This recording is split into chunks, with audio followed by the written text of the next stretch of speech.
What was that? I don't think I've got I think I might be live. Let me check whether it works a bit different. Last one. Is that open? You are live. Am I on the thing? What's it sound like? You know, what do we sound like? Because this seems to bypass the YouTube. It doesn't look. Oh, say. It might have took that over there. Yeah, I can hear it. Sign into chat. What's that for? It's super zoomed in, like. Is it? What am I? Yeah. Oh, wait a minute. Well, the furthest down we can see is like the 360 degrees video. Yeah, wait a minute. Should be trying that as a transition. How's that? Goes over to Discord. Is that better?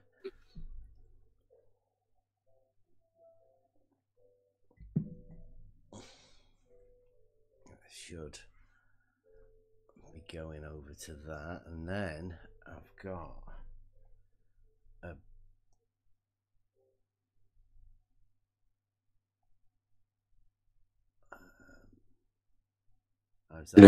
is that what looking like it's gone over to the Discord? Is that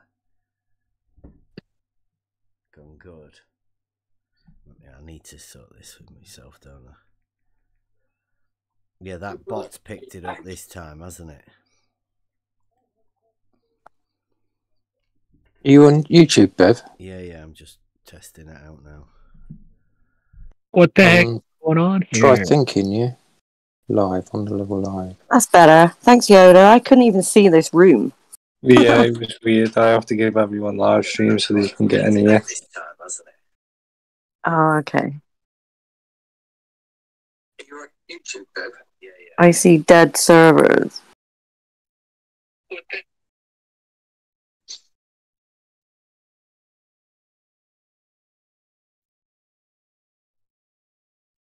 And then somebody says, "Hey, Earth's flat." Hey, Earth's flat. There's a troll. Yeah, but I know lots of people that have been to space. But it's just flat, gorgeous to see. And so the Earth is flat. How do we know the Earth is not flat? The Earth is flat. The Earth is flat, and this is a fact. Remember, the Earth is incredibly flat. Nothing to do with the flat Earth. Okay. Talking about the water level, Jose. Oh, I thought you were talking about hydrogen. I have no time to go patrol. Yeah, it is the water level, right? You can't make a horizontal a mile long. John Hawkins wants to debate. Make a water level a mile long. Right. I agree with that. 3 level points and you 3 coplanar points or a straight line. Level is horizontal. I agree. Levels are. Yeah, it's on I did not say that the level is not horizontal. Jesse Koklowski is irrelevant. Like DP, he says, level is a straight line and a horizontal point. He's a wise man. Of your understanding of the world in which you live, then of course the world looks flat. No, you're a universal horizontal. Discord audio still going through to YouTube. The world looks flat. Bam! Water levels give you horizontal. I'm using laws of math and physics to show Earth. You gotta mute, or you gotta. So when you say math, as just a common parlance way of not saying lots and lots of words, when we say Earth is flat earther, we do mean that you think horizontal is level. But I love flat earthers. Do you have a brain injury? Because I did have a brain injury when I was younger. It was fixed though. I had a very, very small aneurysm before I joined the military. Neil, obnoxious twat speaking. Anna, fuck you. You twat. I gotta say, you're totally blowing my mind right now. You twat. It's level. There are assholes that just talk bollocks.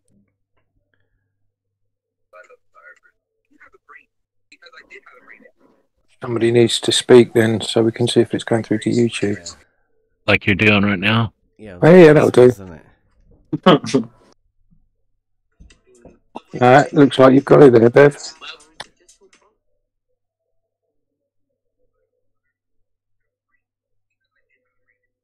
Somebody needs to speak then. Yeah, there you go. So that looks like it's alright, and then swapping over, the transitions seem to be working good. I can build up.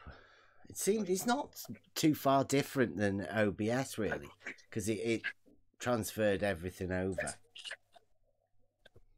Let me see if I can get the whiteboard on. What are you doing? Are you doing something today? Oh, you're on Streamlabs. Yeah. I could hear DP saying someone needs to speak then on the YouTube. Yeah, I think that was just as the music track was ending, though. Do you want to play the music track again, Bev? See if it. Well, how's that? I'm gonna go. I'll go to my camera. Don't know, but you want to do the levels, audio levels as well. Well, yeah. What's up with that? That's what I wanted to check. What's up with it? You're on Streamlabs. They all came over. Oh God, I can hear myself. We can't just turn you down. How do you think we feel, Emma? Thanks. I think Bev's a bit low, but it might have been because he was away from the mic a bit. Or Cleary and DP and Emma is too loud. Right. Well, that's coming. Thanks, Travis. You guys will be coming through the sound through the display. Okay. You're super low. I gotta turn you up. Yeah, you need to get your volume up. I think the rest of us are all right, but failing that, turn us all down. No, I'll do that through the thing. I don't know where my thing's gone. The sounds all disappeared. You are quite quiet. Yeah, I got him like at 162. It's... I can hardly hear Cleary as well, which makes a change. And if anybody is like friendly with Brandon, just give him a little bit of friendly advice to sort out his audio levels and listen to one of his YouTube streams. Do you think maybe it's too loud from three of us? Way too loud. I think Brian Leake should be turned up louder. No. He needs to go right down. Jeremy and him were super overpowering loud. But yeah, Blue may be coming over. Sorry, no, that's okay. Yeah, turn us down as well, Bev. Apparently, it's too. I've turned the desktop down a bit, and I've turned me up a bit because the mics were like that. But I mean, they could be altered on the Blue Yeti because I don't know about the gain. And I did notice that it seemed like when it did move it over from OBS to Streamlabs, that was seemed to be what the difference was. Yeah, what's that like now? When you hear us though, me, DP, and Cleary, it's distorting because we're too loud. Okay, desktop audio will go down. I'll put that down quite a lot. So I think it's doing in Discord. You have to do the levels separately. So do you reckon?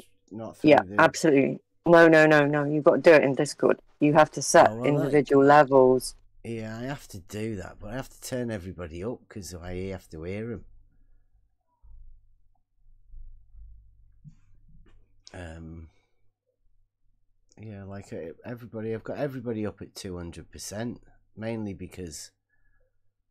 Yeah, that's too loud. Right. Okay. Oh, hang on. Not distorting as badly. Oh, I'm turning people down. No. Not do it. You have to set individual levels. Still top end a little bit, but that'll be fine. Don't worry. Yeah. Well, if that's what we need to do, I'll turn everybody. Everybody's down to 100%-ish now.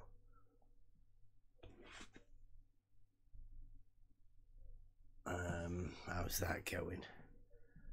Turn the transition over from the board.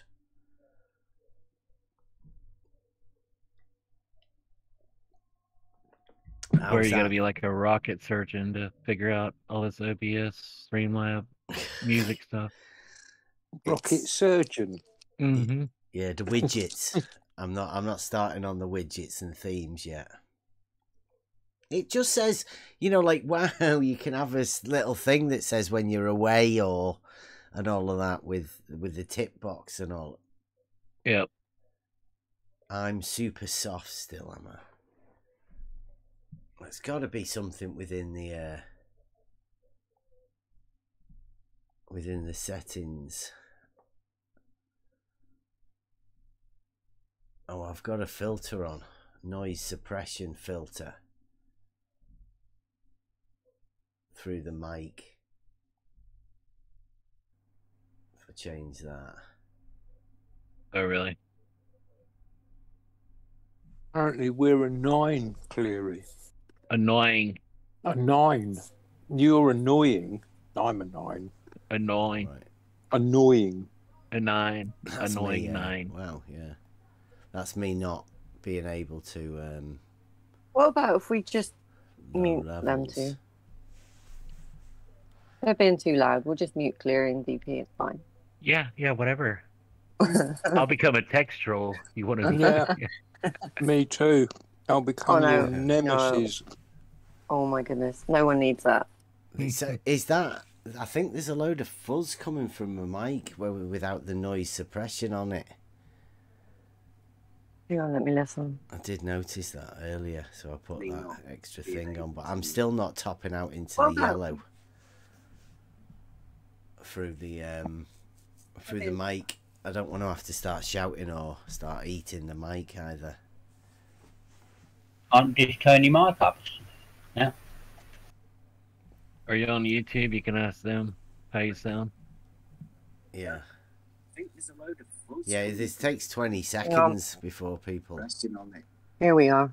Hang on, let me listen. I've just turned it off just.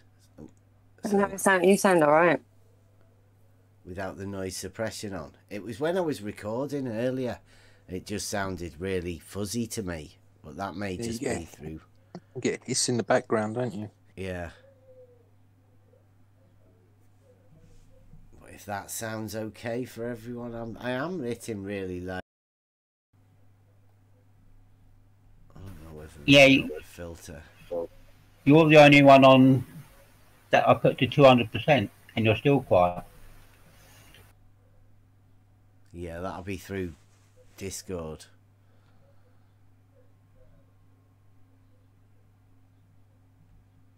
Noise suppression, noise gate, compressor. Probably don't change much more because it sounds okay now. Okay. But no, it sounds way better than it did. That's all right then. I will try to do the Buster song and Dead Straight Lines transition.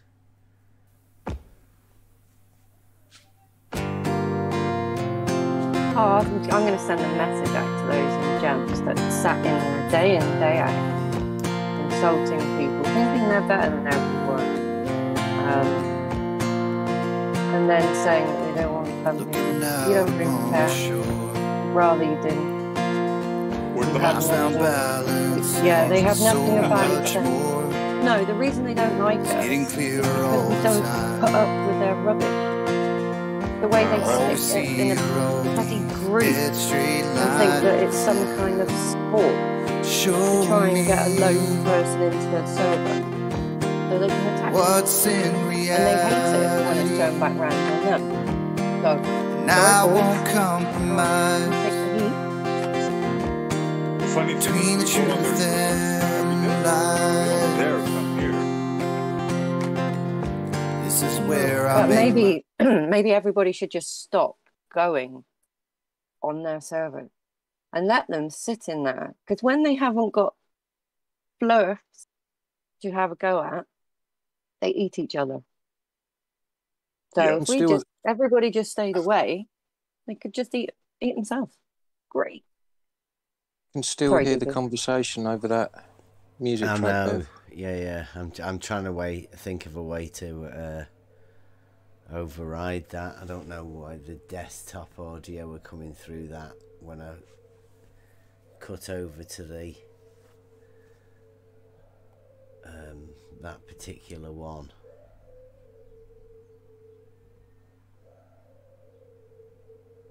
I'll have to look into that. Blue is going live apparently. Did any of you ever see any of his shows? Hey, the one where he is that one of the lettuce leaf and the frozen chicken? That one. I don't know. He puts different objects on his Cavendish. Let's Cavendish a lettuce leaf type stuff. Well, I saw a sandbag last time. Yeah.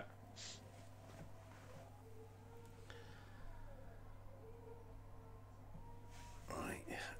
I can't work out how to do that sound thing. I'm gonna have to work that out at some other time. It doesn't seem to be that one that Cleary had the that particular thing on it, but this one's loaded up something that's very similar to OBS.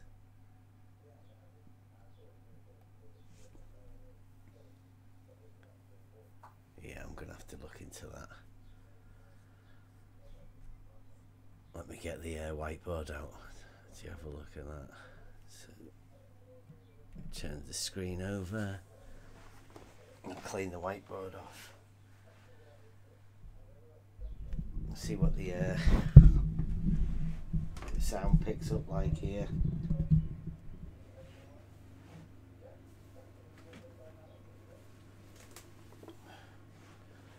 My Rocky, you said it's not letting him in, but it should. Oh, there's a mic. I can hear Yoda. Can you hear me? Yeah, right there I can. Nice. So that's sort of working. It's a little bit quiet. Maybe, hopefully it's not coming through on the webcam mic or some crazy crap like that. What's that? Can you hear that? That's me tapping the mic.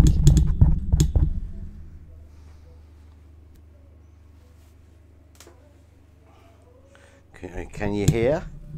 Yeah, I can hear you. You could hear the mic then getting tapped. No. No. Could you not? No. It might have done that then. It might have put me through. Yeah. No tapping of a mic there. Wow. That you might have. So that might be through Discord then, rather than through the. I've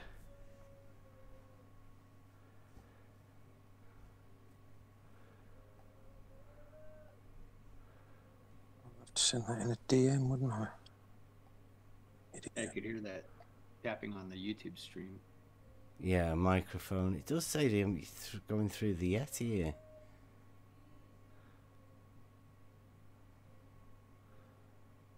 I think maybe Discord's just bugged.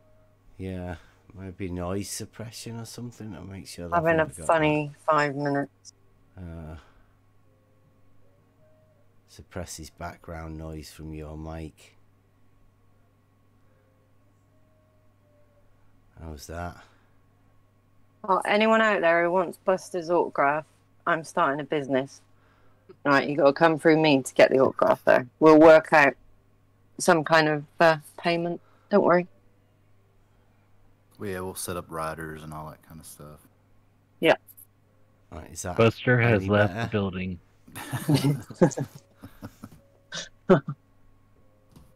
Is that any better?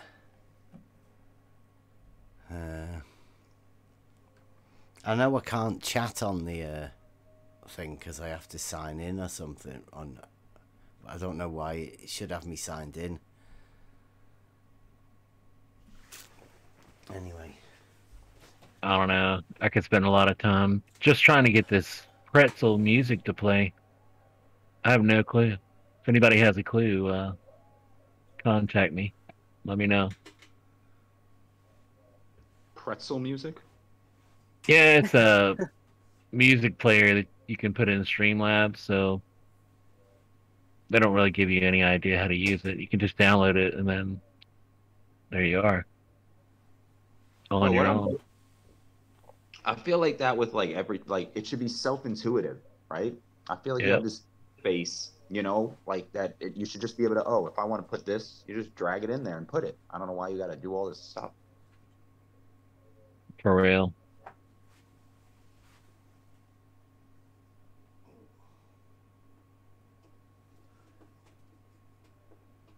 That's weird. Rakia can't get in. Not banned him. Are y'all having roll issues over here? He did say that a bit ago, didn't he? I can remember he said that on another server. He's not banned. No. He should be. He's got the roles. He's got everything. It's just... It's giving him the option to. Like, it's not even saying it's locked for him, the voice channel. It's just... He just literally can't get in. He can see it and everything, yeah? Weird. Can you move the server then? You try that. Can you do that from phone? Well, let's see. Can you do that from the phone? I don't know. Emma? Can you... You might need to update the app if it's from the phone. Mine's fully updated. It does automatic updates. I don't know where you... I think there's only you. Discord sucks. Server region.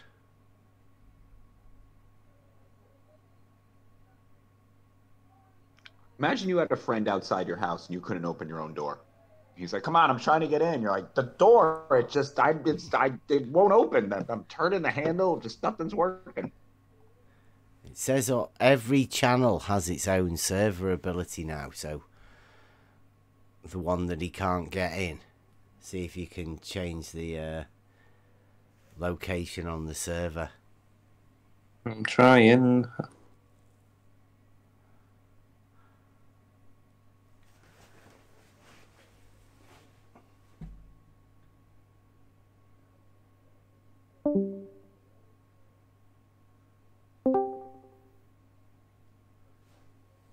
I've changed it. This looks different than mine. Mine doesn't put the name sideways like that. It's because he hasn't got it dropped down. Yeah, mine never does that, even when it's not dropped down.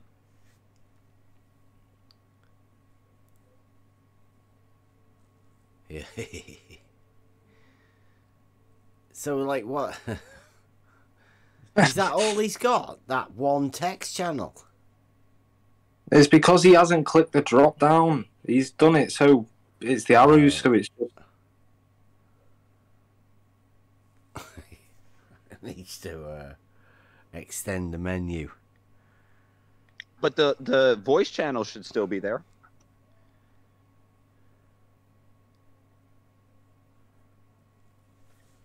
Yeah, I don't know.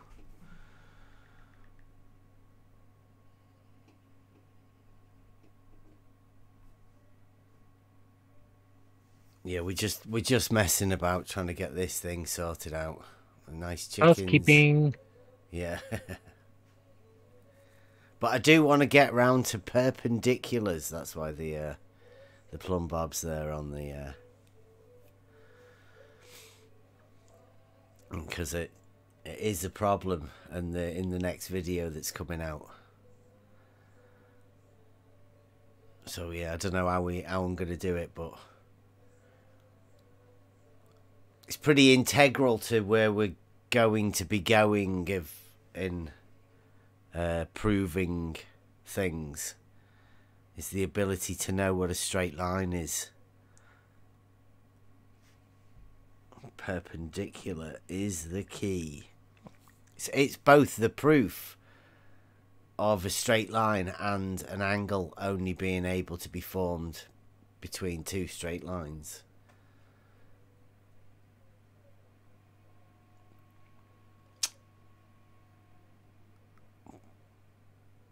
I'm just struggling how to get something so simple across without it looking like you're trying to give it to like trying to tell adults stuff that they already know and have known since they were children. It's got to be a bit embarrassing, hasn't it? Even answering the questions or asking the questions seems a little bit weird.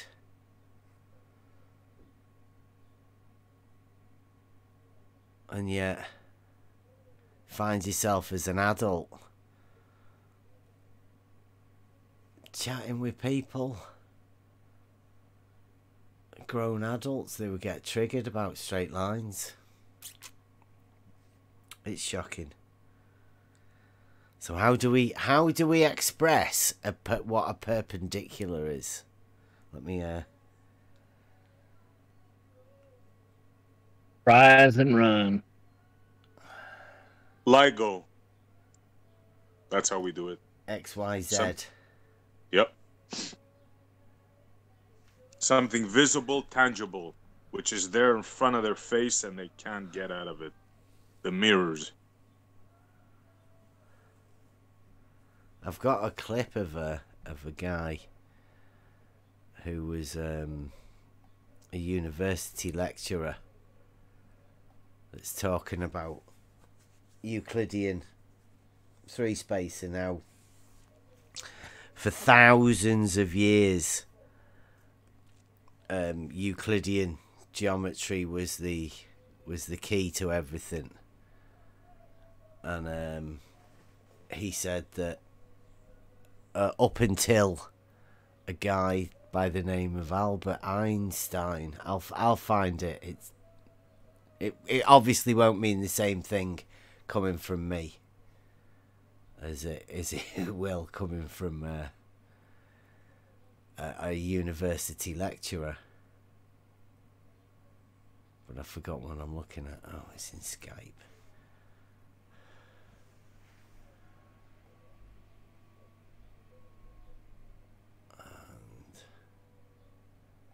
Later to be known as Alexander the Great. That one.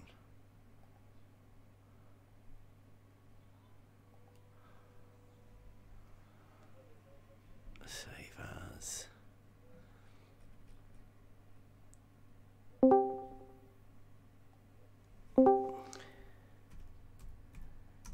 He's in. Yay! Hey. Rukia. Hey. Glad you could join us.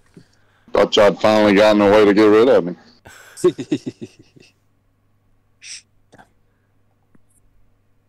Right. It was just showing everybody in a line. It wouldn't let me. Yeah, if you click where it says text channels right at the top, if you click on that, it collapses everything. And then click on it again and it expands it all. Yeah, it wasn't doing that though. It wasn't really? expanding. Yeah.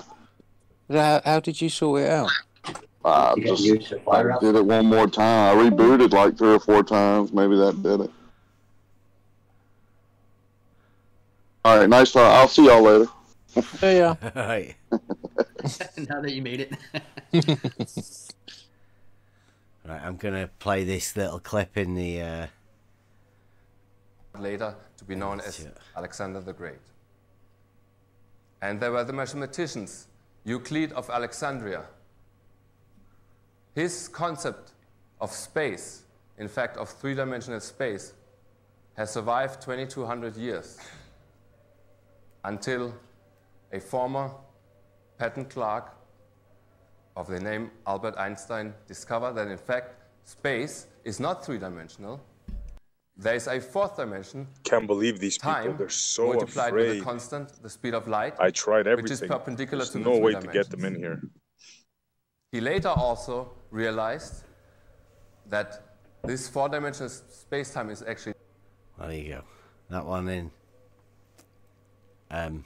Three-dimensional space that we know of X, Y, and Z axis of Euclidean three space is then Albert Einstein, a former patent clerk, dreamt up another one that's perpendicular to the three existing. So that's obviously, he's not obviously a geometry professor. He's some sort of, I don't know, a historian or something. Because if that's all he's picked out was Albert Einstein was a former patent clerk, then that gives hope to everyone, doesn't it? But yeah, for him to be able to think that the fourth dimension is perpendicular to the other three, he doesn't really understand perpendicular. At least for what I understand perpendicular is.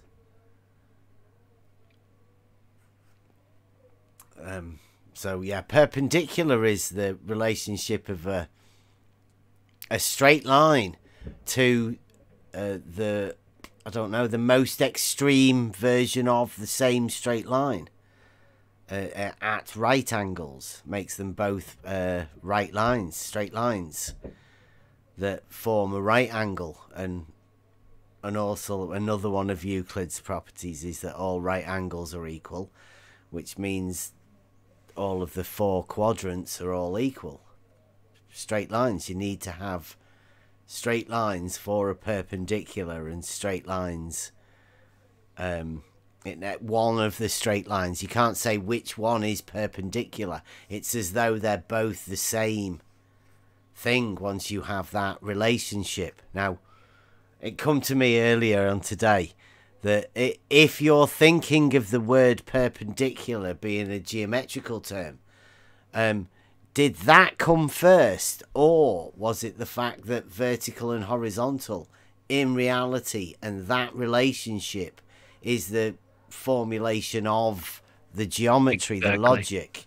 So it's as though it was already there, and the people that were making the logic, i.e. the geometry of reality, were just grasping what they had around them, what they could rely on. And that is the fact that the level of, obviously, the water is always perpendicular to something that's dropped. It's a perpendicle, like it's something that's hanging. That relationship is always at right angles. Yeah, those reference frames are at right angles to one another. The vertical plumb bob and the horizontal level. That's the basis for the right lines, the right angle. It's the basis of geometry, right? Geometry is what can be done in reality. It can be proved either by drawing it out, or performing a logical steps of whatever. That's where the proof comes from. So the geometry can be proved in reality by either drawing it out, or what can be done. I think that is geometry. Yeah, you're not just saying it, you can actually demonstrate it. Go ahead, sorry. I was just gonna say, I don't want to get too off topic, but they say that the word geometry is like the etymology of, that they don't argue the etymology of it. Geo, earth, metry, measure.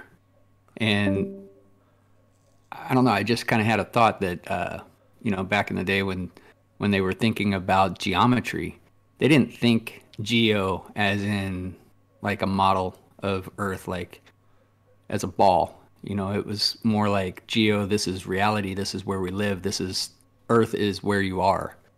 Not, they didn't have a model in mind when they made that. You know what I mean? Yeah. Like we say, we're big fans of the little e. Like the earth is just right. The ground. That is the bit that you make contact with. That's where you do your measurements. Well, I would even argue that it's not just the ground, but it's everything. Like in reality, it is reality. It's not a ball. It's just reality. That's big period. E, isn't it? The big E is giving it a name. Like giving it a model, a name, or something. Whereas if you keep it to the little e, then it is just literally where you plant your crops and all of that. It's not the water. It's separated from the waters. the earth, I think. Even biblically.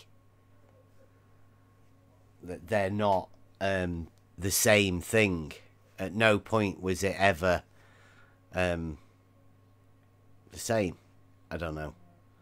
Maybe going a little bit too far, but yeah, the earth is separated from the water in my model anyway, because the earth is where you measure the elevation, and the water is the tool that gives you the level to have the understanding of what elevation is.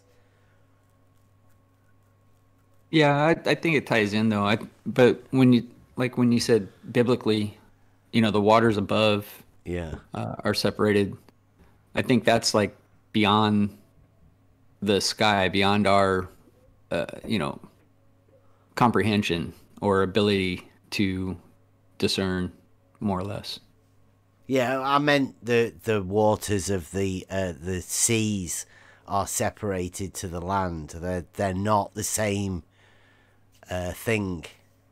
Yeah. Well, yeah, it's not dirt, but I do think that it is earth in the sense of like geometry, because you use the water to determine or establish the horizontal plane from which you can measure an elevation change on the land. That's just my take. I think Bev's point was, and biblically, earth is the land only. Yeah. And the waters above could be the water vapor or the rain that comes down. Well, waters above are talking about above the firmament. But it also talks about the seas, right? Waters that are bounded by the land. And the biblically calls that the seas. I think the waters above could be the air. That is above. And that's what I think. It is the water. Well, to be fair, I don't know if the word geometry is found in the Bible. Oh, that would be interesting. It should be. I'm not saying it is or isn't. Yeah. I'm just saying I don't know that it is, or if it is. Well, it definitely talks about stretching a straight line and about radius. Yeah. But I don't know if geometry, if that word is, that might be a new term. Yeah, I was basically just talking about the etymology of it, like where the foundation for the use of the word, or why they put that word together in that way. That's all. I think the 1400s is the earliest actual written record of geometry being earth measurement. So I don't know, but it is the question is that whoever designed the geometry only had reality to base it on, and for so many thousands of years they just had the right line geometry and Euclid, and it was fine. It works fine. It still does work fine in reality. It's never been changed.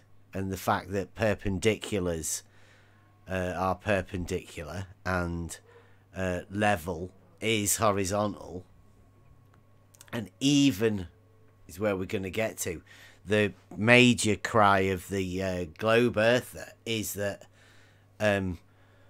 level is perpendicular to they say the force of gravity, but I mean that can be simplified to a plumb bob, perpendicular to a plumb bob, and the plumb bob is vertical, so perpendicular to that would be horizontal.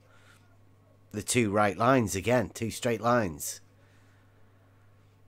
and if they have their level as being perpendicular to a plumb bob, then geometrically they're talking about a straight line. Yeah, it has to be.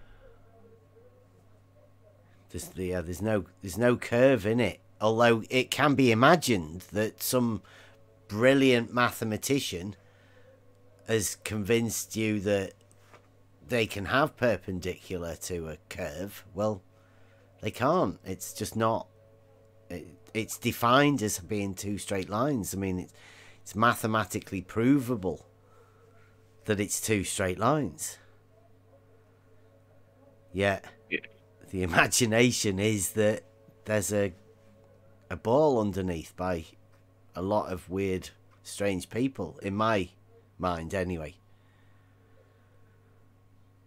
Yeah, I don't even know if there's a geometry out there that would support a perpendicular curved line perpendicular. I don't even think their one-page spherical geometry would support that. But anyway, it's not reality. Their conceptual geometry does not translate into reality, where Euclidean does. They say, well, it's 2D, but actually it's Euclidean 3 space, so... It is, to me, it is the purest sense of wizardry, in the way that all they're doing is they're taking the words that actually have a meaning and repurposing them into something that could be very vague. First, that's step one, and then step two is to replace the original meaning entirely with this new meaning that they've just dreamed up, and then that, you know, that's the new definition. That's what it means, and they're in the process of doing it at the minute, turning level into a curve, and they're trying to do it by convincing people that perpendicular to a plumb bob can mean some sort of a curve in there somehow. So even the words they use, I'm saying they because they'll know who they all are. They'll be listening. Or they may have one person listening, and the rest, really? yeah. I don't know. They'll definitely be listening, and they'll be wondering how they are going to come up with a defense against the word perpendicular. Because it's in, check it out, it's in Euclidean geometry, definition 10. It's one of the really early ones. Comes just after a rectilinear angle, where it explains an angle is between two straight lines. As everyone should know, logically. An angle's between two straight lines, so therefore you define an angle, and then the next step is to define the most important angle there ever is, especially because Euclid didn't even use numbers. So a right angle being equal doesn't mention 90 degrees. It's just 4 of them, a quarter, a quadrant.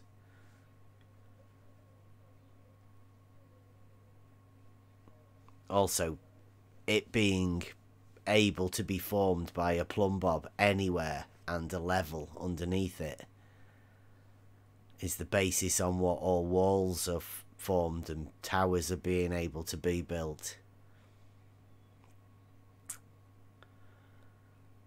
Bridges, all of that. Canals, nearly forgot about canals. Be a bit hard to work out where you were digging a canal if you didn't have an understanding of what level is. Yeah, I was thinking about that last night. All these big buildings, they're all a demonstration of that Euclidean 3 space, vertical and horizontal perpendiculars, all throughout every structure, all the way down through New York City or wherever. There's no confusion about reality. People do what they do, you know. But these people on YouTube or Discord imagine something that would never work in reality, simply because they saw it on TV, or they were just indoctrinated some other way through the media. What we're up against. There's a few very simple, basic geometrical terms that we talk about, and most of them are the ones that the globe earthers go crazy about, because in their ignorance of actual geometry, they realise that there is a problem logically as well as geometrically, that the words just don't fit the definitions. Now, they say it's us that have got this definitional problem, but they are the ones, seriously, that have a problem with the definitions of mathematics. Words like parallel and perpendicular, very simple terms, but what doesn't quite come across is that it is provable that perpendicular and parallel have to be straight lines on the same plane also. That isn't quite stated for to get, because they have to be able to have the concept of one of them curving at some point. You can't have parallel curve lines because one of them would have a different arc than the other one. They both can't have the same arc, and therefore they have to be different arcs within them, and then they would be called concentric curve lines, having the same center point, being able to not touch. Perpendicular have to be straight lines because of the formulation of an angle. You can't form an angle to a curve because the angle would keep changing at different points wherever you measured it. So that shows that they have to be straight lines. Now, you'll hear people using... Can I just say... sorry, Bev, can I just say shout out Chunky Butt Boy at this point, because he's the one that had parallel circles. Yeah, and WS. So, yeah. Yeah, there's loads of them. Parallel circles. Sorry, didn't mean to interrupt. So yeah, straight lines are a problem with the globe model, and they, yeah, like I say, they don't really have a defense against it other than saying, well, you can, like he said, that there are a few people that are very vocal in what they say, but what they say is they're denying a very, very simple facts, and it almost is, it's you were told this sort of stuff when you were a child. Probably this sort of stuff you were told at the same time that there was a globe model at the side of you. You know, you were very young when you get told about straight lines and perpendicular and parallel. It's not often that you have to be taught it again and go over the simplicity of it. And the globers just imagine that they've gone to extra levels of geometry. Well, that sort of differential geometry, which is it's not even geometry. You don't do it on paper. You don't practice it. You don't prove it. You do it through numbers and letters and equations and stuff. Well, that's not geometry. Geometry is a very simple logical process, and to me, geometry is a tool for teaching a clear-minded thinking process. That's where we're going to be going soon, and how to formulate proofs. It's not as hard as you imagine, this mathematics stuff. This is simple, fun mathematics, and once you understand it to a really basic level, then it becomes hard for anyone with the globe model to force it on you, for you to tell you you're stupid, because I don't know, straight lines being straight is a sort of a fundamental basic thing that I have, and them not curving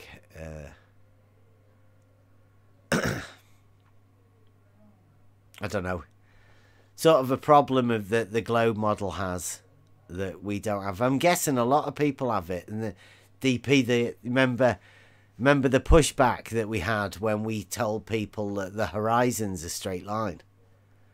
You know, how many globers and flat earthers got upset about that? Still getting pushback on that one. I know. I mean, it was the Farquhar, so what is it? Whatever his name is, Giggles. Yesterday was still on that. It's a problem. Yeah, because there is no straight lines on the surface of a ball, and yet the horizon, all horizontals being parallel to the plane of the horizon. Well, if you have something that's parallel to a plane, and a plane is a two-dimensional surface, it's flat, and a horizontal plane is also a plane, and it's parallel to it, that would make all horizontals parallel to each other.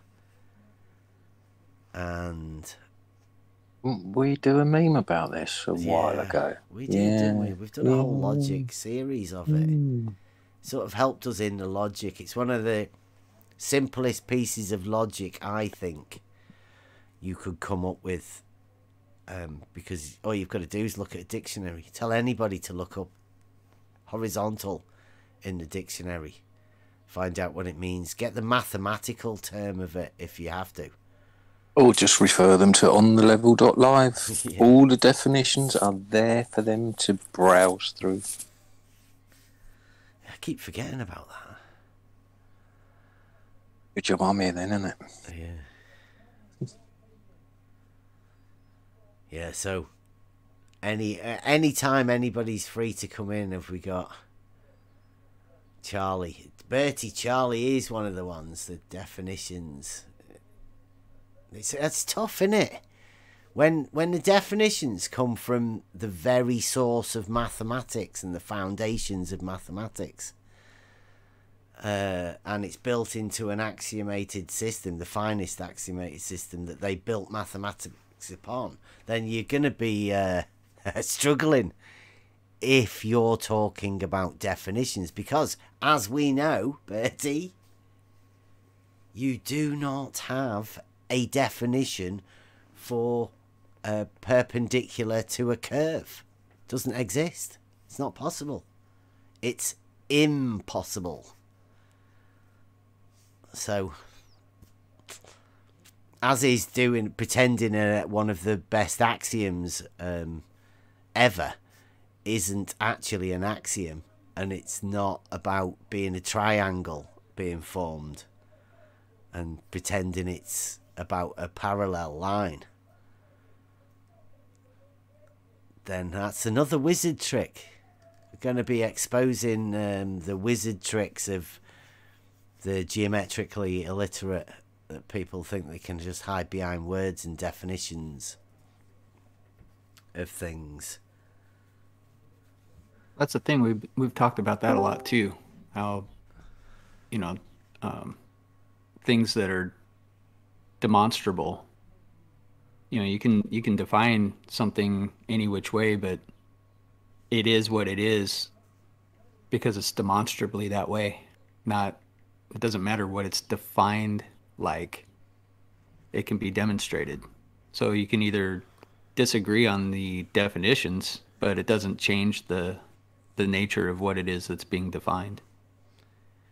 Well, I would go one step further and say that the definitions are the building blocks of the whole axiomated system. Right. Yeah. So I mean, that's they do get proved. Everything within Euclidean geometry, bar the axioms, gets proved, and it's needed to be proved. So the definitions are most certainly proved within the thing, and then they say that what they call as the fifth postulate can't be proved. Well, it's about a triangle, and they've got Pythagorean theorem in it, so that also gets proved. Yeah, I'm not disagreeing that the definitions. I'm just saying that that's for communicating what's demonstrable. It's demonstrable because it's demonstrable. It's not. The definition doesn't really matter unless you're trying to communicate what's demonstrable to somebody, and they can deny it or whatever, but it doesn't change what's being defined. Yeah, I think that's one of the things is that within the axiomated system and all of that, then you can't really deny any of the propositions because they are proofs.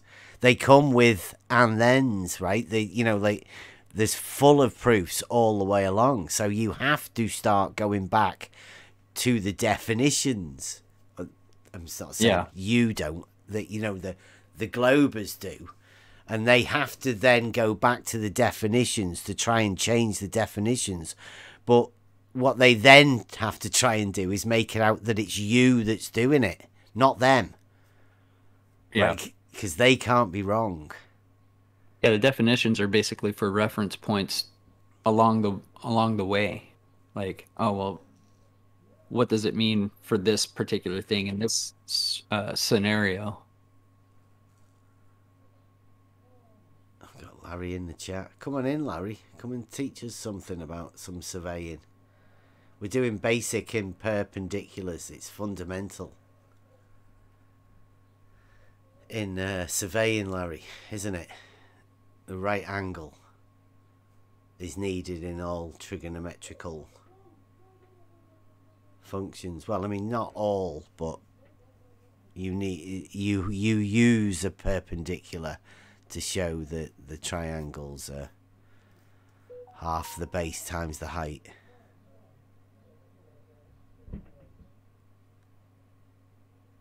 Is shown with, it's provable, but it's all based around the fact that triangles have 180 degrees, 3 straight lines forming 3 angles, a triangle. So I don't believe that triangles can have curved sides, because it wouldn't be a triangle then. It's one of these little stickling blocks that I have when people say you can have a triangle on the surface of a sphere. I don't think you can. That's 3 curved lines, and you can't have an angle between 2 curves, only between planes. So, or straight lines or planes. So I'll just fundamentally say, no, that's not a triangle. Maybe a little bit weird, but just because somebody's wrote something down in a book doesn't mean it's necessarily so. Not in my imagination, anyway. You have to prove. I mean, things. You can't. The angle is dependent on there being a straight line to whatever point along a curve, right? I mean, it's got to be a straight line to that point from the apex of the angle. Yes. And it's through the planes, isn't it, that cut through the intersecting bits. Right. Yeah, you've got Euclid, haven't you? You just recently. Yeah, I still have to go through and you just have a look at book 12 and 13, and you will see that after he's done solid geometry, he starts forming circles within shapes and circles without shapes, if you know what I mean. He has to start tying the circle and the formulation of the sphere around all of the other objects, because he's trying to find a way to link the sphere with all of the other shapes, because the sphere is like weird compared to everything else. And you can see what he's doing. He's gone through the normal plane geometry to lay out all the rules, then he goes through the solid geometry to teach you about all of the solid objects, and takes it out of the 2D into the 3D. And then it's all about trying to formulate how the relationship of the sphere works with the polygons that he's made. It's quite good, because the natural formulation after that is spherical trigonometry, which they did, and then they got rid of it and turned it into a concept of spherical geometry. It's quite clever. I'd love to have a chat with somebody who's willing to, but I don't think there is any globers that can take it on, because they get stuck guaranteed definition 5. Never mind the angles. They get most of them. I mean, how many conversations did we have with the globers where they were stuck on a straight line for 2 hours, unable to say that a straight line has no curvature in it? Embarrassing. So. Oh yeah, I remember 50. Unorthodox. Yeah. Yep. That's fucking insane. Excuse my language. Yeah. Just crazy. 4 hours of chats where people can't talk, can't get over the definition of a straight line and skirt around it. Because I think they knew that they were being recorded. And one of the things is, do not give up a straight line. Because that's how bad it is for some of these. The geometric problem leaves them really struggling down to understanding a straight line. Yeah, they were scared of the straight line, and they're definitely terrified of horizontal. So yeah, I'm sure perpendicular is just like scary as hell to them. Yeah. Yeah, but the vertical, the plumb bob, is one of their main staples, isn't it? I mean, that being a straight line is obviously going to struggle with. They will struggle with it. And yeah, just viciously. I don't know if people I'll be see back it in a minute. Okay, You want to take over for a bit? Yeah, I keep saying it. I feel like a mockingbird. I keep saying it. I don't think some people understand about LIGO. Being the straightest thing in the universe, constructed next to a canal, which obviously is the straightest thing in the universe, based on hydrostatic equilibrium, even altitude of pressure, the water is horizontal. Everyone knows that scientifically, unless you're a science denier, you don't understand physics, But yeah, it was constructed horizontally. It's a straight line. They call it the straightest thing in the universe. And the lasers are shot out 4 kilometers, which is about 2.5 miles out. Go and look down the road and see if you can see 2.5 miles. You won't. You'll be lucky to see half that distance. Okay. So that laser is being shot twice as far as you can see with the naked eye. And it hits a pendulum. Pendulum, right? Perpendicular, right? It's vertical. It's hanging vertically. I don't know which way the mirror is adjusted, but I imagine if I shoot a laser down twice as far as I can even see with my naked eye, and that laser comes back to me, whatever that laser's hitting has got to be perpendicular. It has got to be dead on to get that laser to come back down. They say a lot. They say that they're detecting gravitational waves. What they do is they shoot horizontal lasers out to vertical pendulums, which are perpendicular, and they demonstrate Euclidean 3 space because of those mirrors at the apex and on the ends. If they are parallel to one another, then you are not on a sphere. Okay? No matter what somebody says. Go ahead. Yeah, if those lasers are going out 2.5 miles, bouncing back, that's a demonstration of Euclidean 3 space. There's no questions about it. Sorry. I was just gonna say the arms are they're at a right angle to each other, so it doesn't matter, like just piggybacking off of what you just said, it doesn't matter where the alleged tangent point would be. You know what I mean? So if they're doing what they said that they're doing, then it wouldn't matter where the tangent point would be. It wouldn't work with a so-called gravity vector. Yeah, you can call it a gravity vector as long as you understand that it's not, converging, right? Right. But, well, no, that's what I mean. If it's not converging, and it wouldn't, yeah. Just to be real clear, though, the perpendicular I'm talking about are the pendulums, the mirrors that are perpendicular in the vertical plane. And then also, like you said, you have the arms that are at a right angle to one another. So if you had at the apex a point, and you had a point on each end of that arm, you would have 3 coplanar points, like you said. Where would that tangent be for that tangent plane? It's just a joke. There's just no way out of it for them. If you push it with any one of them, they're going to crumble.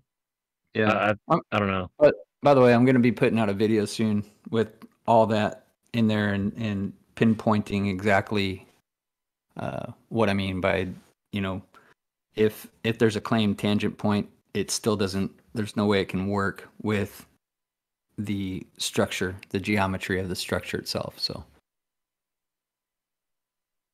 that's correct. That's impossible. Their weakness is the mirrors. Mm-hmm. The mirrors have to be aligned to what is called a nanoradiant. I believe she said 10 nanoradians. That, for anybody that doesn't know, including myself, we're talking about the radius of a proton. Actually, the center of an atom. 1/10,000th the diameter of a proton. Correct. You guys, are y'all joking around? What? No, that's for real, bro. I heard her say it herself. That's Somebody for said real. that? Yeah. Yep. They must have been joking. No, let me give you an example. I'll be back in a minute, though, but just before you carry on, right, you're talking about a radian, right? In order for you to have a size of a radian, you need to know the radius of the thing that you're talking about. So, yeah. Did they point out what the nanoradian was a nanoradian of? I don't believe that they did. I think it's the wavelength of light, if I'm not mistaken. That's just a frequency. Yeah. Yeah. See, that's it. That's a wizard trick. If in my eyes, for you to be talking about a nanoradian, right? What you are actually talking about is the amount around the circumference of a circle. In relation, and that is in relation to the radius of the said circle that you're talking about. Now, what is that circle? A proton. Well, proton, so you're talking about the nanoradian of an actual proton? Yes, I believe so. I mean, what else could it be if it has to be? It can't be the nanoradian of a proton, because that is they can't even measure a proton. Correct. To know that it is a circle, to know how big the actual circumference of that proton would be. And a nanoradian of that would be, I don't know, just like unbelievably like small, like never ever being able to be done. You can't adjust things to that. So that's where I say the trick is working out what the nanoradian is of what radius of what circle that they're doing the initial thing off. Yeah. Once the people get an idea that they're talking about what's in the interior of an atom, right? Now they will understand that this is completely ridiculous. That's where the mirrors are their Achilles heel. It's game over for them. Yeah. Well, you then start getting down to, well, what's it doing? And they say it's perpendicular. So we got the most straightest thing in the universe, obviously it has to be the most perpendicular thing in the universe. So, Houston, we've got a problem. Yeah, I would say that at least the way the best you could say was that those two mirrors at the far end have to be perfectly aligned with each other, because they are supposedly sending that laser beam back to the original source point again 280 times. So yep, and it gets worse than that. It's done in two separate arms simultaneously while aligned down to the nanoradiant, which has to fire back exactly at the detector so they can see if the singles are in phase or out of phase. But hey, what do we know? We're dumb flat earthers. We're high school dropouts. Well, I think they'll soon be finding that we're not quite what they think we are, right? By them labeling us flat earthers, they are labeling us with that label that means that it doesn't matter how stupid they are, as been shown by quite a few of them, they can imagine themselves much cleverer than a flat earther. Even stupid people can imagine they're cleverer than flat earthers. And then all you need to do is point at somebody and say, you're a flat earther, therefore I'm cleverer than you, which is, I think, what Sean Hawkins and the type of people like Sean Hawkins do. Shout out, Sean. Anytime you want to come past and explain your Polaris challenge to us, we'll have a crack at it. But yeah, these stupid people that imagine that they're cleverer than people. I mean, I didn't come into this for looking for flat earth or anything, and some of the most intelligent people I've met have been on this side of the argument. They've definitely not been Globers. The supposed masterminds and brain boxes that are around here have shown no sign of intelligence. And no sign of rational thinking. Just reading what they see in a paper. Not analyzing it for themselves in their own brain. Is this true? Could that be possible? No. Just sheer belief. Almost like a religion. Getting triggered by people questioning them. I mean, if you are a mastermind and a brilliant guy, then surely answering questions would be to your benefit. Should be, anyway. I mean, people may say the same about me. One thing I really don't understand, Bev, is, give you an example. I was on Gem's server today. There was like 45 people. I didn't mind. I went on. Now, I'm on the chat in Gems before, and I'm telling him to come on over. They're calling us stupid. We're dumb. We're this and that. Doesn't one of you have enough guts to come on over? We face 40 of you at the same time. You have the truth. You're smart. Come on over. Druss, the not-so-legend, and tell us how dumb we are.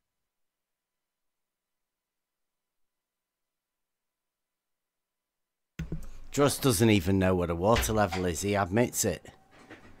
He's not really looked into this. He just imagines that he knows. Because no doubt he'll have been told by somebody in Gems how the model has to work. He thinks because he has a posh accent that people think you're smart. I don't think you're smart, Druss. I think the opposite, actually. Is he around here, or you think he's listening? Oh, yeah, he's listening for sure. I guarantee you. Don't forget your camera's on your whiteboard, Bev. Yeah, yeah. Yeah. I keep disappearing because my internet keeps dying.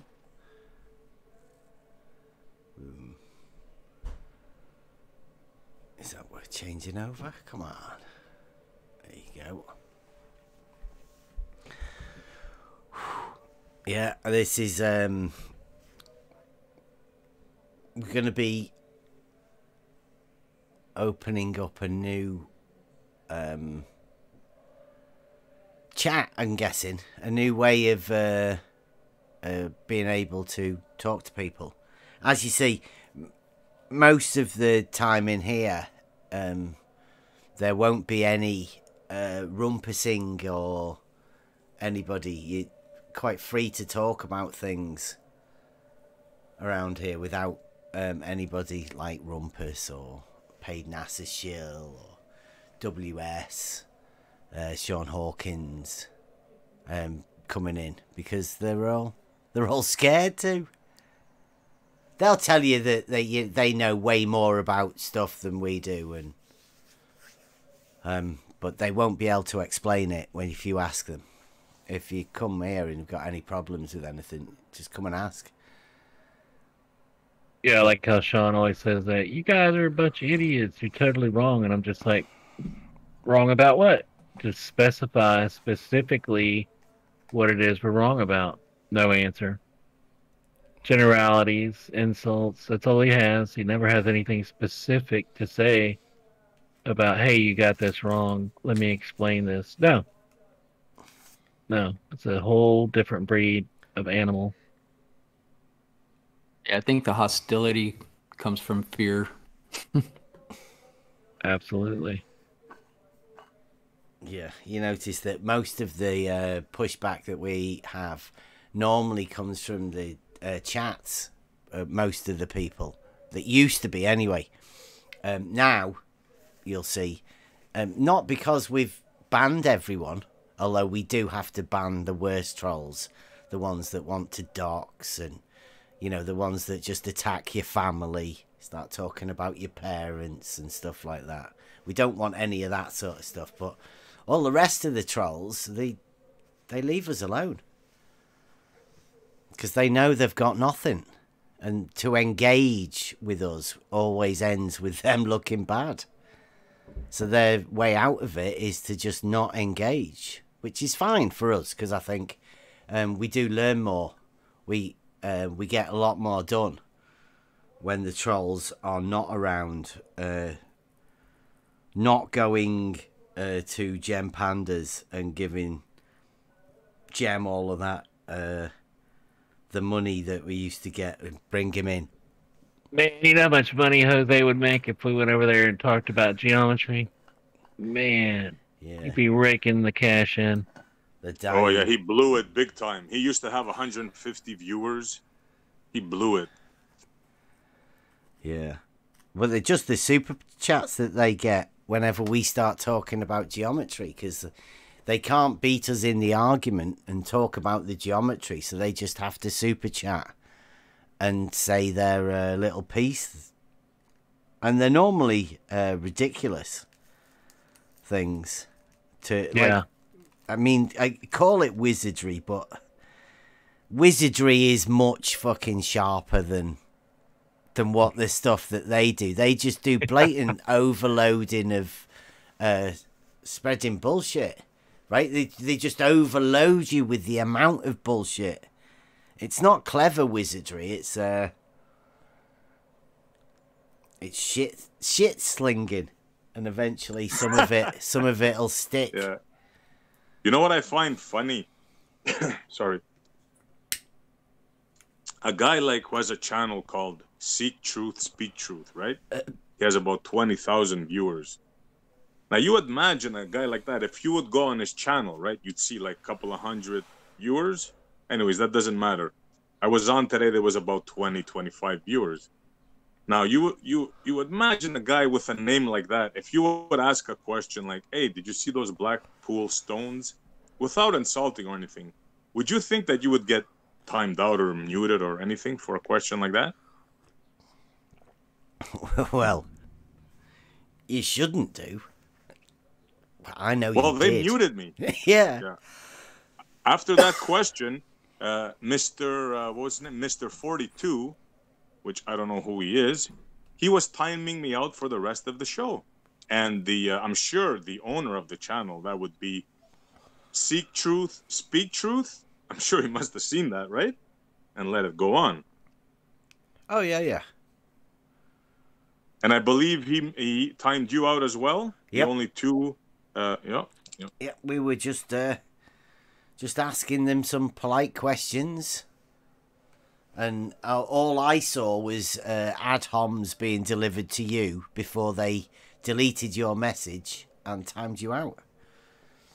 I pointed out that they were timing people out for asking a question about the stones.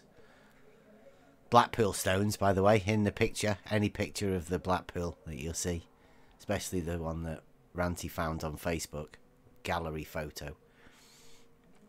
Yeah, just for the sight of them stones in a conversation was enough for them to time us out. Yeah. Do you think, Bev, it's because they know that from 9.5 miles where you were stood, like about a foot off the ground, that we shouldn't see those stones according to their religion model? You think it was that triggered them to time us out? They don't. I don't think they want to even contemplate the thought of what must happen. I know that at least Ranty's idea is that if there is water in the bay, then it gets blocked. The water would block it. So yeah, I don't know. We'd have to wait until somebody's from the globe model side anyway has got brave enough to come and talk to us about the geometry involved and their geometry and pit it up against the right line geometry that we've got. Well, I've asked Ranty personally. He stayed silent. I've posted the picture, shout out DP many times. They all stay silent. Only one guy asked a question, Ruhif, and I told him, come on over and he'll explain you the distance, everything you want to know, coordinates, radiance, whatever you want to know. But so far, no show. No, Ruhif can't come over and talk because he knows that he's already give us the globe curvature, the local globe curvature numbers that we built our water level test on. So it took us a while to get the numbers from the globers. Ruhif was the one that started it off. Once Ruhif started giving us some numbers, then the rest of them, the globers, thought it was the done thing to show how clever they were and how well they could calculate the curvature of the imagined model. So we've got all of the local curvature numbers up to a mile for each individual 100 meter section. Starting at 100 meters, I believe. Starting at 0, starting at the start point for the horizontal. Yeah. They imagine that it drops at a quadratic function away from that original start point, which call it their imagined tangent point. But his first drop is at 100 meters. Yeah, that's the first calculation is done at 100 meters. Yeah, 0.78 of a millimeter, which is well within the law of communicating vessels and the micrometer fitted. Wow. But we've got, we don't want to be making people spend thousands of pounds, so we've gone for the longer version of the 400 meter water level. Brings the price down to, of the cost for being able to do the test down to about £100. From what? How much is the? Well, we don't know yet. We've got some people asking some questions, but it's specialist stuff. No doubt one of the Globers could tell us, because these are the things that they should know, right? Because if there's a question about, because we say it's a straight line, and we say it's being able to prove a straight line in right line geometry using practical tools that anyone can use, and they say there's a curve. Well, surely it's just a competition of showing your proofs and your logic and your geometry, and then performing it and measuring, making your measurements. Simple as that, surely. And we'll do ours, and they should be able to do theirs. And they've got a much better budget than we have. It should have been done already, shouldn't it? This the amount of curvature of a level line. Is that when you think about it, what is it that they are after knowing? Because I'd say there is zero curvature to a level line, it being horizontal. And then you could just show anybody any practical method for anything to do with the water level, and that would prove it's horizontal. It hardly needs proving that level is horizontal. So that's not what we're doing, because we don't need to prove things, simple basic facts like that. I think what the idea of what we want to do is to be able to show people that you can use Euclidean geometry, i.e. right line geometry, in reality to gain those proofs for yourself. Does that sound good? That I quite like that. Nah, I'd rather somebody tell me the truth. Thank you. Being able to cheaply find a proof for yourself. Never be for anyone else. You'll never be able to hand that proof to anybody else, because a proof has to be actually worked through. There's a mental process, an individual mental process that you have to go through in order to get the proof.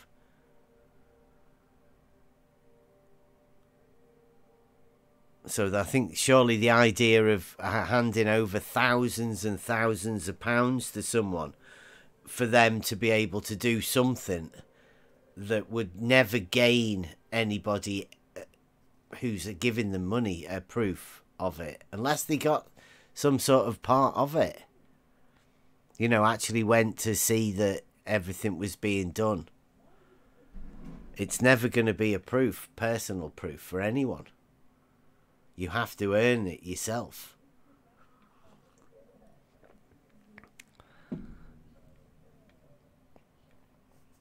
So I think that's what we're doing. That's what I'm doing anyway.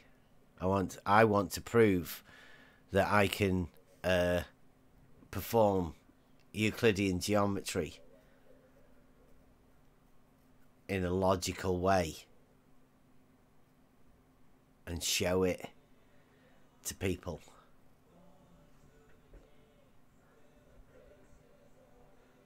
I want to see proof of water curving. That's all. I don't ask for much. Yeah, go look at a Show waterfall. me this curve. Yeah. Well, you know what I mean, huh? Without a waterfall. It's level. Like it is. Like this water curving. There's a wave. That's easy. That's water curving.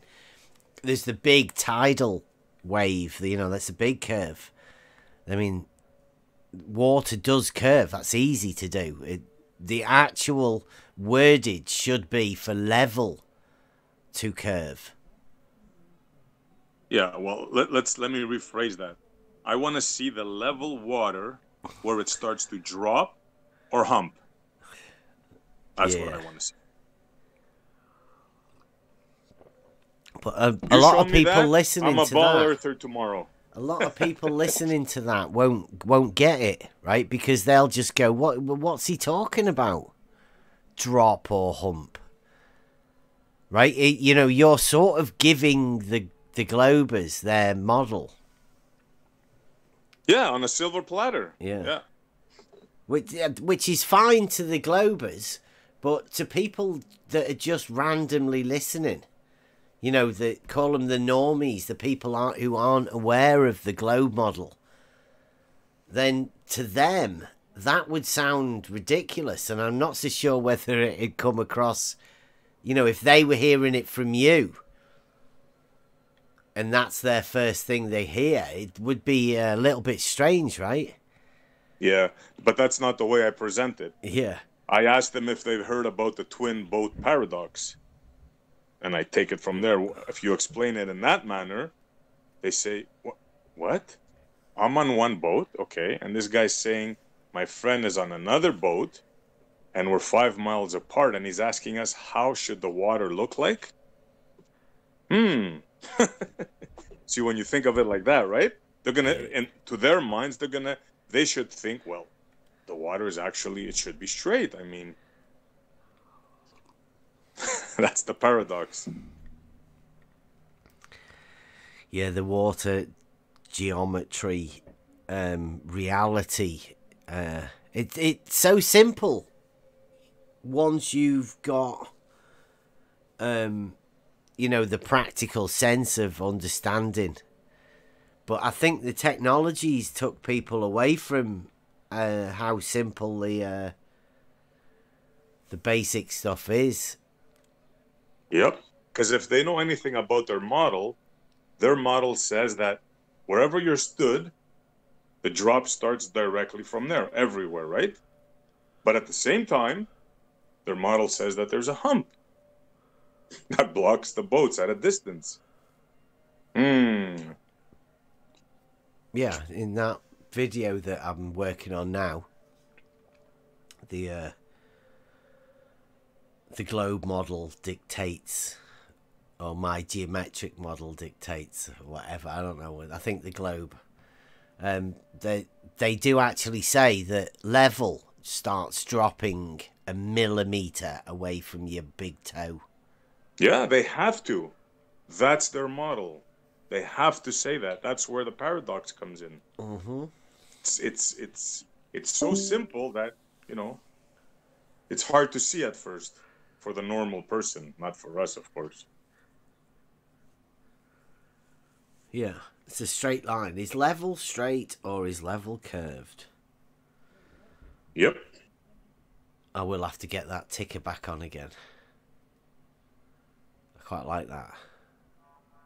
We put all of the questions out there. We'll start the list of the try thinking questions. They're like the housekeeping questions, but these are just questions that we know there is no answer to if you're a glober.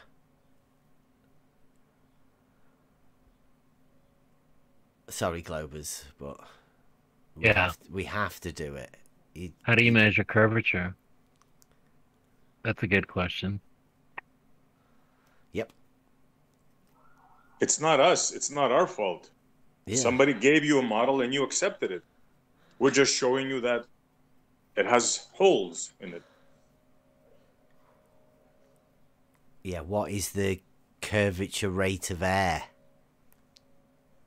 Yeah, is it altitude dependent? Yeah.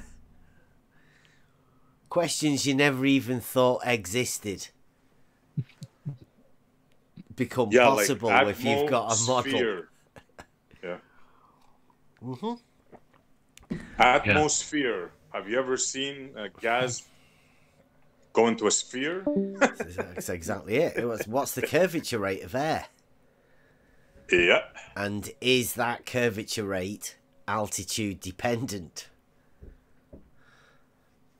And its little twin brother is the curvature rate of water elevation dependent.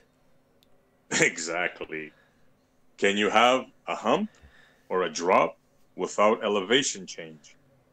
Yeah, because that would make it there are no parallel horizontals, right? They can't be parallel. They would be concentric. And that goes against all the wordage that they always use, because perpendicular planes are provable in Euclidean geometry. They've got an awful geometric problem. I wouldn't like to be a glober and have to defend any of this. I'd just get out of it if I was me. If I was involved in this and knowing the geometric problems that they're going to have to answer to. Knowing that there are no globe geometers and all of the surveyors run away as well. Like, how does a normal glober deal with even these questions that they're not even aware of? They don't even know how to use the words, like perpendicular.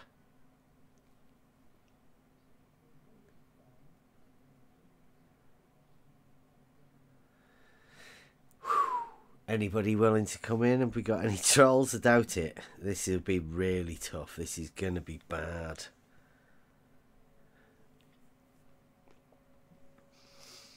I mean, I'm thinking back now to all of the people who had a pushback and told us that they were, you know, geometric mathematical geniuses. And, you know, who can sort the problem out for the globers. Zanuck had a good try early on. Puppy Lover tried with a lot with it, but obviously didn't want to engage, so stayed in the background telling everybody, you know, we were just silly. WS has spent a good year and a half telling everybody that we don't know what we're talking about, and he has some sort of a false imagining that Euclidean geometry proves the globe, although he's unable to show where that happens.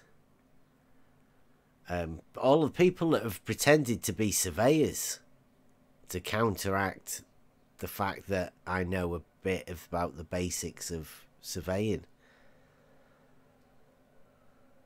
Blue, Foolish and Jesse, George, Rumpus, WS. There's loads of them.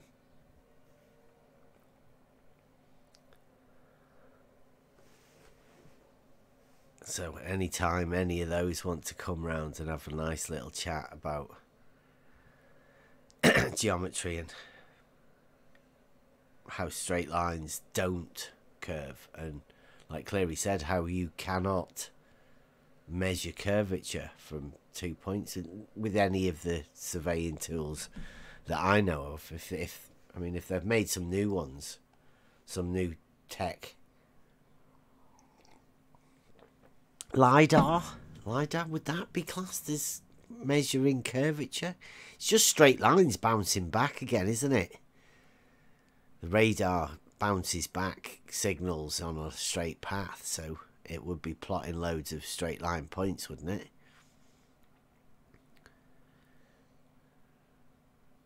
Not measuring curvature. LiDAR's a laser system, isn't it? Yeah. Straight lines. So, straight lines. Yeah. Yeah.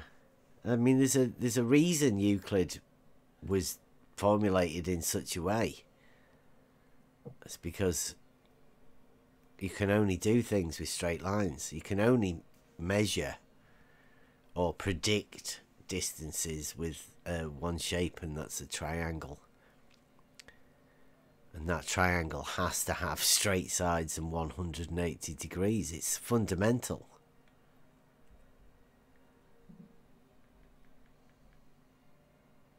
I mean, I didn't even contemplate a triangle that didn't have straight lines until I came onto Discord. Wasn't even in my imagination. And I'm guessing most people wouldn't have that, but just because they've heard people say things like spherical triangle, the word, and they've heard it come from somebody like that, you don't know whether you imagine they're clever or what. I mean, even when I came into it, we were having a discussion the other day when we came into this, there's people that thought Rumpus was clever. You know, like you imagine the way that people talk about things with confidence and stuff, that they are clever. I'm going to say imagine, because That's all it is. Doesn't take you long, but I'm guessing that's why there's no new people in round here. There's no new people because they hear people like Rumpus getting the upper hand. And they don't want to come in and engage.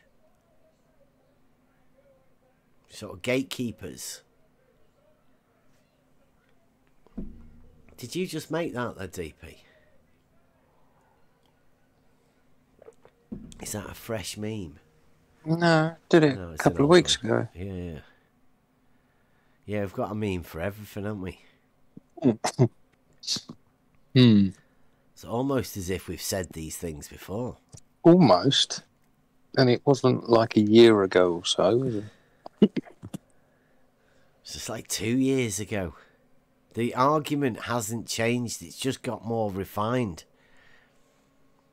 But the basic thing is exactly the same, and I'm sure it's been done by many people before.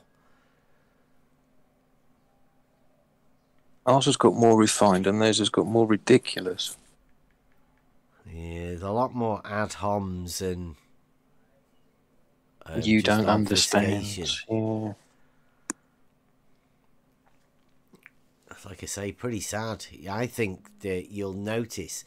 Because the Globers that have already come up against this sort of argument must know that they've got nothing and there's nobody out there to help them. I would predict that a lot of the Globers start disappearing. They're never going to come and have a conversation because they get ridiculed for just talking to us.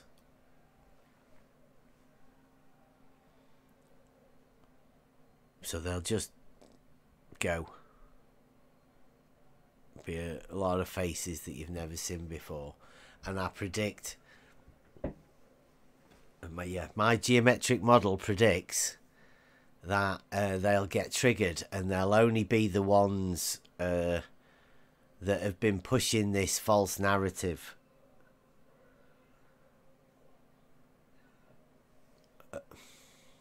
Because they know that there is a proof that level is horizontal that cannot be rebutted.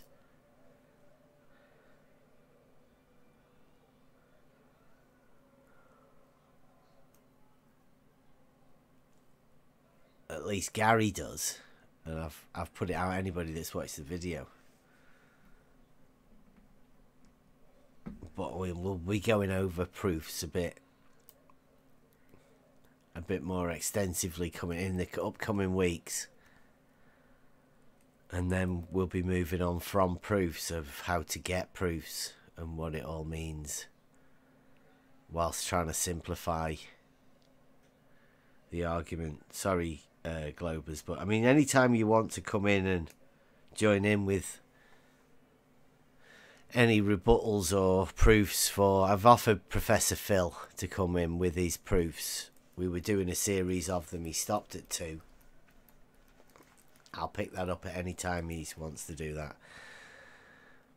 But yeah, I've asked Professor Phil if he wants to come and finish off his proofs, ending with one, hopefully, of the globe model. A globe model proof.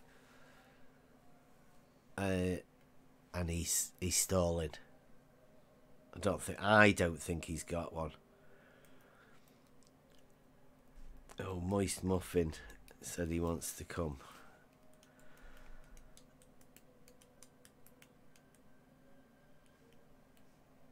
What, in the chat? Yeah, he's over in Outlandish.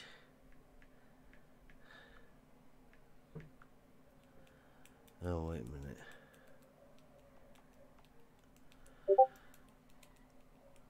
I'll send him a link.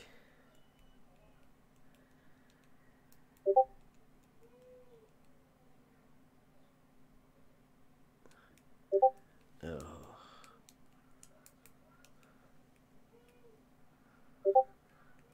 There you go. What's that?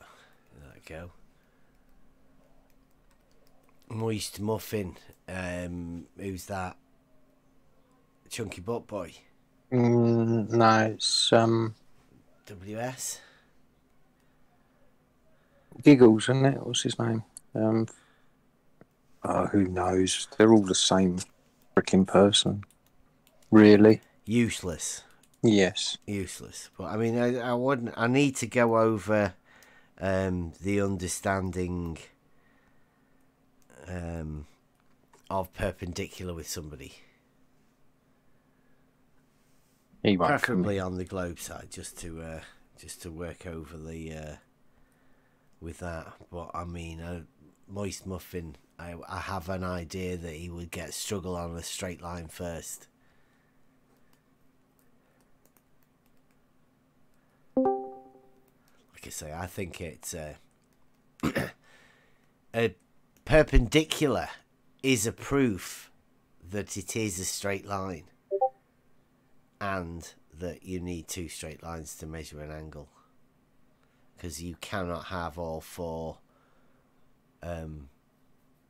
right angles being equal if you do not have straight lines to form the perpendiculars. So within the axiom, it backs up the definition of both the straight line definition and the angle and the axiom.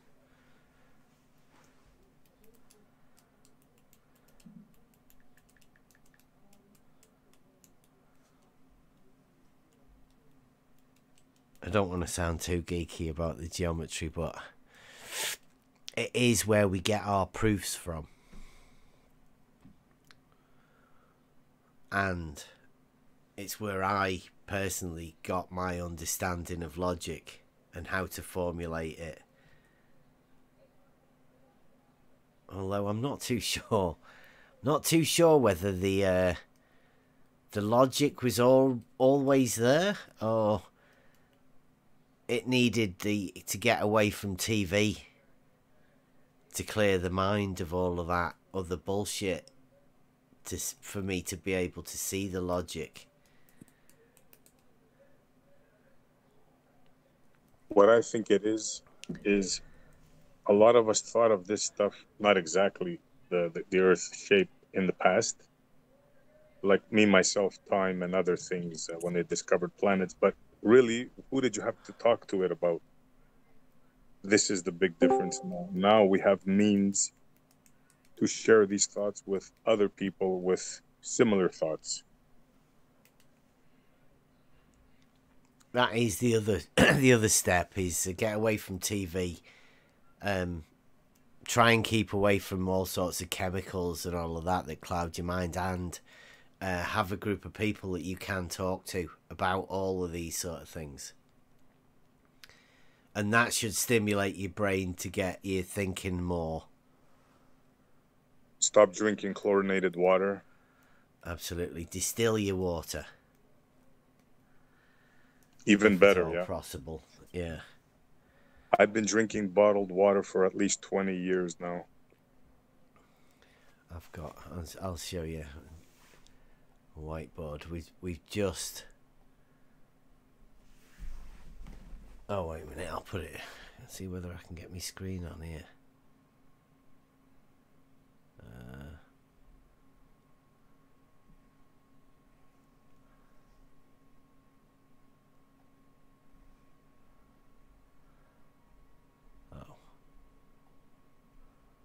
Screen. Is that capture coming up for you guys? Oh yes. Right, so that should be coming through on the Yep, I got it. Streamlabs. And right, so this is the inside of my water distiller. And can you see that? Oh, obviously I didn't clean it. All of this, all of that stuff is from the water that we would normally have drunk. That water from the tap water, and that's like that's what the inside of the old water distiller was, and this. That's how much stuff we got out of it in wow, yeah, that white scaly shit. Yeah, that would have gone through our through the family, right? Now I don't know what it is. It had gone through everything, and so yeah, that water distiller has kept all of that. That's from water. It's not lime scale or like that. It stinks. It's horrible. Look at it. That's bad. So yeah, distill your water. Wow.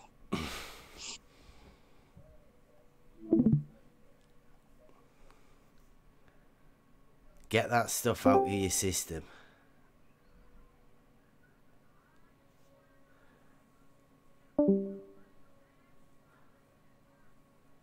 Streamlabs on Twitter. I'm not too sure about that.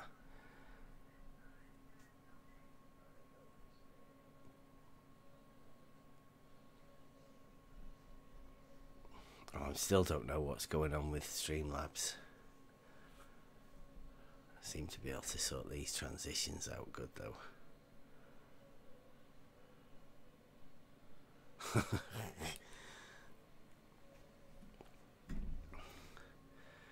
Yeah, I'll get a. I did a video of the new water distiller I got. It's pretty cool. But we had the last one we had for 2 years, and it distilled at least 3 lots of 44 litres, about 12 litres a day, for near 2 years. That's the one I showed you. So that's been working for that long. Well worth every penny. Yep, I think I'm gonna put mine to use. Yeah, you could do it to see whether the bottled water, how much comes out of the bottled water. Because what you find here is there's sometimes it comes through brown, and then sometimes it comes through white, as though they've gone through different cycles of the water or whatever. It's like they're trying to pump different things in. I did it twice. Let me go have a look. I think I saw some white stuff.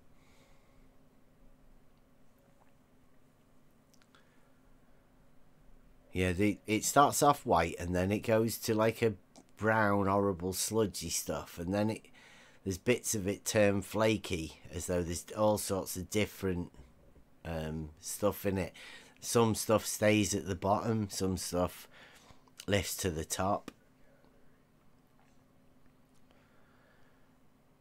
It's disgusting water with all the goofy stuff in it. I'll be back in a second. I'm going to take a picture of this. Hold on. I've got a few pictures.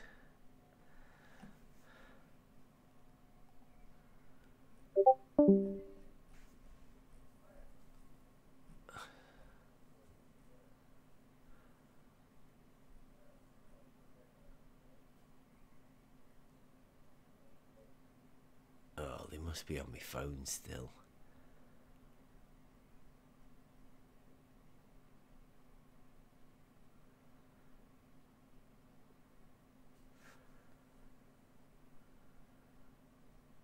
Yeah, we used to do it, vortex it.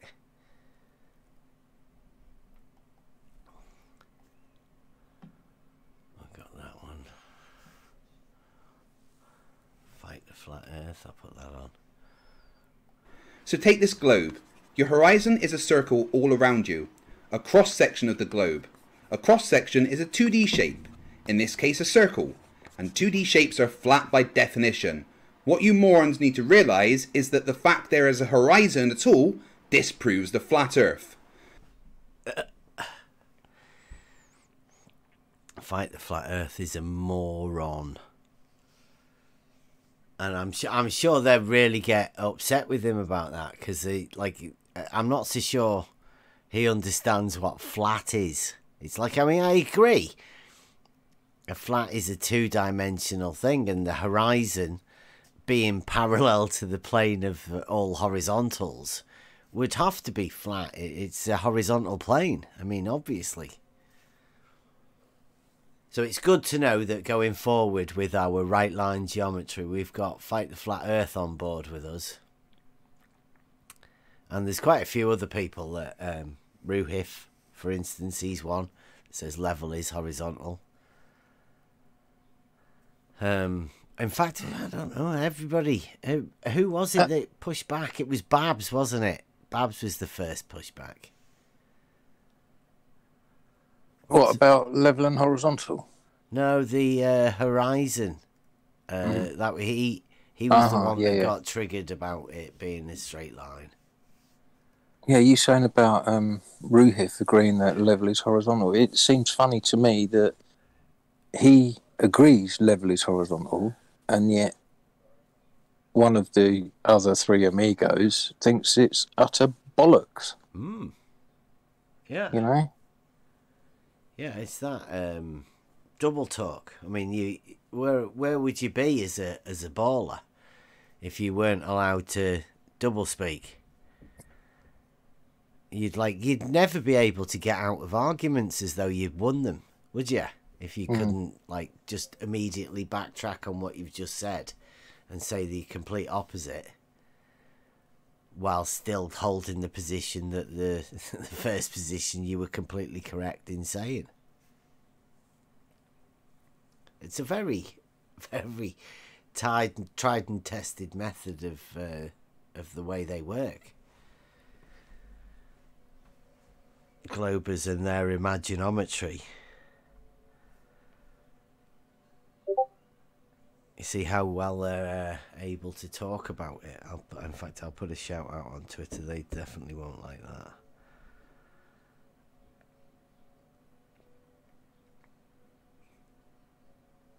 They work. Well, Moist Muffin didn't hang around long, did he? Come in, left one message, and then ran away again.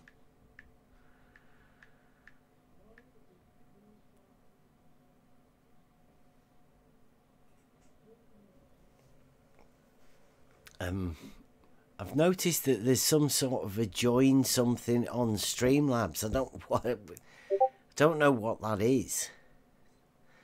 Seems to be something to do with Streamlabs.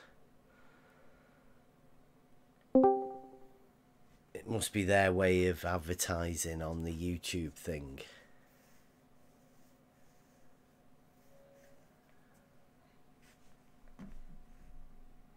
I don't know.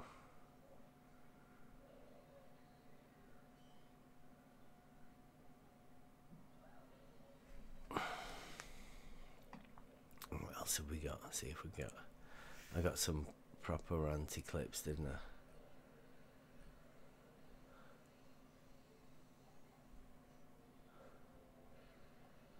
Oh, what's this one? This says Fight the Flat Earth. Operators and amateur radio astronomers tracking it, and they all triangulate it to the same place. Maths cannot lie like that. Triangles are triangles. So, you've got so triangles yeah, sure. that are going to add up to 180 degrees. It's as simple as that. Well, sure, they're tracking the spoof, which is... See that? That's a good one. Fight the Flat Earth. Triangles add up to 180 degrees. You can't deny that. So he's like fully on board with the reality geometry. Strange that he thinks that straight lines curve. It's almost as though he only says that to be a sophist.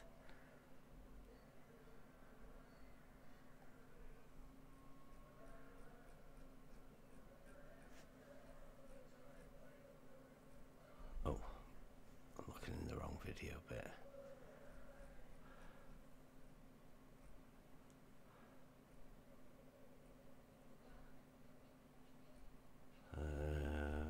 Ranty it was, wasn't it?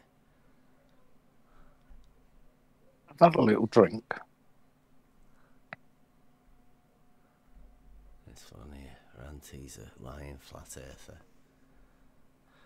My name's Ranty, and I am still a lying flat earther.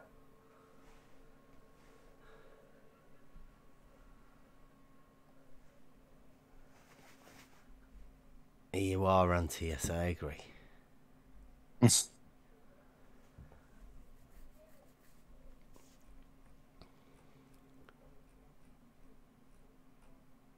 Oh, getting some nice clips of the blues elevation problems, but I mean, I don't know how they're gonna get over it. You notice how long the the LIGO thing lasted, because they don't want to get involved with the geometry, and once they realise the LIGO is pure geometry,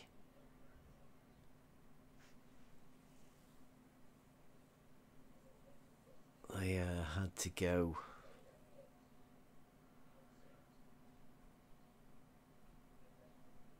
I'm surprised that Slice Barkane's not come out, you know. I thought he'd have been out, he'd be the guy with the bending water level thing, innit? He should be out doing his test. Yeah. Or at least planning it, you know, telling them, it's alright, guys. We'll sort this one. But Rumpus as well. Don't forget about Rumpus and the Rumpus's Bedford level test. I'm wondering whether he's going to go with a helium balloon or a plywood board on a stick.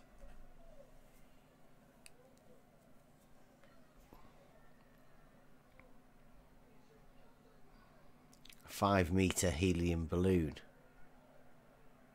might be the best way to go.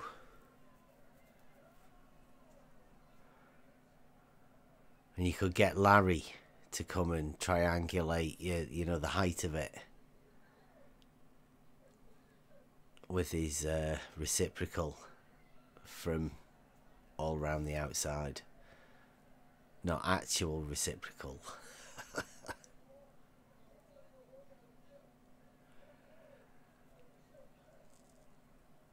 See the thing I posted, Bev? Yeah. I thought it was bottled water, but my wife set me straight. This is after 3 tap water sessions. Yeah. Just 3. You look like you've got some clean water. I thought we had clean water originally. I thought, you know, like when I got it, I thought we won't really need it because we get in our water from the Lake District. You know, you can see the mountains, and that's where everyone imagines that we get our water from. I'm not too sure. I don't think we know much about the water process, but yeah, we thought it was clean. And I've been looking into this. I've been looking into this a little bit with some of the videos that I've sent you. And apparently most towns and cities, their tap water is a closed system that's just topped up. So all the water that you drink has been through that system. Many. Goodness knows how many times. Yeah. That's why it's so, you know, there's so much shit in it. And did you see that in one of those videos, the way that different things added to the water changes the structure of the water? Yeah, the water memory thing. Mm-hmm. Yeah, we've only just started on that one. Yeah. Hey, do y'all know Soundly left Discord? Soundly's never... Oh, I don't know. Yeah, I just tried. I sent a couple people the video, and Soundly won't accept it. I just tried to DM him, and it says that he's not connected to Discord. Oh, see, like I say, they just disappear. There's no other way for them. They can't engage in the conversation. Soundly knows he's got nothing. He knows that Jesse's made him look like a fool. So he can only just go away. I mean, prove us wrong, Soundly. Come back. Let's have a chat. Well, they're all making each other look like fools at the minute. Contradicting each other left, right and centre. Ridiculous. Yeah, well, you know, they can imagine that they're winning and they've got all of the arguments, and they can imagine we don't know anything about what we're talking about. As much as they want. Well, who cares what they imagine? Yeah. Well, they imagine lots, don't they? I mean, we know that. Imagineometry. They imagine loads. And they know, the fact is that they know they can't come here and have a genuine conversation. That's why they don't come. If they knew that they could beat us so easily, is what they keep saying, and how little we know about it, then they'd just come and show everyone. It'd be really easy. But by them not coming round here, it just shows that they've got so little.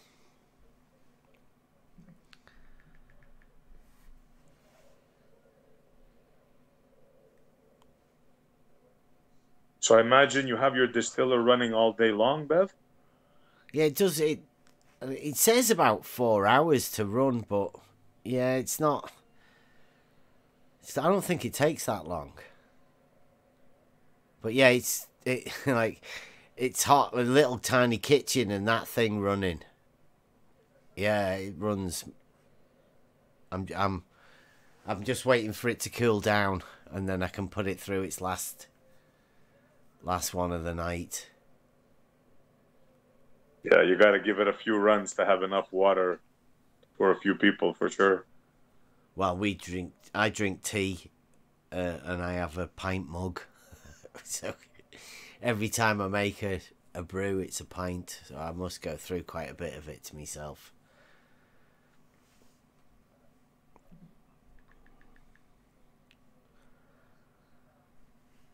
But yeah, I definitely put the water distiller as one of the three, maybe four. I'd say stop watching TV, distill your water, and get some stimulating conversation.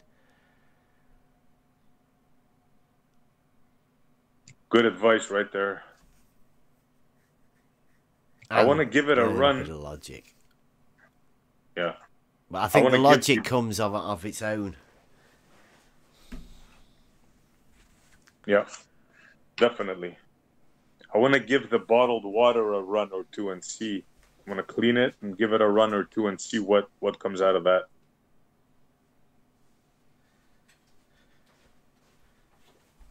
Yeah. They do say spring water or whatever, but I bet it won't be much different. You know what? I bet you're probably right.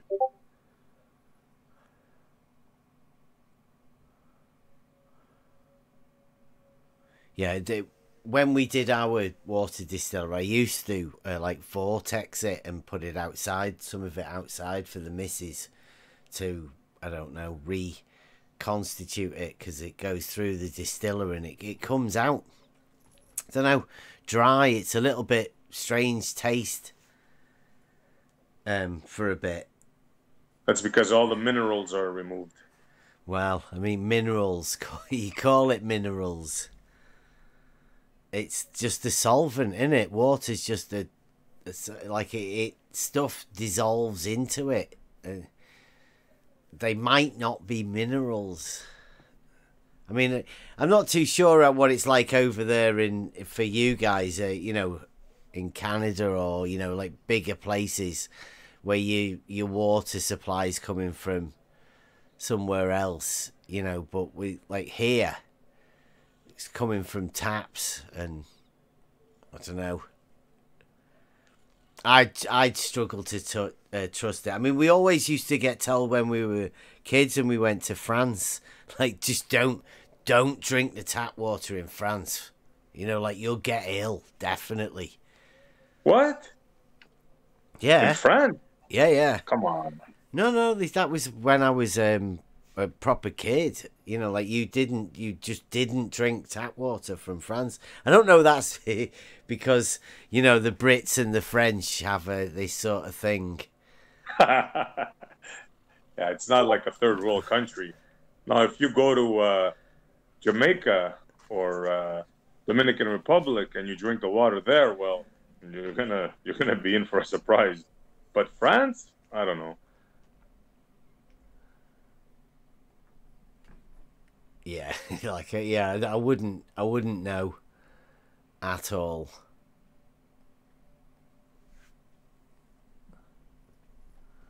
Okay. I had a friend of mine when we used to go on vacation. He was the only one that was able to drink water from the Dominican Republic right out of the sink, no problem. The rest of us, oh God, running to the toilet. Then we learned we would buy bottled water.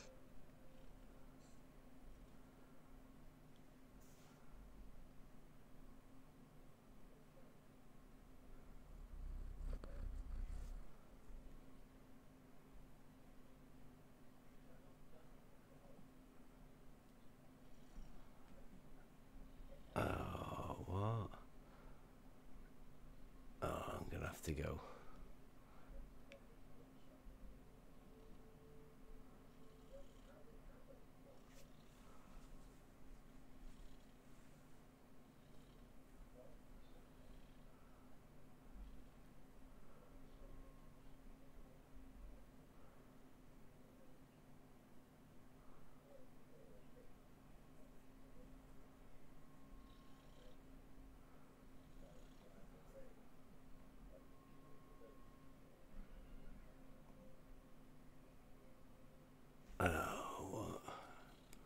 Oh, there you go. Cleary's got the link. How did you get that link in there, Cleary? Is that what I just put in?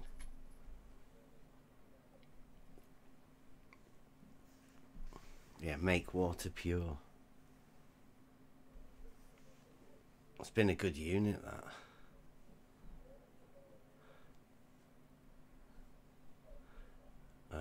Who's MN? Hot on all of the videos. Look at all of this stuff. Is that like somebody's telling us to watch videos? It's like, do we do that? I'm not so sure. I just watch videos from people. Is that the best way that the Globers have to cite stuff now? Or is MN a flatty?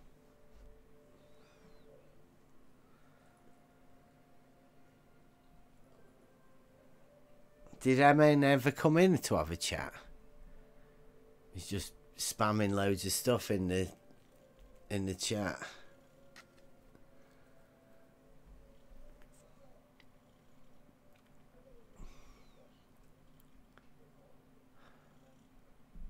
Is that like WS, that MN? More than likely. Yeah. They're probably a troll. If they don't want to come in and chat. Yeah. What's the point? I'm going to block even them. that point though. Don't need to see all of that crap if they're not coming in here. And to talk about anything. The live chat, anybody listening, is for the if we're talking about stuff in the chat.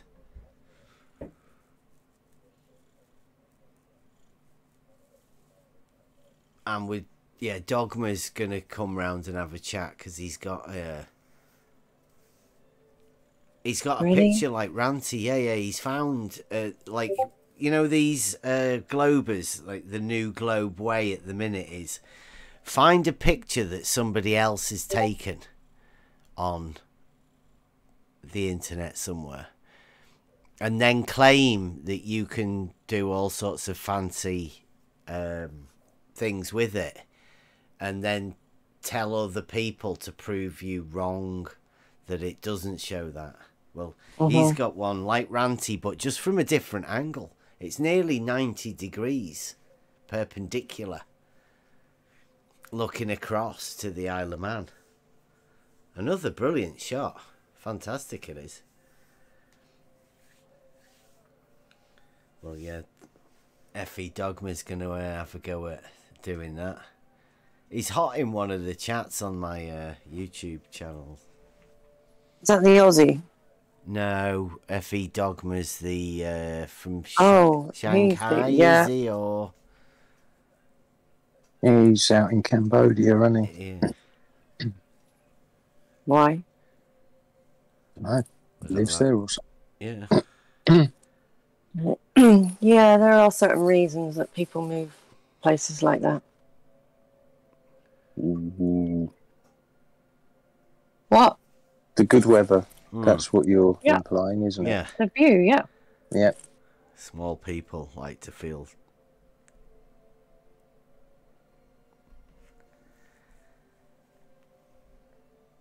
Well, yeah, so I think he'll be coming back around again because I think Ranty's gone.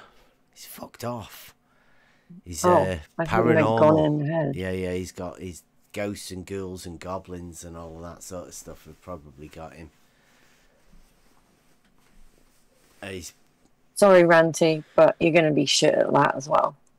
There was no point in him hanging around here, was there? No, but there's no point in him doing that either. Yeah, Ranty, after just publicly switching back to the globe, cannot risk being humiliated by the people that he was surviving off, supposedly. People were paying him £2,000 a month. That's how much he said he was making. And where's the drone? Where is the drone? And his camera as well. Oh, yeah. We never did find out where the camera went. Yeah, the one he was giving away. Mm-hmm. Yeah. Brandon's not talking about it either. Wonder why.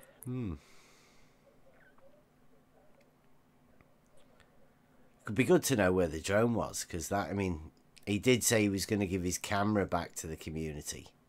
The community that had paid him £2,000 a month. You know. Okay, who's coming forward and saying that they received the camera? No. I haven't heard anybody. No.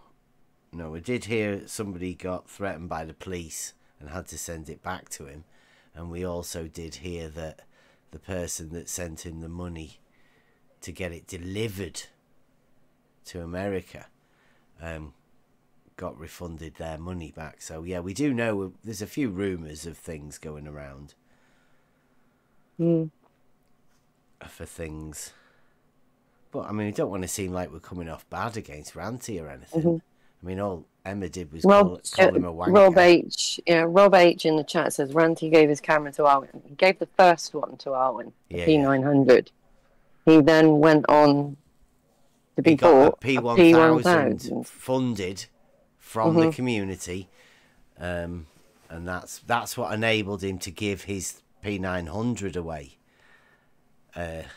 Because I don't know whether, I think he got his P900 back in the day on his own. I don't know whether that was funded or not. No, I'm not sure on that one. Chemtrail Ranty, wasn't it? It's what, way back in the day when they were doing chemtrails.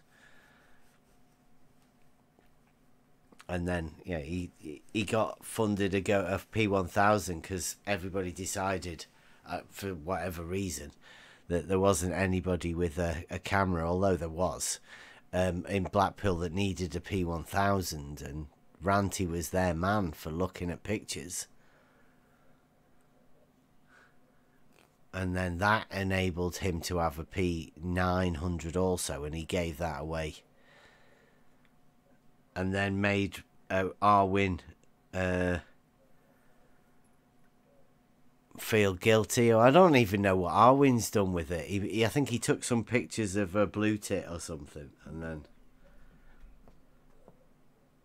Yeah, Arwyn's not the kind of guy that gets out much, I don't think. And he probably had good intentions, got the camera, and then just didn't get out with it.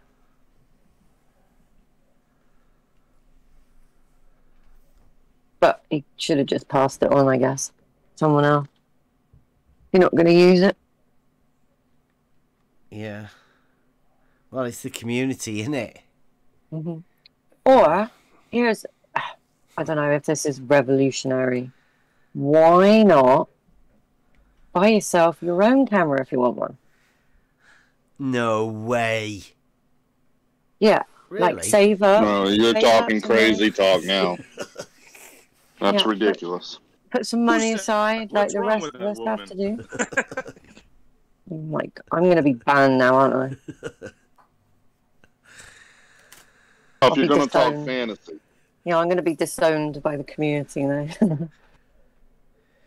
I think that's the difference between the community, right? The flat Earth community imagines that there are a community of people, whereas in reality, there's just people, individuals, and most of us individuals already have our own stuff. We don't ask anybody else for it because we're doing what we want to do with it.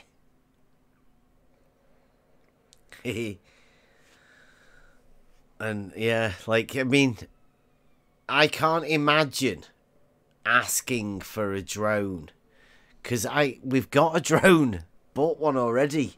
I can't imagine what I would want to do for it and why I would want anybody else to pay for it. I can't imagine going online and asking for anything, money-wise. Ever. No. See what Rob's put? Ranty was in Arwin's live show recently asking Arwin to give him the camera back. That'd be right. I'm thinking he's on hard times, Ranty. At maybe he wants it back stuff. And he wants to sell it. Yeah. So they hold their price. You can get about 400 quid for that. Yeah.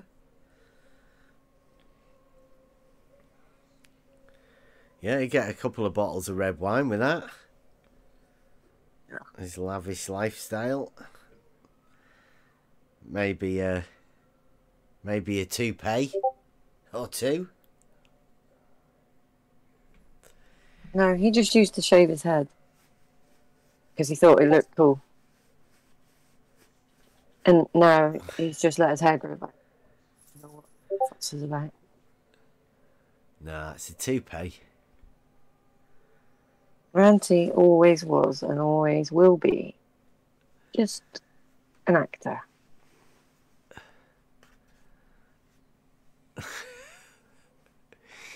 And I thought you were going to say wanker. I almost did, but I didn't want to get banned. It happens a lot.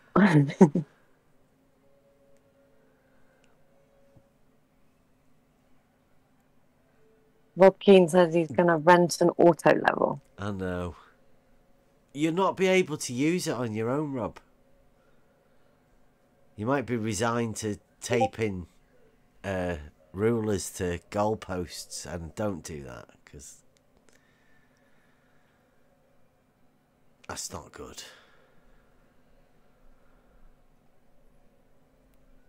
There's no need for you to rent out an auto level. Just phone a couple of surveyors up about renting one. That'd sort it.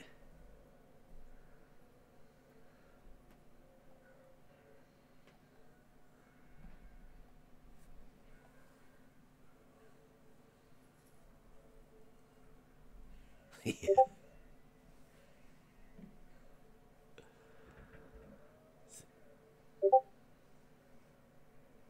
Has anyone in the UK had a thunderstorm yet? I am very disappointed. No, it's cleared up again. Like, it's gone. Proper clear skies. Is it? Yeah, it's looking not where I nice am. here. It's got really muggy here, so could be in line for a thunderstorm. Yeah, but I've been hoping that all day and it hasn't happened. Yeah, I want one at night. They're better at night.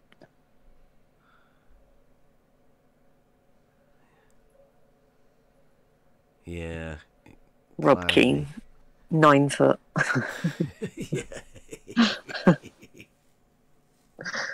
I'd forgotten about that.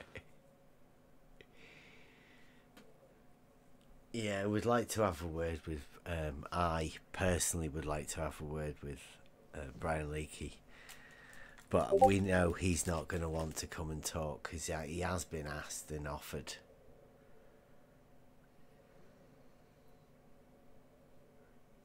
I may have to not be here if he's here. Really? Because I'd have to tell him to stop pacing and sit down. Oh no, I think he'd be sat down here, be calm. Really? On the sofa with Brian Leakey. Of course he would. He wouldn't be pacing round like he's nervous on Brandon. On the sofa with Brian Leakey. So, no thanks. Yeah, I'm not so sure that's that appealing. But I'm not sure some of these people. I'm not sure that they can talk like this. They find it really difficult. They prefer doing the back and forth with the Globers. That's their default position. I think a lot of the people who are in this thing don't know how to talk to friends. They like the combativeness of the argument always. You know, it doesn't matter who with, but the idea of opposing opinions gives them, you know, like there's no way to to have your opinion. You will gain people with your opinion when you start arguing with somebody else. I think they like that arguing, whereas I don't think arguments ever help solve anything. At least not the argument that's imagined as an argument. Yeah, no, you can disagree with stuff, for sure.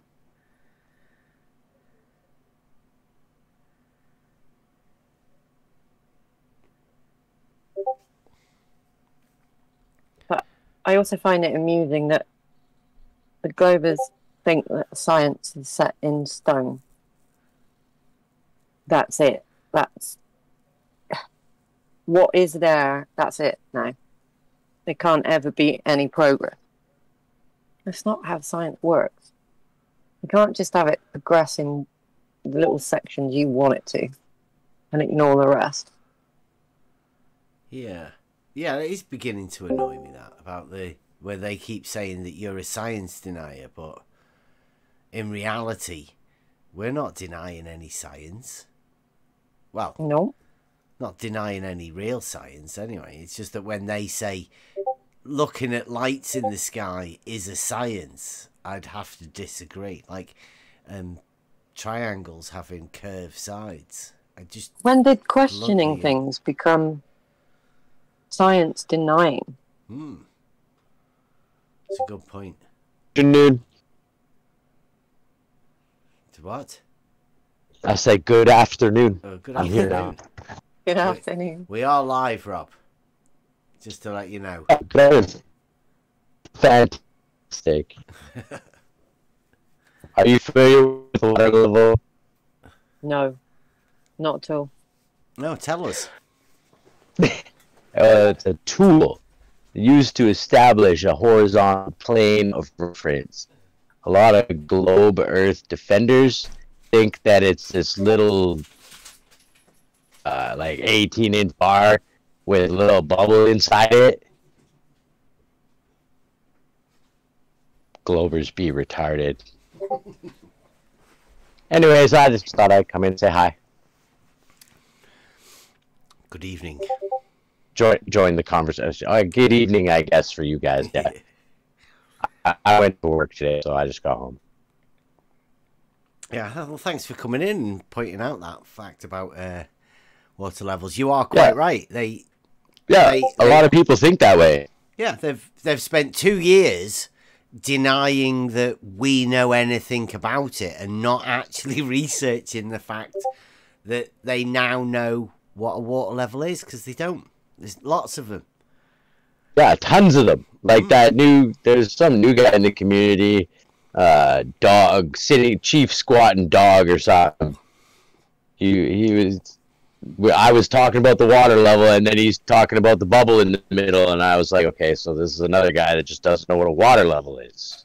It's a tool. Like, it's not a spirit level tool. No, it must be embarrassing when they find out. It's a new running joke with one of my coworkers at the shop. Like, whenever I see him, or whenever he sees me now, it's, are you familiar with the water level? Because he's starting to get it, and it's pretty funny. So we'll have that conversation in front of other people too, like just talking about water levels. It's pretty funny. No one's having as much fun. Okay, I'm back on mute.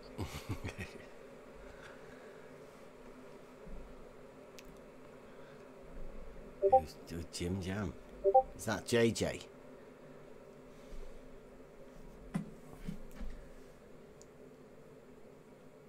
I'm just gonna make a brew. I'll be back in a minute. Talk amongst yourselves, or do you want us to put some Buster music on?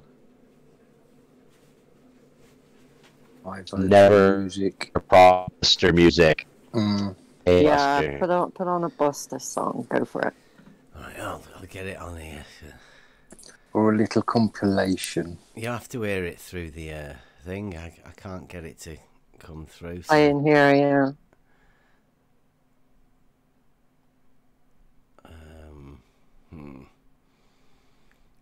I'll get it on the. You know what I haven't heard in a while is Nug Life.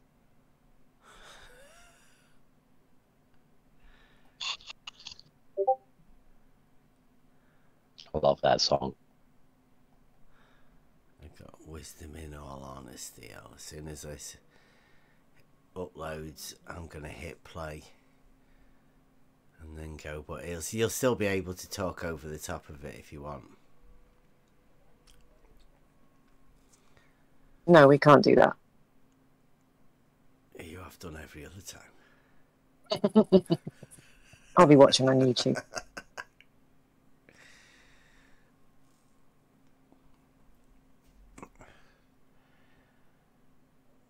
I'll have to sort the other one until we get it right. Here we go. I'm playing this on YouTube, on Discord.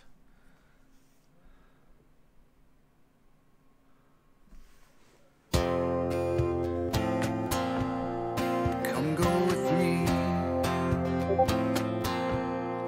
Open your mind.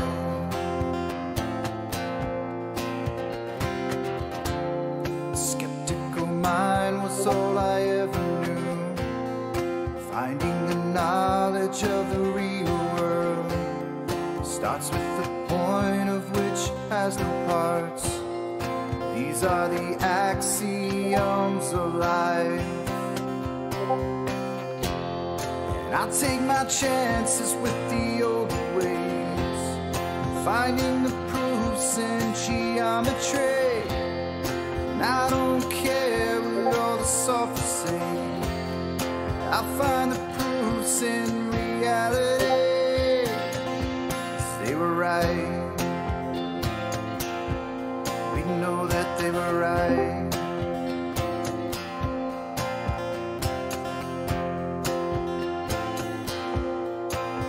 Buenos días. Starting with circles and lines alone, constructing the nature of what's known.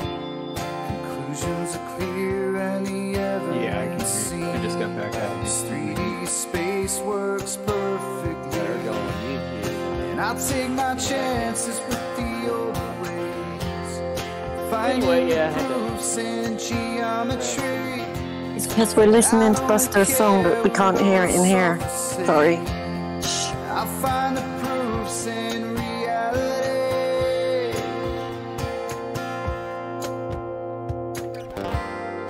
When all around you is sinking sand, you have a place on which to stand.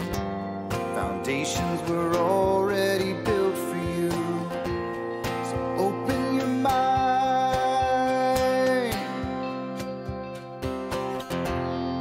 I'll take my chances with the older ways, hearing the words of what the ancients said. They say my words sound like sorcery, but there's wisdom in all honesty.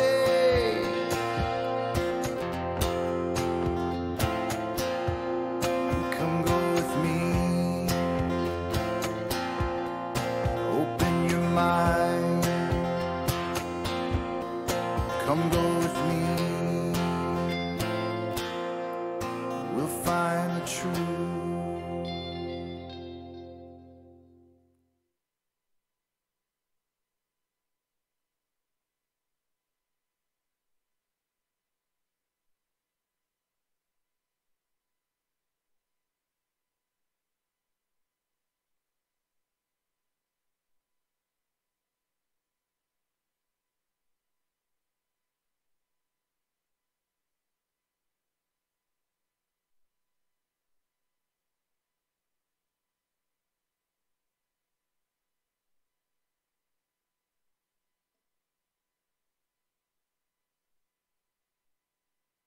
There you go, you can speak now.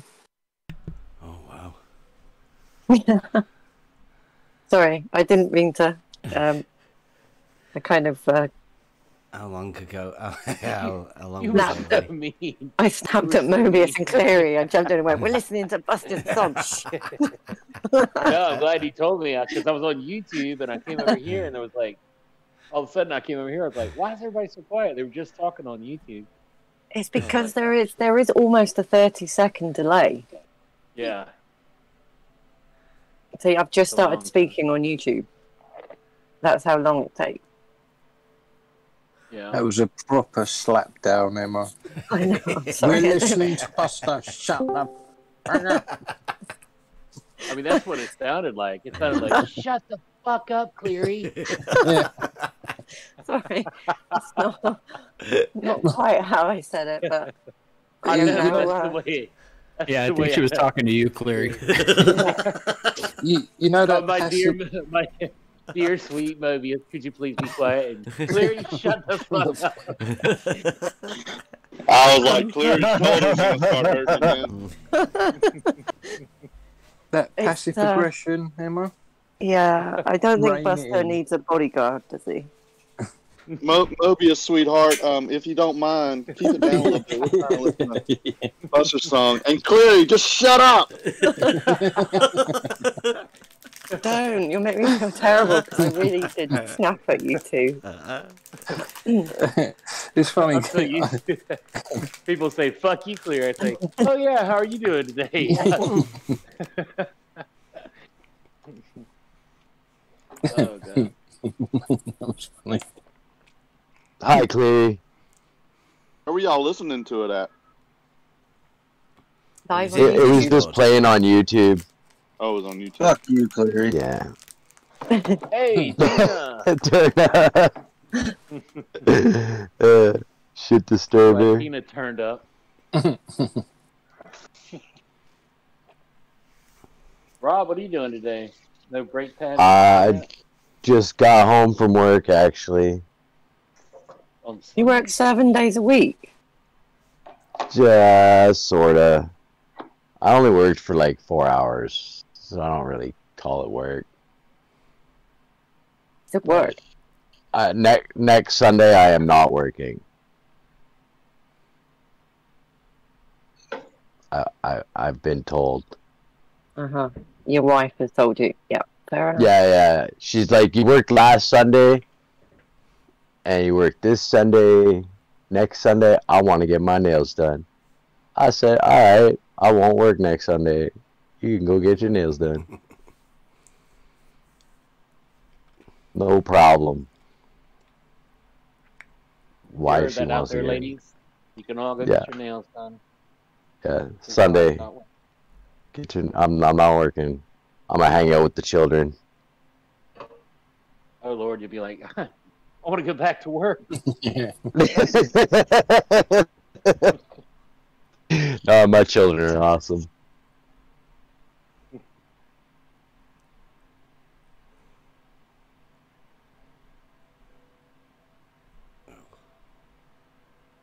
I'm making noise. I need to mute. Could sure use some Nug Life. It's only a short one. You want us to put that on as well, Rob? Yeah, go on. I haven't heard that one for ages. Okay, look at it. We'll put them all in Discord.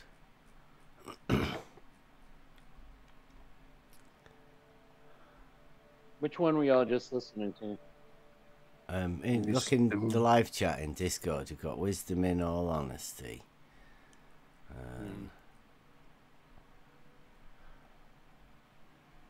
Oh, Dead Straight Lines is too big.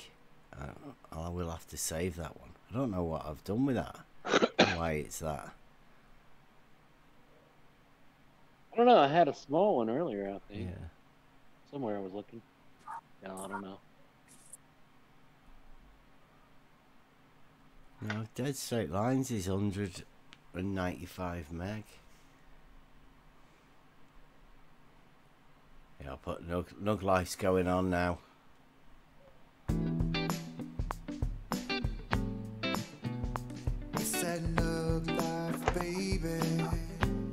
But why would you want them to?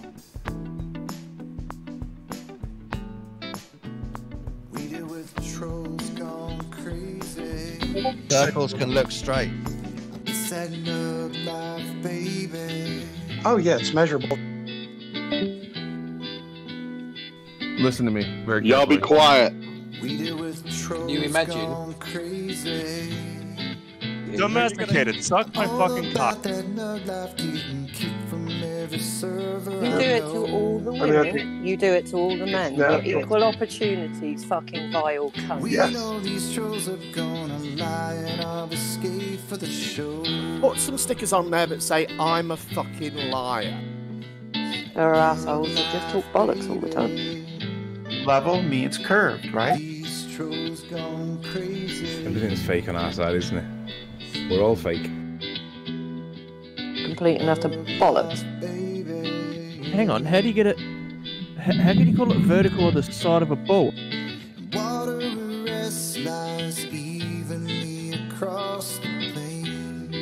I agree, level's horizontal. Hydrostatic pressure is the answer that will end the game. Horizontal, bro. We got the arguments and proofs to show. These crazy people gonna recognize the knowledge that flows. Oh. It's another life, baby. Logic and reality take the water levels, don't curve. How can a straight line form a circle? Right line geometry displays the 3D space of our world. You're a universal horizontal waterer. Sick to think that straight lines curve. That kind of logic is the thinking that no one deserves. The surface is not curved, you twat. Setting up line, baby.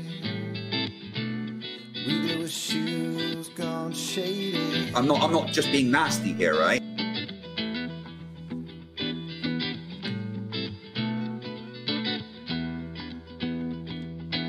Actually, it is irrelevant.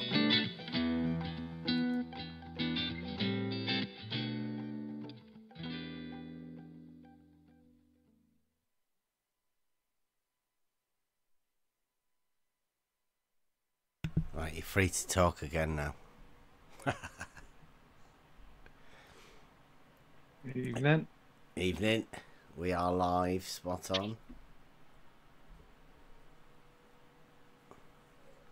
I like Hello. that one, the Nug Life All one, out there. because that was the weekend that we started the 400-meter water level. Hey, spot on.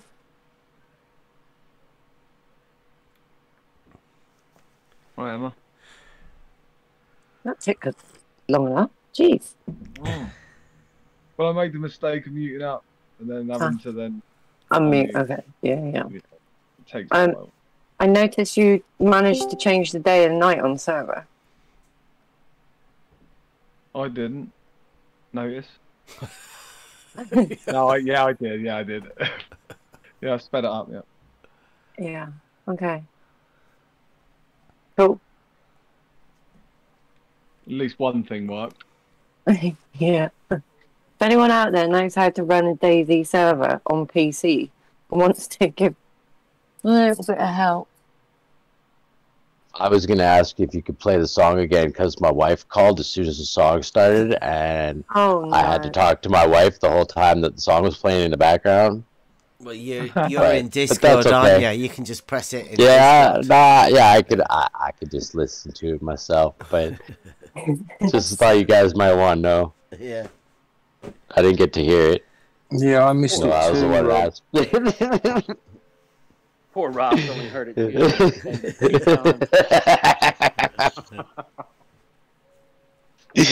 Got me. Yeah, let's get those 1, 2, 3, 4. Is that 4 songs now, Buster, that we've got? Or maybe I keep thinking 5, or is that because the 5th one's the new one? Yeah, it's like 5. Or Yeah, 6. 5th one will be dropping soon. Yeah. I just gotta get the vocals down. Nice. Nice. I'll have to sort it out on a loop. I love that guitar that you've put, that Mobius has used behind his latest video, Buster. No lyrics, just that guitar. Beautiful. Yeah, that's the limit of my lead guitar. I'm pushing it on that. No, that's good, man. I've got it.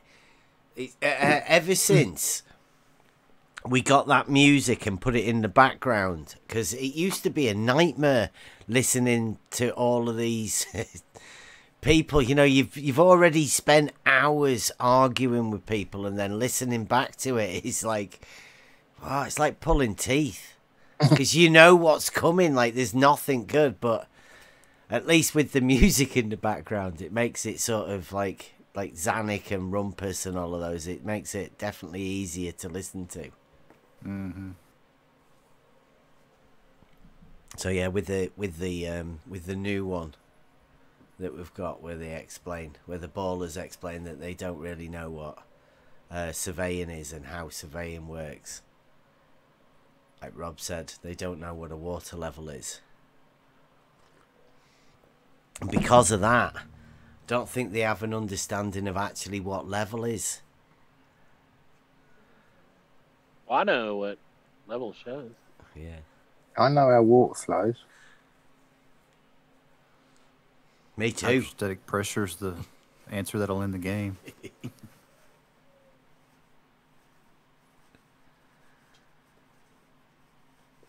Except somebody said that hydrostatic pressure's something, I don't know.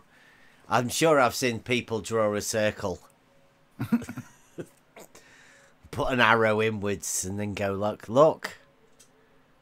Yeah, my model dictates that I draw circles. Yeah, with arrows to the centre. And outwards from the centre as well, both ways. Depends how they're feeling. Who was it? Somebody said today on one of the chats, they said, nobody has ever said that horizontal and vertical are the same. Yeah, what was that? I remember that. Yeah. It's like, really? I'm sure you've not had a word with anybody about the globe model geometry. Oh, that's when you posted that meme that I did ages ago. Yeah. From Casey, wasn't it? Yeah.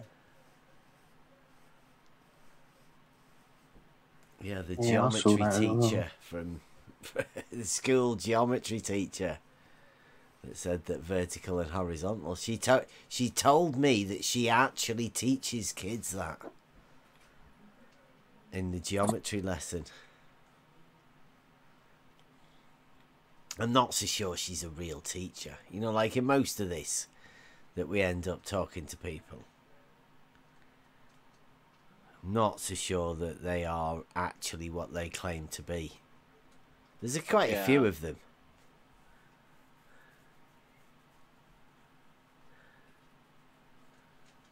I mean, like me, at the minute, I don't claim to be anything other than a carer that has done some really basic surveying a few years ago.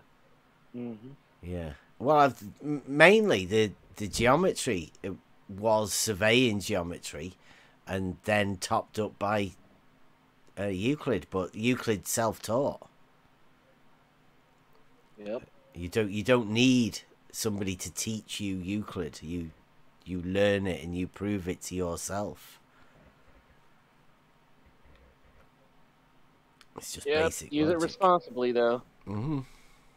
Make sure you understand that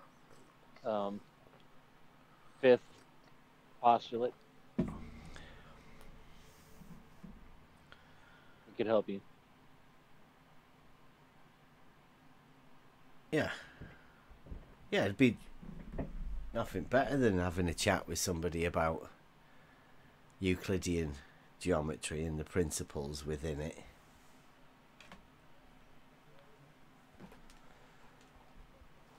We often do. So if you were one of those people that like to discuss things like that, come and join in.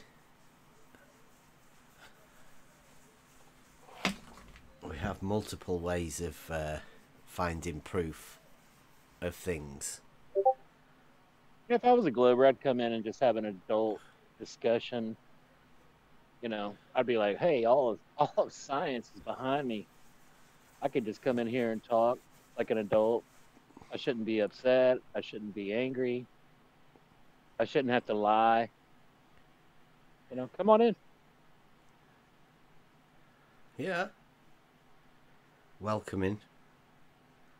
Rakia might shout at you.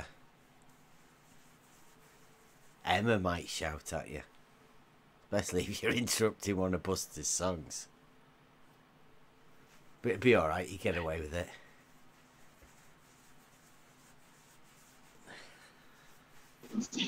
I thought about staying away, seeing if they come in. Maybe they're scared of me. I was kind of scared to come in when I saw you in here. I was like, shit, you might jump on me. I mean, Larry runs away every time I show up. He does. He comes in when I'm not here, and I show up, and he's gone. You got a 30-second timer whenever Larry's around.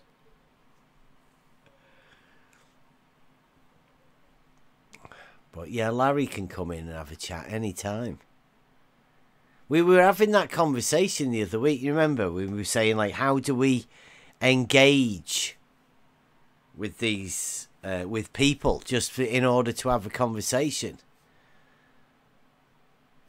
And that seemed to be going quite good. Yeah. But Yeah, I mean, we could do the same thing. You know.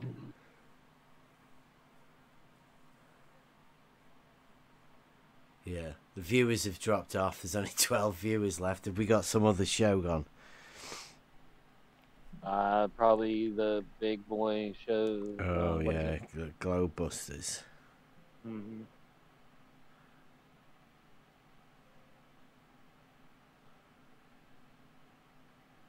LiDAR scanning. The thing must be listening out to us. Putting stuff on my Google. We've only just mentioned about LiDAR, haven't we?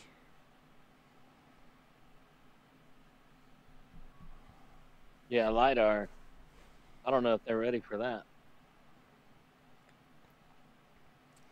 Well, that's one of those things with where money gets involved, isn't it?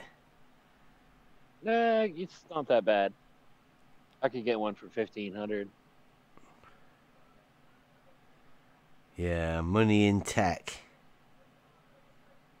It'd be worth it though. Right across like Pontchartrain Causeway. Map the whole thing out with lasers. And they'll be going, well, you see, lasers aren't very accurate. Yeah, I'm fucked now.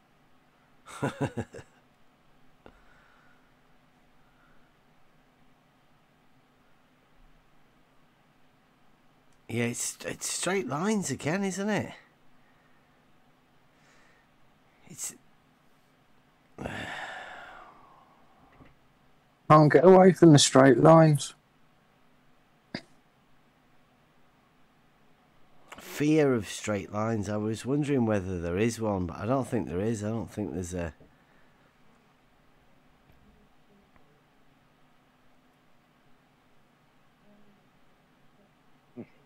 Right phobia.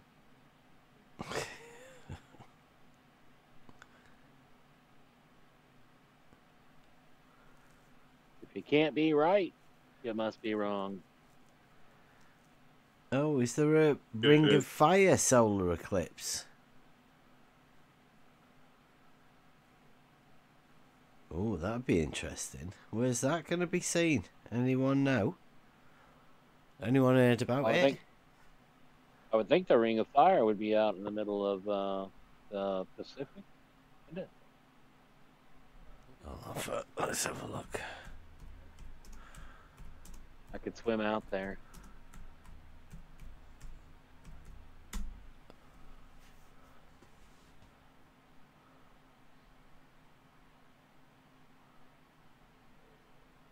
Solar eclipse, June 10th. Ring of Fire eclipse 2021.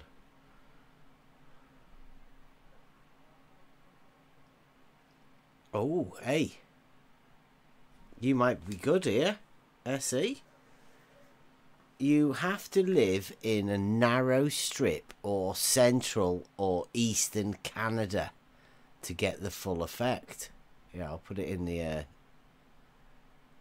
thing for you there. Oh, space.com. Dirty website. You might have to click the link in the live stream there.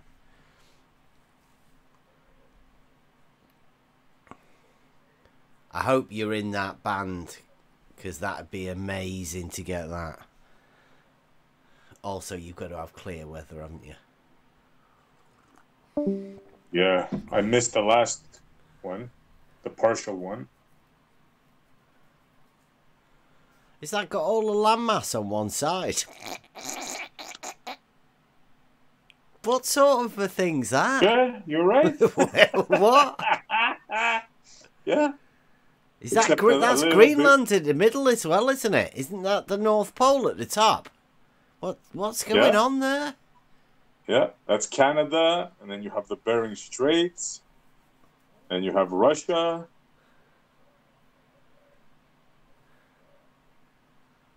I think I'm looking at that correctly. Yeah, yeah. Are you looking at There's the Great Lakes. Oh. Are you in that band? Please say yes. I see. Come on. I'm checking it right now, bro. I'm checking it right now.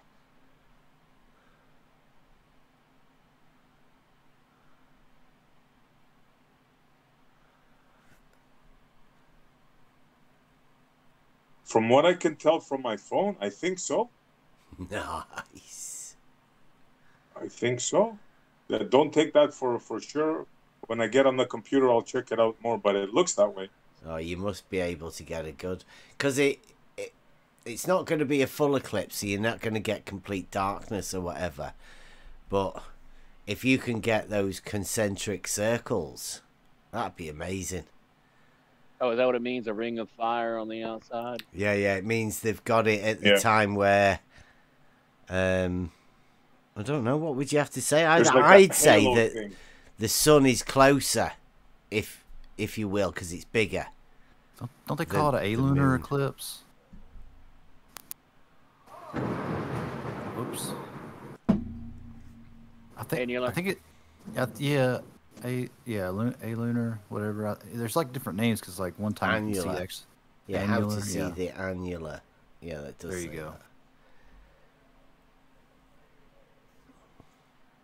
The annular solar eclipse on June the 10th.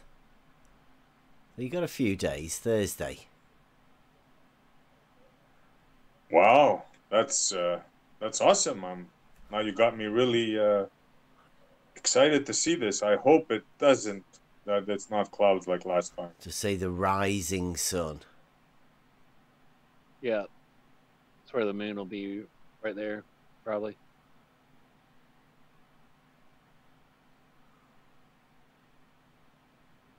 That should really be cool, though. Yeah. I remember that last one, that total eclipse, man. You couldn't even see the moon. It was the weirdest thing I've ever seen.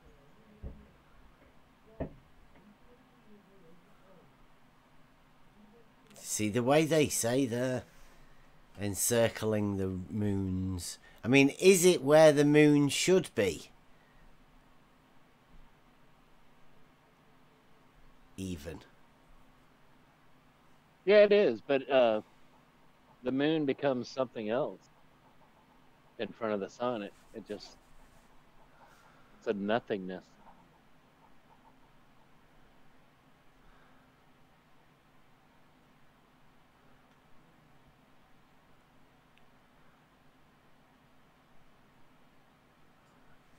Or annulus. Nah, that's too far up, Bev. That's way too far up. Looks like you're gonna have to get the dog sled out and Yeah, head yeah, north it's for true. 3 days. It looks like up near the Bay of Fundy. From what I can tell from my phone. You say the Bay of Fundies? Yeah, there's a bunch of fundies there. Stay away from there. Yeah. Oh, it's right at sunup as well.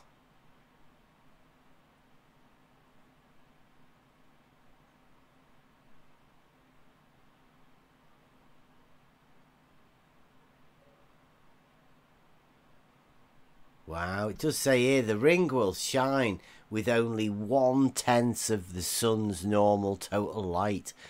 But this is less of a change than it sounds, since the eye adapts readily to changing light levels. The illumination will be no darker than on a bright, overcast day. That doesn't sound right to me, that. It's almost as if the light isn't coming from that thing. Most of the light comes from other places.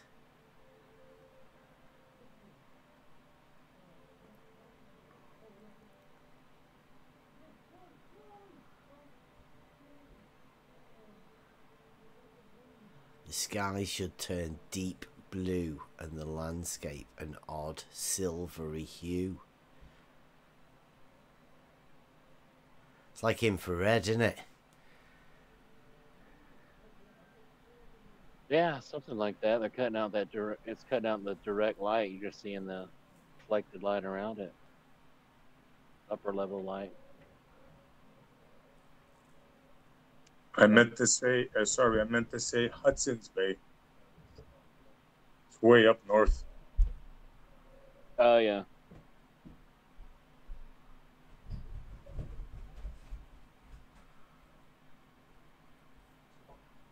Guess she had fundies on the brain. Going over there to speak lies earlier. Shame on me. I can hear the Canadians. What is he saying?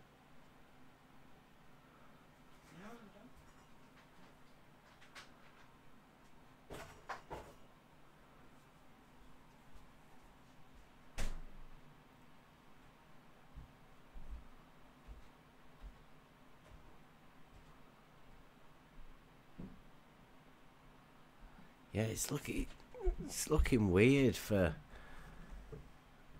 but it is going to be for anyone getting any sort of a glimpse of this, SE. You'll end up seeing the horns, you know, of a low sun on the horizon. It'll be brilliant. I'm definitely going to be on the lookout. Yeah. Does it give a time? It's early in the morning of June the 10th, Thursday. Okay. It's going to be so low, it'd probably be really hard to see. You know, trying to film it or something. It says anyone an area residents who live around the northern Great Lakes eastward to across New York State, New England and southeast Canada. At least 4/5 of the sun's diameter will be eclipsed by a dark disk of the moon as the sun ascends above the east-northeast horizon.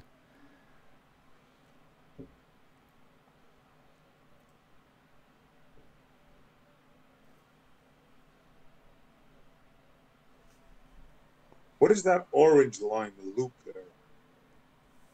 Because I think I'm in that line there. Is that partial view or? Yeah, you should catch some of it, right? I think right in the middle of it is where you get a chance to see the actual sun, you know, with the full circle. The corona. Yeah.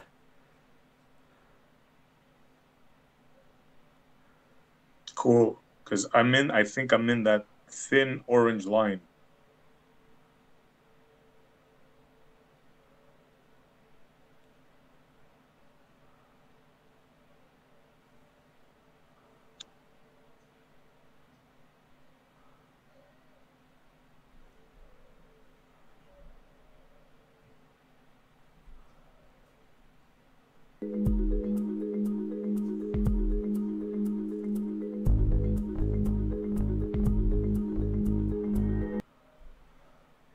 There's all sorts of weird stuff.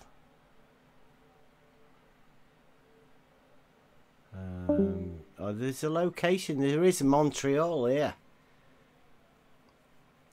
Sunrise for Montreal is 5:05 a.m. and the max eclipse is at 5:39 a.m. So it's going to be right, and the eclipse ends at 6:38 a.m. Nice. So you are going to be within the path of that. It's nice. I'm definitely going to get up early. You're getting a good hour of that as well, aren't you? Wow, with 2 batteries. Got to make sure I boost them up. Yep.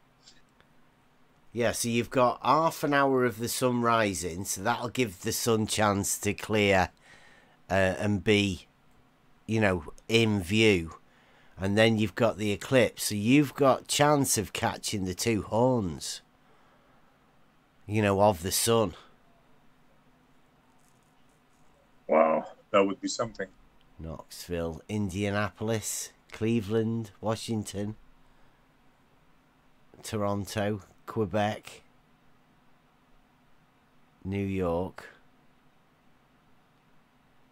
New York gets a good bit of it as well. New York? We got a couple of people in New York, I think. Yeah, I New think York's we got not much Matrix there. different than you, really, for time-wise. Yeah, we're at the same time.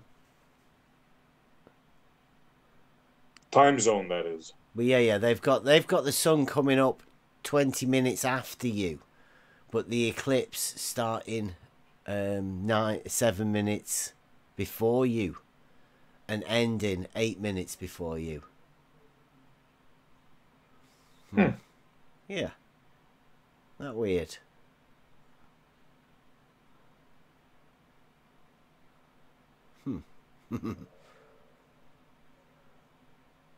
Chicago.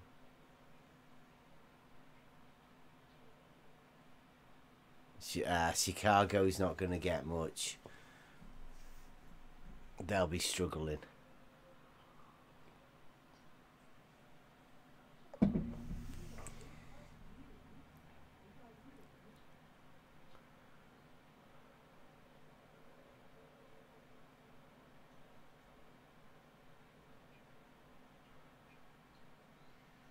Oh, wait a minute. It says the eclipse will also be visible from start to finish in parts of Africa and Europe. Generally is late morning or early afternoon event, appearing well up to the southeast sky. UK London eclipse starts at 9:10 to 10:10. Magnitude of 30 degrees, and the eclipse ends at 11. So we're going to catch some of it as well.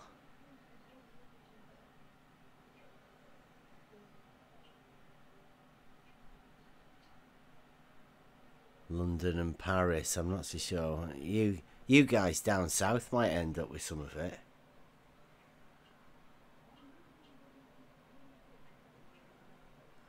Some of what? The eclipse. When? On Thursday. Really? Yeah.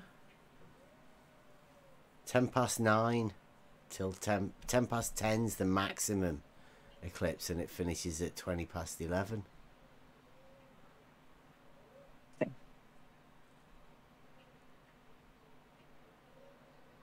I might be too far over the other side, though.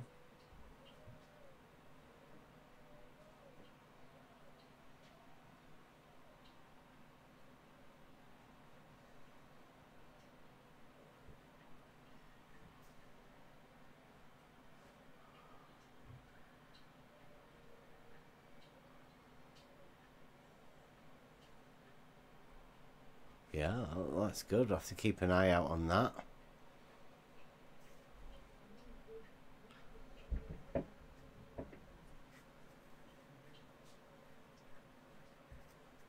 Oh, JQ want the Discord.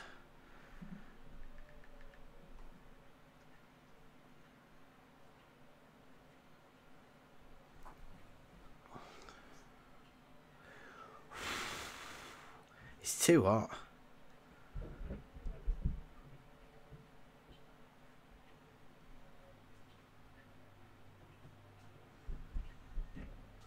Why does it take so long to get me on?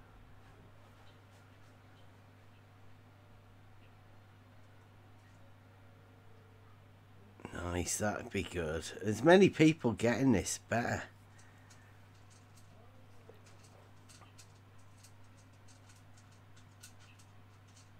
Do you reckon we'll catch much of it being up north in the UK? I mean, there can't be that much difference, can there? You'd expect it if London are getting it. We'll be able to get it.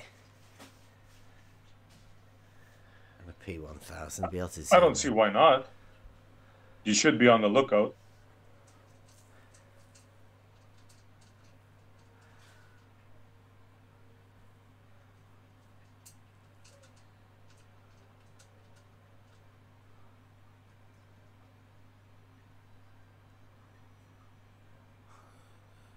Yeah, partial. It's like a bite out of a biscuit.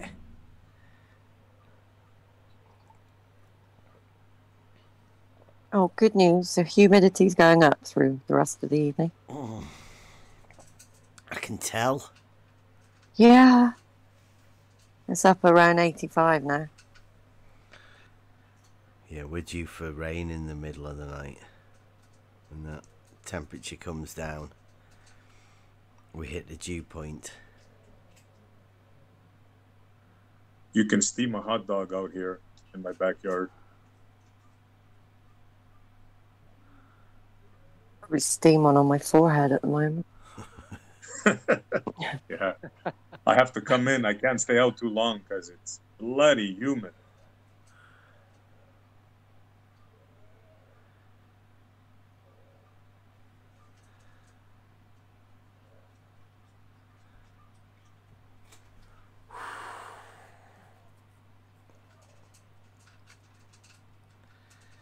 It's too hot. Right, so how do we purposely show people about perpendicular? What's the best way of doing that? Because I need to put a bit at the beginning of this video to explain what perpendicular is. Yeah, 2 independent reference frames above the ground. Yeah, independent of each other and free Yep. from... Shitty attachment. Yeah. Because in the video we talk about an auto level establishing a horizontal plane of sight.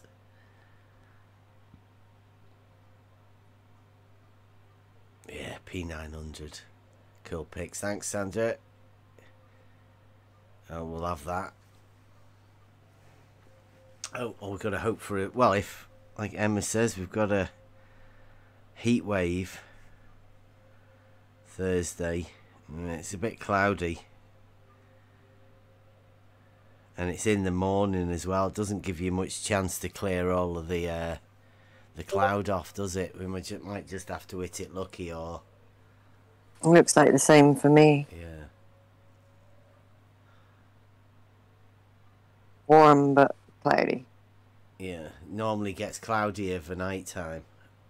And then the sun normally gets a chance to burn it off, but if we're looking for an eclipse, we can hope. Somebody might get a break in the clouds.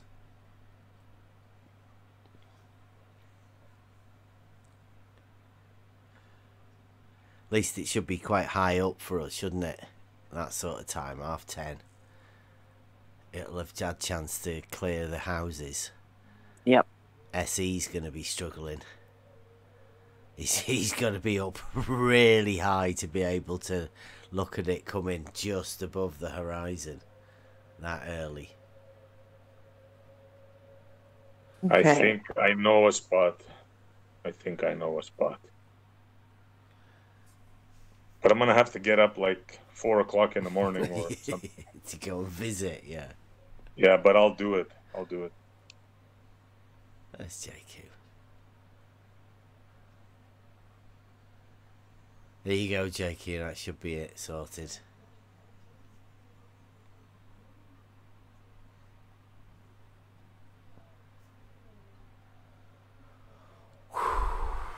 Whoa. I might have to shave my head soon. I'm getting too itchy. Too much heat. I've just checked, JQ. Oh, you've done it at the same time as well.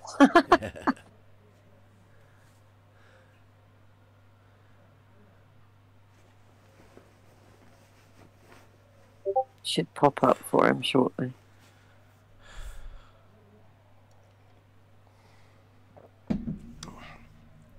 I've seen Sandra P900 curl pics with her. She's found some birds that are arguing with each other. Have you seen any of those shots yet? No. She found a buzzard and a kestrel like fighting. Or it must be.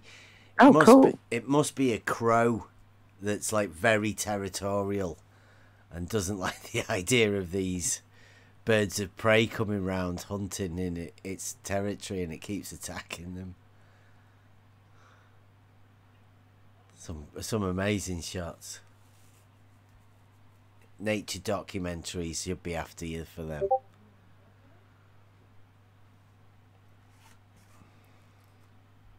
I don't know how long the crow's gonna last though. Hey, yeah, Sandra, I heard you got a shout out on Eric Dubé's level film or whatever. It's pretty cool. Yeah. Famous. World famous. Yeah. I said, what pictures with you? She went, I don't know, we've done so many of them.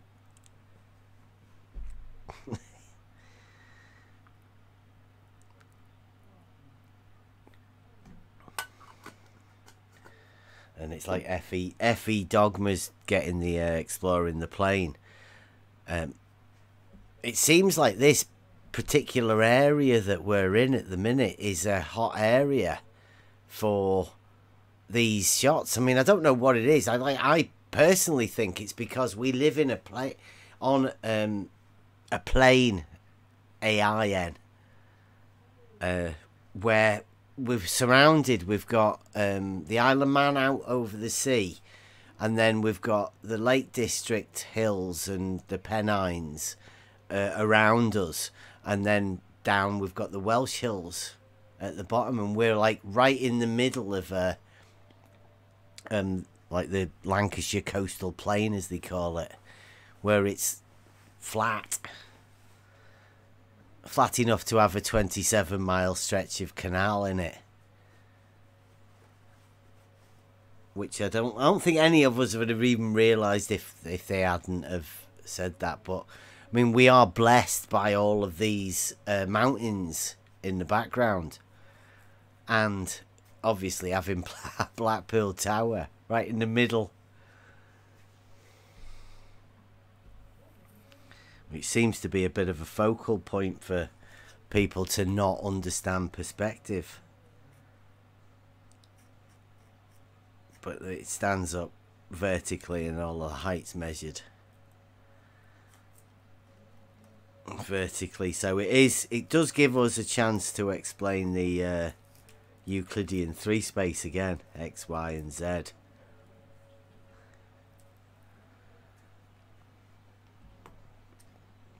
And that's what we should focus on, the three-dimensional coordinate system. Yeah, I've never seen it tilting vertical. All these globe heads draw these horizontal baselines out to this perpendicular vertical object in the distance, and then they say that it's leaning away. I think I heard Rumpus say that the other day. The angular deviance of the verticals was 0.8 of a degree. It's like, really? So the verticals have a 0.8 of a degree difference between the two verticals. I So find it very hard for him one to of be them, able to ascertain that.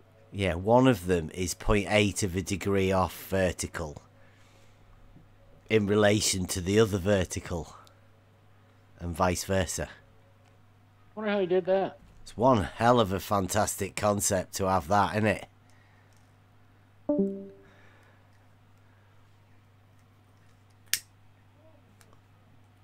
You've got to be ultra clever to be able to do that mentally, haven't you? Yeah, to fool yourself into believing that things are tilting away even though they're vertical. But only that one over there is tilting. This one here is actually vertical. That one over there is 0.8 of a degree off vertical. And then you go Oh my over there God. to that one. That one's then vertical, and the one that you were at is 0.8 of a degree off vertical. It's fantastic. Yeah, that's what they call selective tilt.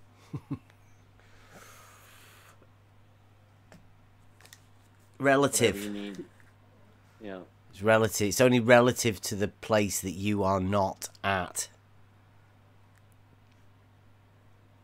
It's Well- like non-Euclidean free space. You can pretty much do whatever you want. You can have different verticals everywhere. Just a free for all.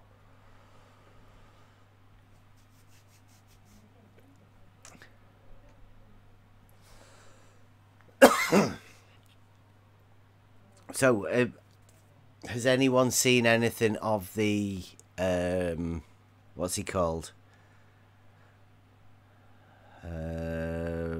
Ranty.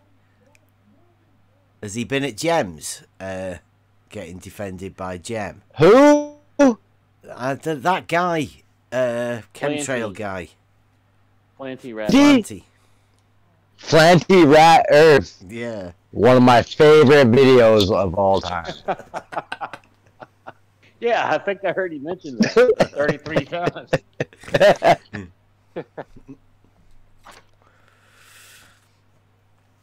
Because I was wondering whether he's gonna like say anything about the fact that the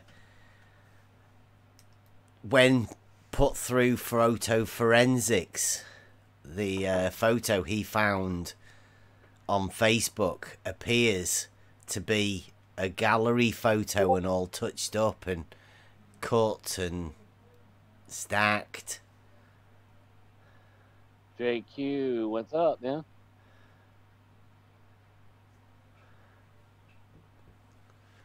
Nah, he'll just put a ruler on the photograph and say, hey, this is missing half the mountain. It's catching. I saw FE Dogma put a video out. With the ruler on a photo? Yeah, he's called it Thus Spoke Bev and talked about exploring the plains video. And yeah, he did it also. Rulers on pictures of the new globe earth tactic. Yo, Bev, people just have different ways of expressing how much they appreciate all the work you do. Mm-hmm. Like, I tend to like to compliment you and like just tell you, yeah, you did good work. Some people don't like to do it. They like to like use backhanded comments and shit. Like, try to talk down to you, try to be ignorant. But they have the same adoration for the work you do. Because without the work that you do, they wouldn't even be a part of the argument. Hey, JQ, what's up? You can speak up if you want. Just took myself off of mute. Welcome. How's everybody doing? Welcome. All right. I just wanted to say that this is my new favorite Flat Earth channel because it's just so mellow. But I'm the only flat earther here. That's true. That's true. I understand that Bev is not a flat earther. Just, I'm not really a flat earther either, but I'll wear it. I'll wear it. I don't care. We are non-ball earthers. How about that? No, it's you. No. It was said. It was said very well in one of Bev's videos. You're a universal horizontal waterer.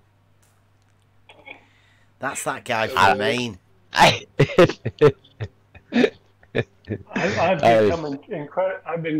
become incredibly annoying to ball earthers because I refuse to beg any question. So yeah, the second they start with anything about flights or stars or anything, I'm like, you can't live on a spinning ball in a vacuum. You recognize that, right? You'd be dead. Gravity. So you want to talk about horizon? Gravity. Flat, level. You'd be dead. Oh no, gravity saves me. No, you'd be dead. You're in a vacuum. You're spinning on a ball in a vacuum. You're dead. You can't even do that. Demonstrate that for me, please. That's always. Demonstrate being on a ball in a vacuum. And people are living upside down from you. You have to believe that. Yeah, you have to believe that antipodal is the thing. There are people living... I think everybody's verticals are parallel. That's brave. They call it the zenith. Your zenith is not my zenith, but our zeniths are parallel. You gotta watch him, JQ. I don't think he can hear you trying to talk. No. Sorry.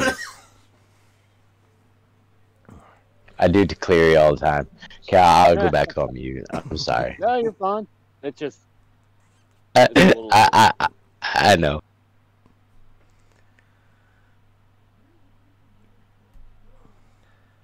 Don't jump all over the new guy already. And again. Sorry, go ahead, JQ. I was saying I'd rather listen to Bev than listen to myself, so I'm going to jump on mute as well. Yeah, that's cool. Well, all right, Rob, you can come back. Over talk to me now. Talk all over Cleary. Yeah. I didn't really have much more to say, but if Cleary wants to talk, that'd be cool. I'm just kidding with you. I tell you guys, nobody's having more fun than us. What else can we tell you people? Do you understand perpendicular? Come in here and explain it. Come on. Is anybody out there? I'm dying to get back on the board, but I like this stuff so simple. I don't like the idea of. I mean, like everybody that's listening here now is already. They already know what would. You know what we're talking about and how simple all of this is.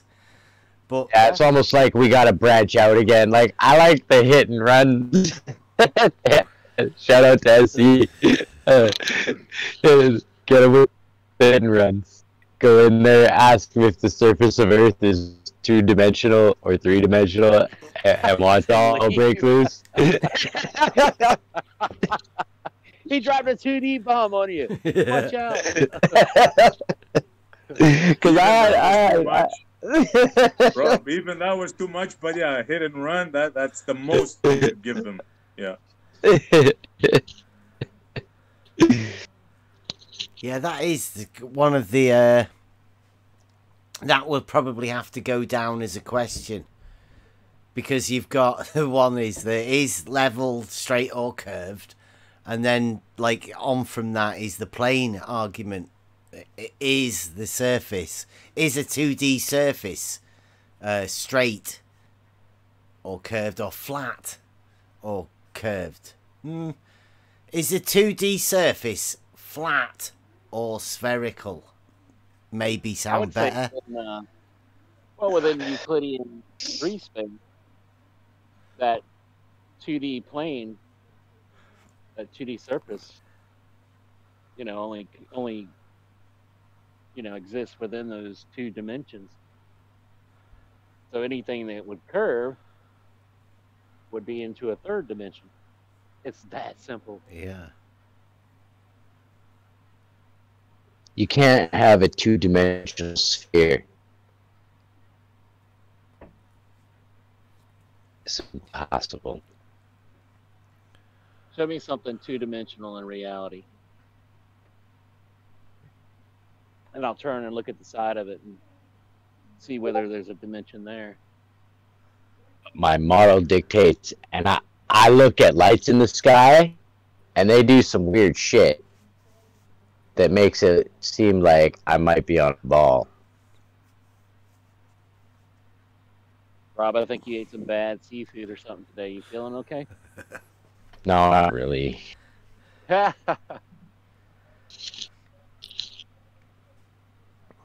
Is sandpaper 2D? That's the best they've got. Oh, That spurred me to buy a copy of Euclid's Elements. The thing is like 5 inches thick.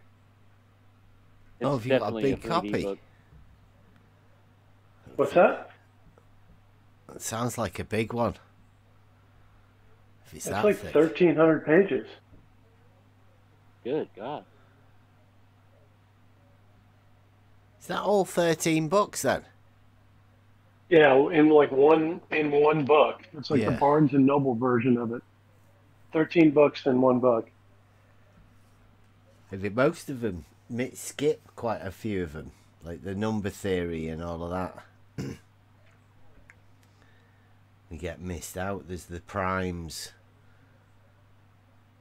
Wow, that's 1,300 parallel planes within that book. Robot. Yeah, you just have a look at the definitions. See how many definitions there are. Check the last definition,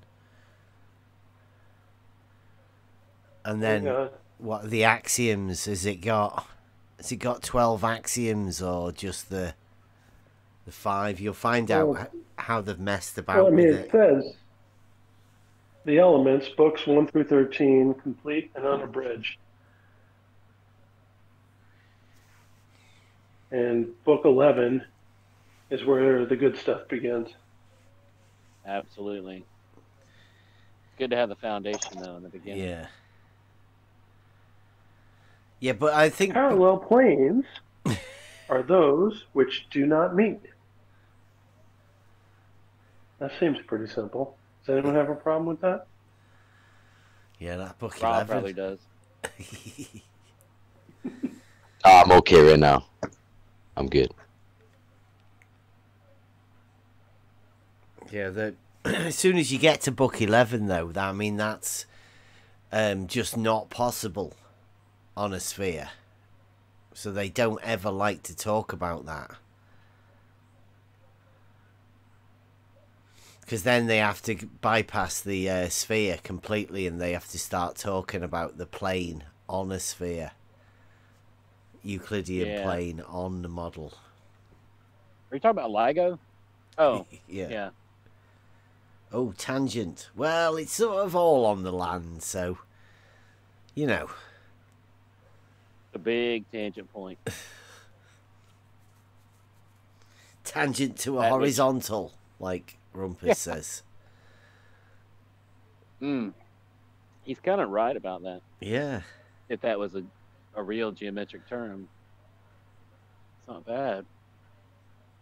Yeah, just parallel planes, really. I mean, it's just a fancy way of saying, it's a global way of saying parallel planes never intersect.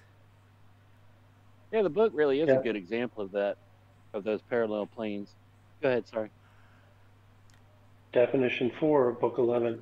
A plane is at right angles to a plane when the straight lines drawn in one of the planes at right angles to the common section of the planes are at right angles to the remaining plane. Lovely. Pretty straightforward. Yeah. Basically describes principles of surveying and how differential leveling works.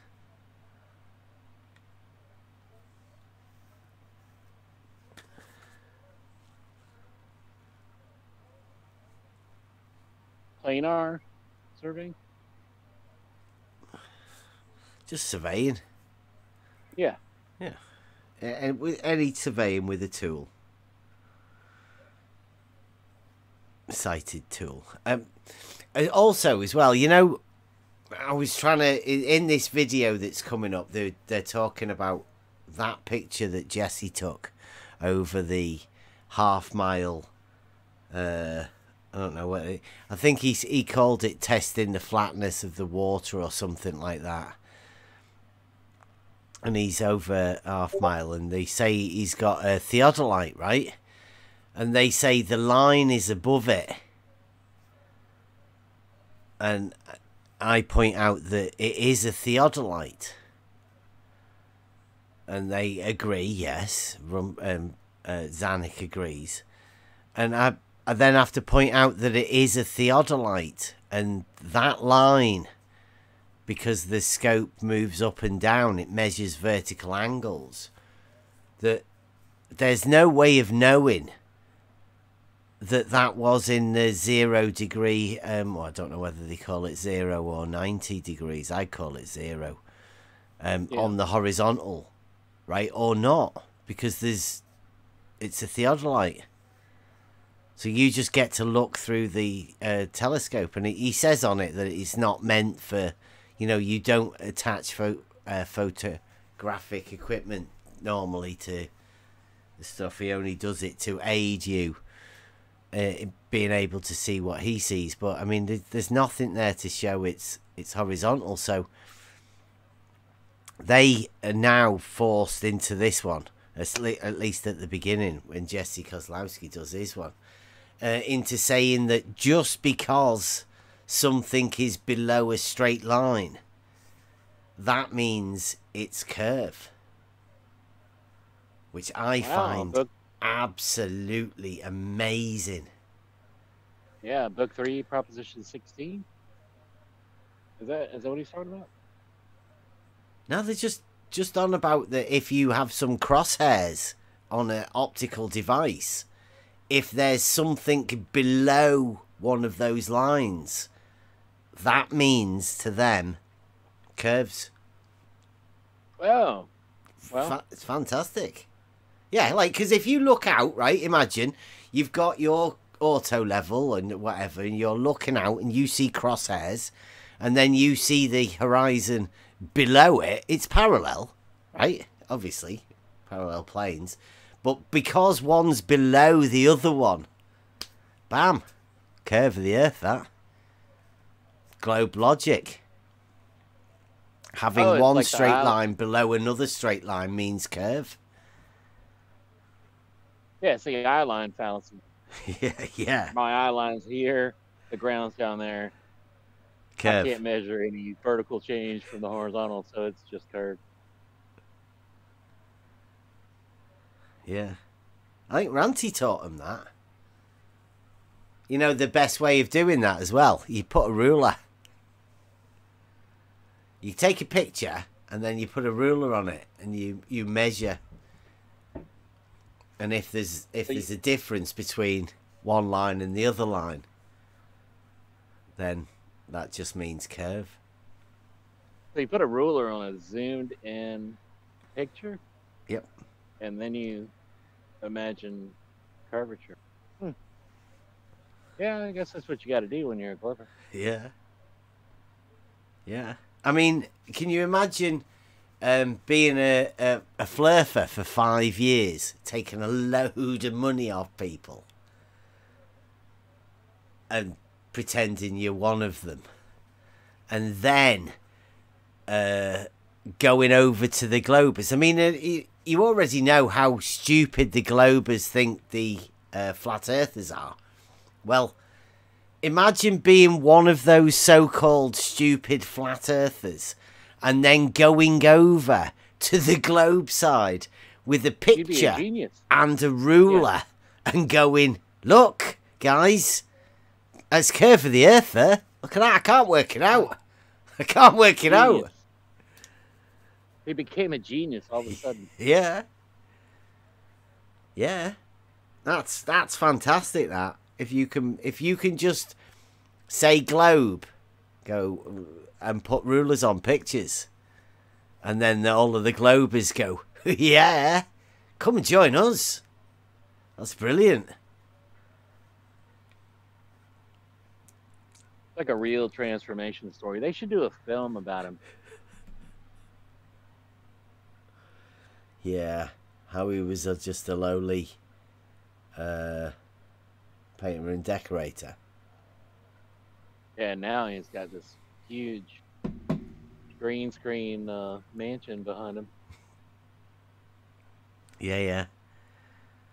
And his toupee. It'll get bigger. Promise you. Come like with an afro next week. Yeah.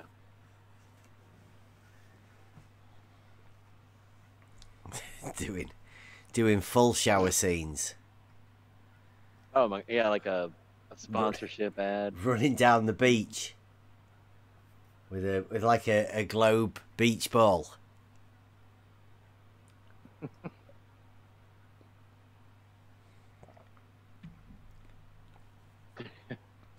Take the model on tour. You see this beach ball? This is where you live. Yeah, but look out there, sir. That's horizontal. And then turn, and it's still horizontal. And then turn a little more, and it's still horizontal. Yeah, but you live on this beach ball. Yeah, look at the boat going over the curve. Look, I can put a boat behind it.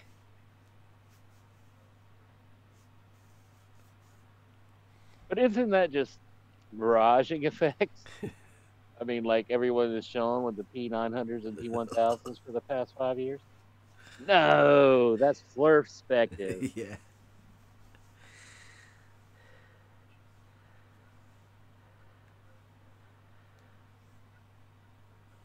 It's like, but if you go to Southport, I know I've not done this myself, but if you go to Southport, apparently you can see Blackpool Tower and the mountains behind.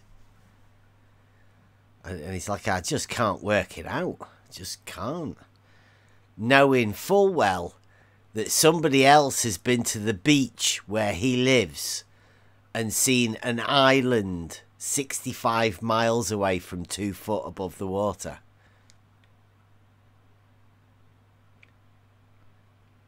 I find that amazing. Well, that was, forget about that. That was the past. Yeah, anyway, move yeah, on. that was in the past. Forget about that. Yeah.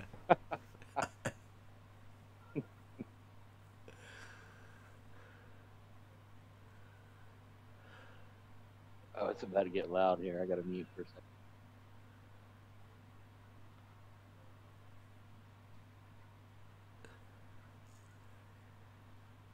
Yeah, we're not testing that the water's flat. We know water is a tool for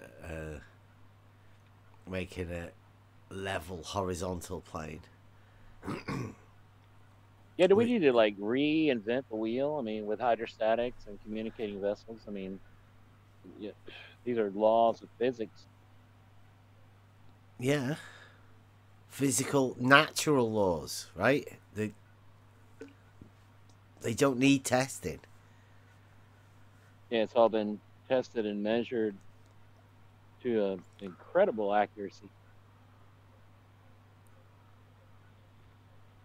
What they say, 50 millionths of an inch? Yeah, a 50 millionth of an inch to a 50 millionth of an inch.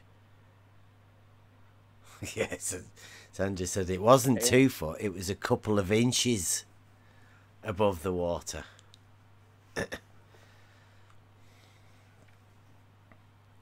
Oh, wow. And Ranty knows that. And I think that was before infrared was invented for cameras. I think it's before Ranty got an infrared. Oh, wait a minute. Yeah, Ranty didn't get an infrared camera, did he? He didn't really do much photography, did he? Can anyone remember what Ranty's best picture was? Well, I was looking across there at the, God, what do you call it, Dan? Is it Barrow Furnace, or is it? Oh, yeah, that's right. Yeah, he looked at, that little short way across that little bay with the water. Yeah, how much hump did he have in that water or drop? None. When he did a time lapse. Hmm. It was totally horizontal. The only alteration was the light. So why does he think it drops away from Southport? Like, if you're looking from Southport, that bit that he was looking out across to Barrow would surely be part of that drop of what he imagines. I don't know, yeah. Him and Sandra took some shots at night of Blackpool Tower. I can't remember where they were, but it was pretty damn far away. Yeah, I think that was on the Welsh coast, wasn't it? Or maybe Liverpoolish. I don't know. I'm not sure. It might have been 9 miles. Yeah. Ranty did 9 miles across Barrow. Sort of like the stones from where we were when I was at 0 feet and looking across to the stones at Blackpool. That's about the same sort of distance as Ranty did across to Barrow.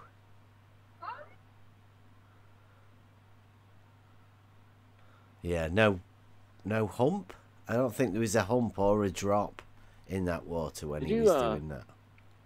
Did you present any of those new images you got the other day? Any of those new pictures? No. That's pretty cool. I don't know if you wanted to show that. I guess I could. Let me cue it up. That nighttime shot. It's really cool. Oh yeah, remember the people in the foreground? Like, watch out! You're underwater. Save yourselves. Yeah, did you notice them towns there? Ranty said they should be in this little patch here.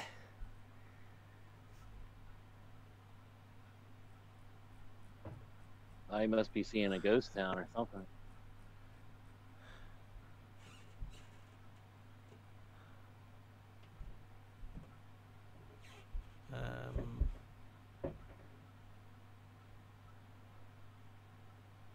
See, that looks like they're dead far out.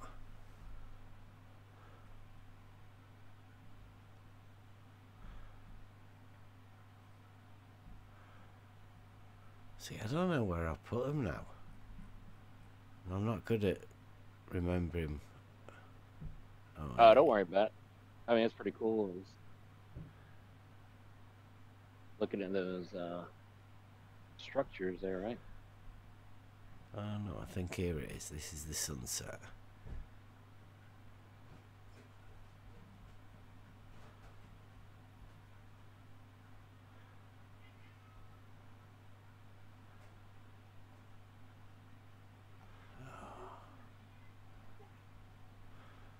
I'll put it on through the video pad.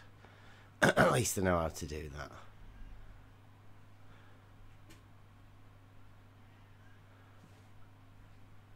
Oh, okay. Are you streaming on Streamlabs right now? You got like an overlay on there? No. Okay.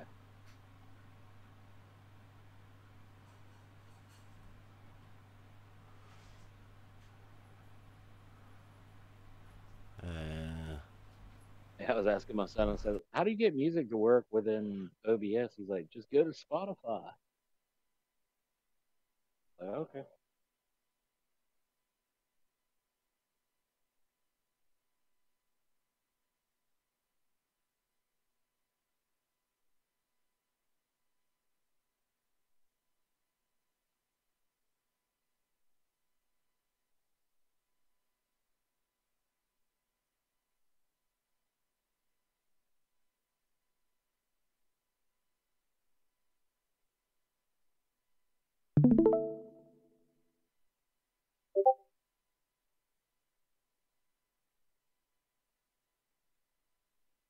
Yep, I'm in. Come on in, folks.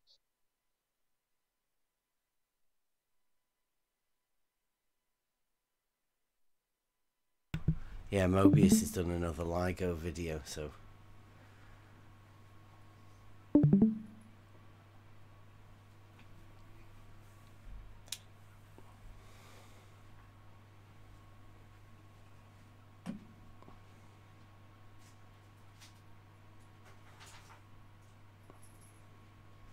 Imagine that with an infrared. Yeah, it'd be amazing.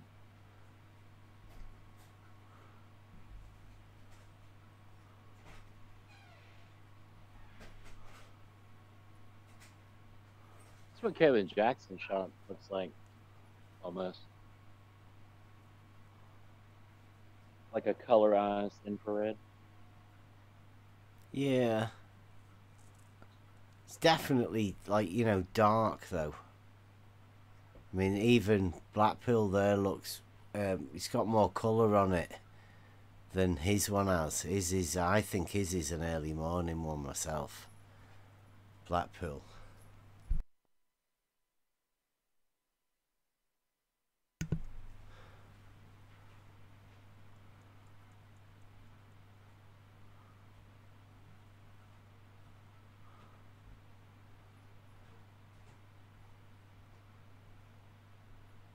I'm sure you can see other mountains in the background.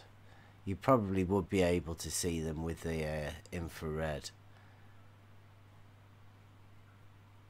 Oh yeah, no doubt.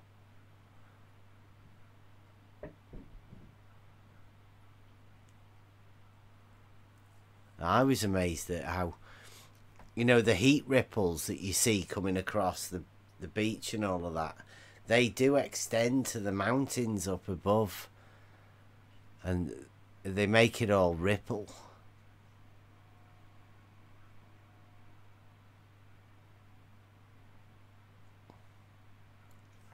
It's me panning up the beach here. Apologies. I didn't even see there was two pictures. Oh. You're right, that is right. So I was listening to Discord. I'll turn the volume down.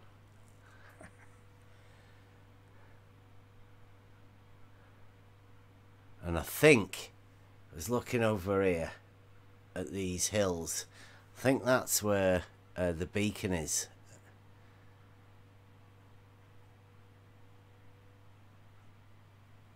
I don't know if Sandra's looking or not. I thought I know she's up there looking at the watching the sunset. I'll see if I can take a picture of that.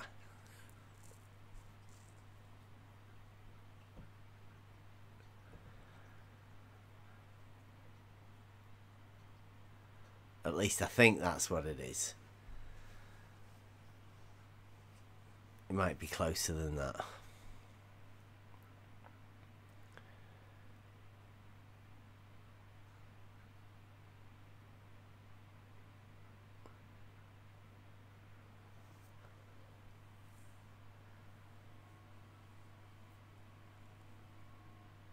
Look at the stones again in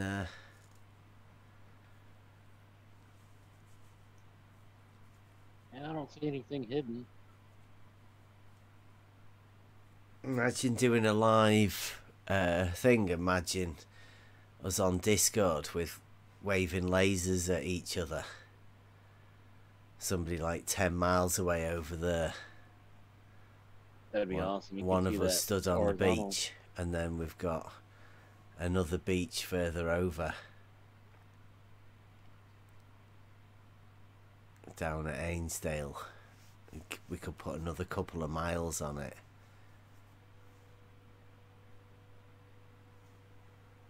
I love that shot. Right? You can just see that visible light in that fold just reflecting right there horizontally. I think you can see 3 different layers within there as well, you know, 3 different heights of the mountains as you're going across that.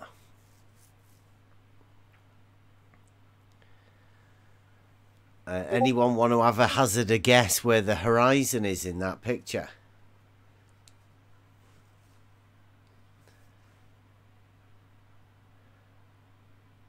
Witsit and Ranty say it's somewhere where that channel marker is. Thought the horizon was where the sky meets the ground, and apparently meets the ground, and looks like you can see mountains. I can see mountains there as well. That's where I personally would put the horizon, like up there at the top of the mountain, because that's where the sky meets the land. To say it's put down there in the middle of the picture seems a little bit stupid, but hey, I guess you have to be taken away by some sort of an argument about a geometrical something that you don't think is actually geometrical, because you must know that it's not actually there where you're talking about it. 1.22 miles times the observer height in feet. Sir. Sir, yes, sir. Times the square root of the observer's height in feet. It's even worse. Yeah. Sir, yes, sir. Yeah, that quadratic function should kill anybody with a logical mind to go like, what? You put a quadratic function in the middle of a mathematic... That's just to make you sound clever, isn't it? Well, you caught me on that one. Yeah.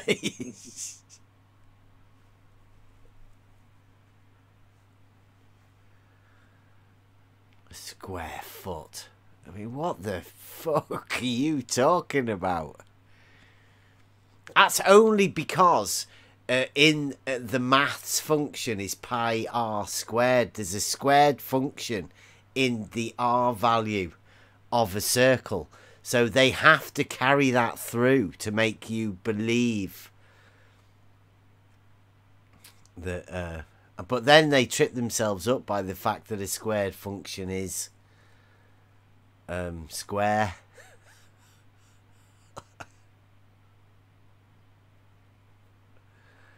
And there's no such thing as parallel lines on the surface of a sphere.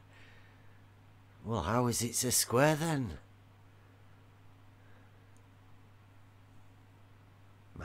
Madness. That's when you get stupid people saying turves and squircles.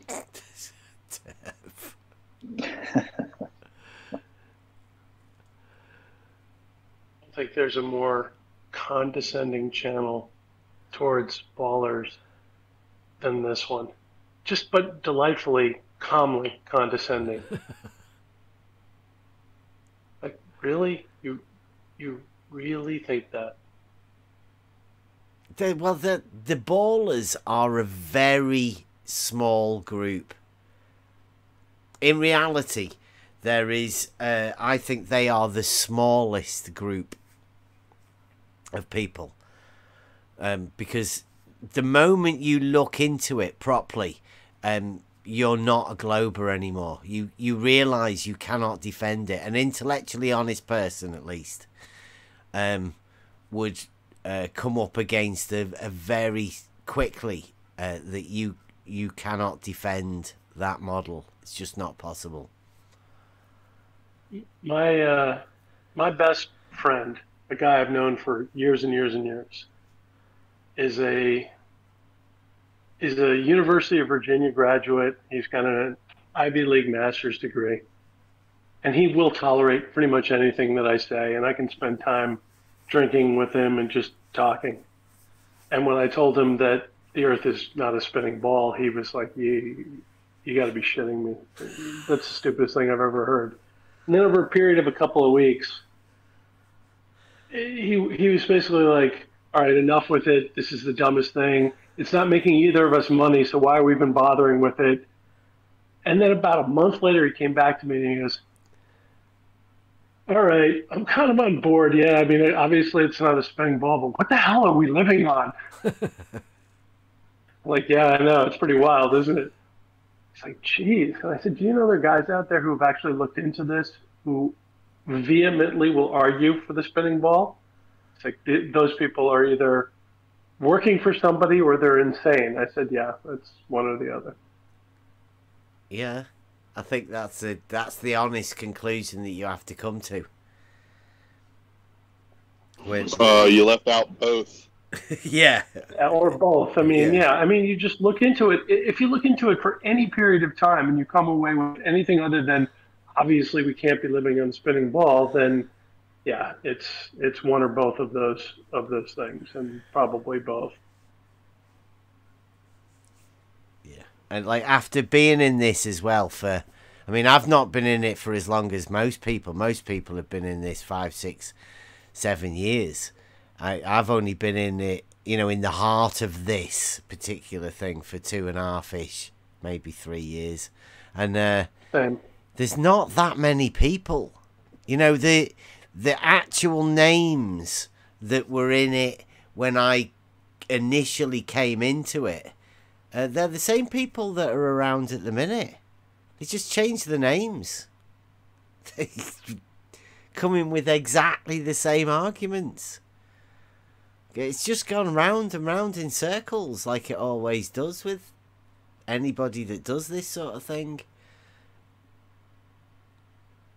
The issues never get resolved with the people that we're talking to anyway, because... No, and they don't want them to be resolved. Oh. Yeah.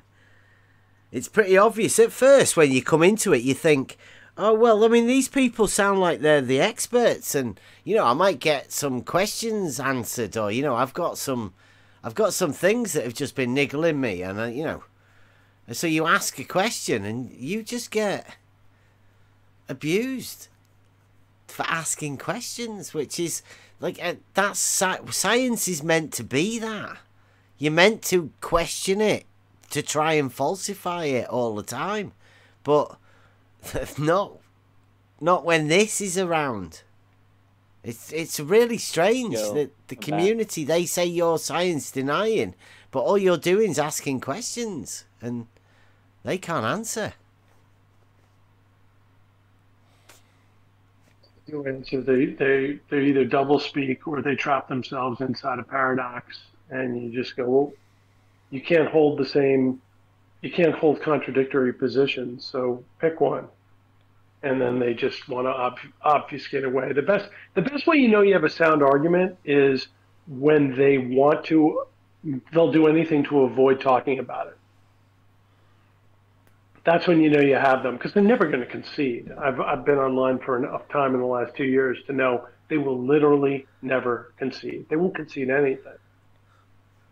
Yeah. And the best thing you can get is them change the subject or start asking you 100 questions, and then you just hold their feet to the fire and go, no, we're still talking about this. Yeah, I think that's the point we've got to. They're not. They're just choosing to not engage with the conversation now. And I personally think that is because they know they cannot argue against a geometrical argument. Because either they think it's some sort of wizardry that they can't crack the code of, or the honest ones know that you cannot argue against. The honest ones?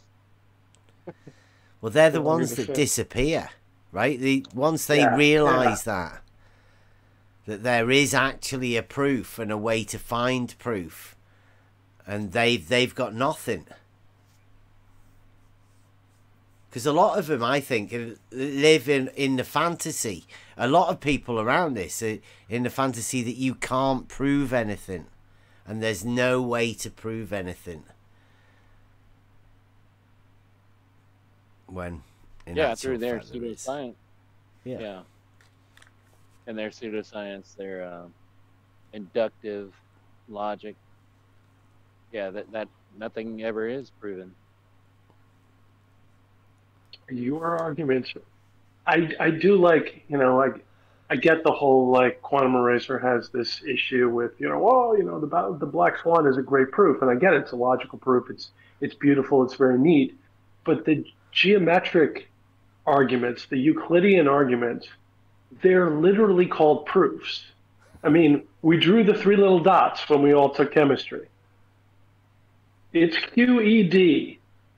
What was proven, what was set out to be proved has been proven. There. Maybe it's me. QED? Yeah. What does QED stand for? I got to look it up again. I did take Latin. Yeah, it's the D is the demonstratum, isn't it? It's what has quotidian, been demonstrated. Yes, what was set up, quod ad demonstratum, which was to be demonstrated. Yeah. Basically, and that's the 3 little dots, little triangular 3 little dots at the end of any geometric proof. They're called proofs. 3 co-planar points. I love that. I love the beginning of your videos, Bev. It puts me in my little happy place. Which one is that? Because I'm about to redesign it. We're going through a like a rebirth at the minute. Is that we're completely done with the ballers. Absolutely finished with them. What we've been doing is been developing and documentating conversations with deluded people that you can never talk to. You can never have them. They're so deluded and convinced with a model that you can't get through to them. So we're done with that. Now is what we've learned is how to find a proof and how to offer it to people. But we know that people aren't ever going to have that. Like, we can't give it to the ballers, but we can give it to normal people, right? Most normal people aren't aware of there being proofs. And most normal people aren't even aware that there is a problem, because they don't even understand the conflict Basic or the geometry. Yeah, well, I don't think they understand what they've not been taught. The reason why they've not been taught it. Yeah, they don't know what they don't know. Yeah. That's the one thing. I mean, you bring it up and you just start to push them a little bit towards it, and they recognize the direction they're headed, and they just don't want to, you know, I have two sons and they just want to get along. They're like, okay, Dad, whatever. Yeah. You know, and they're bright boys, you know, both go to good colleges, you know, smart. I'm like, but you recognize this? And they're like, yeah. Like, you know, they'd rather do other things. They'd rather talk about other stuff. So I just leave it alone. I'm like, whatever, you can live your own life however you, but you realize this is like very big. Yeah. Yeah, you're not ready to accept it until you're ready to accept it. And like I know I can see it in my lad as well. One of my lads gets it. But the younger lad, you know, he's still into computer games and stuff like that. I don't think he can see the point in getting it. But I mean, is it better to know or better to not know? See, it's a tough one. Red, in these red days. pill or blue pill. I want to eat the steak. Yeah. And pretend. Because that's what the computers are doing, I think, in the computer games. It gives people something for them to live in. You know, like it gives them a world that they can have control over. I mean, having control over a computer game world is much easier than not having control of reality. I mean, you've been sold a lie. The young generation, yeah. I think the young generation knows the truth, and they don't need to be taught, you know, because from what they've seen, you know, with their video games and in reality, you know, I don't think they're watching a bunch of TV. At least, you know, the young people I know. Yeah, my lad's not watched any telly. I mean, telly's not a thing anymore. When I was growing up, it used to be like, you know, the Saturday show or whatever, and we all used to sit around watching telly of a night time, you know, special programs and all of that. We've never done that with my lad. He's been brought up on computer games, mainly. Yeah. TV's almost never on in my house. You know, I play golf, so sometimes we watch golf tournaments. My older son plays golf, so, you know, he likes watching golf tournaments. My younger son, the only thing he'll watch on TV is F1. We live in America. I mean, F1's big in Europe, but he's a big, like, Formula One guy. So, you know, Sunday morning he'll watch a little F1, but that's literally the only thing that he'll watch. And then after that, it's just, you know, they're the little rectangles in their hands. But then, like any good father who properly abuses his sons, I basically take their phones away from them and say, okay, phones are going away. Now we're going to do some manual labor. Now we're going to go outside, going to dig a hole for no reason, just to put them to work. Yeah. I got him putting a roof rack on my car. I'm like, you're going to put the roof rack on the car? I don't know how to put a roof rack on the car. I'm like, Google it. Figure it out. Put a roof rack on the car. Get busy. Yeah, I'd like to be able to do that with my lad. You gotta put them to work. You gotta get them doing something. You gotta get them involved in sports. You gotta get them to the gym. You gotta get them outside. They get buried in these games. I mean, at one point, my younger son, after a period, I don't know, period of weeks, I wasn't even paying attention. All of a sudden, I heard he was ranked like number 3 in the Western Hemisphere in Fortnite. And I was like, okay, that's the end of that. I'm unplugging the computer. My oldest son's like, Dad, do you have any idea how good he is at Fortnite? I'm like, this is not something we should be proud of, guys. I don't know. It's a plane in there. It's horizontal and vertical in there. It's not bad. It is true. I brought that up to him. I'm like, did you realize that that Fortnite is a domed world? Is a flat domed world? Shut up, Dad. Yeah, they've already been indoctrinated the other way with the other model. Yeah, everybody's indoctrinated that way. We all were. I was up until 3 years ago. Oh, that's a nice shot. My youngest son is the one who got me looking into it. I didn't even know that it was a thing. One night at dinner, we were talking, and I said, I don't think we went to the moon. And I walked through the whole thing with them, and they were like, wow. I said, give me something else to debunk. And my youngest son said, flat Earth. And I think he rused the day he said that to me. I'm like, I'll debunk that tomorrow. Are you kidding me? Well, tomorrow night at dinner, I'll tell you why we don't live on a flat plane. Oops. Yeah. Yeah, Fight the Flat Earth said to me that the horizon doesn't rise to eye level, and I went, yeah, it can't do, can it? It's a plane. The planes don't rise. Yeah. Apparently that was the wrong answer, right? I'd already been deemed a flurf, and flurfs weren't meant to say that sort of thing. That was the wrong answer. That's their answer. So they were upset at that. And that caused me to look into it. And that's all you need. Is you just need a critical eye being cast upon it. You can come to your own conclusions pretty easily. Well, you didn't know anything about Flat Earth until you started talking to Craig at Fight the Flat Earth? No, like it just literally, it was never even crossed my mind. That's what I'm convinced, that people are living in under this some sort of spell. It's a distraction spell, like to stop you from thinking about that sort of thing.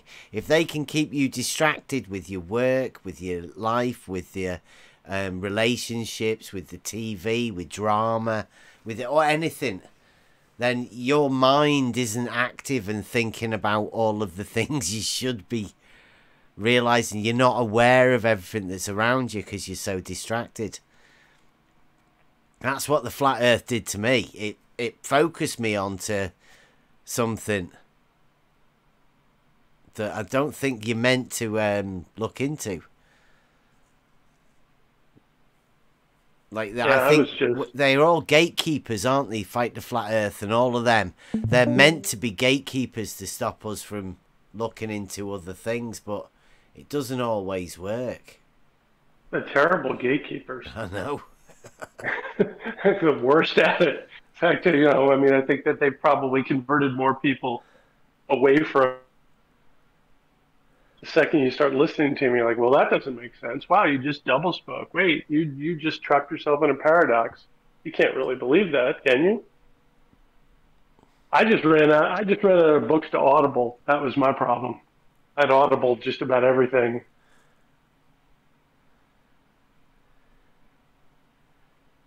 I go on long hikes and I listen to things, and then I just started listening to all kinds of nonsense online like this. Yeah, this Discord has been good for me anyway. For for the talking to people, being able to talk to people. Yeah, to find like-minded people who sort of think outside the box. Yeah, and being able to see the deceit that is around as well, like opening your eyes to that probably wasn't visible before, because you're not aware of the. Yeah, you wouldn't even realize that there would be people who are actively out there lying to defend the indefensible.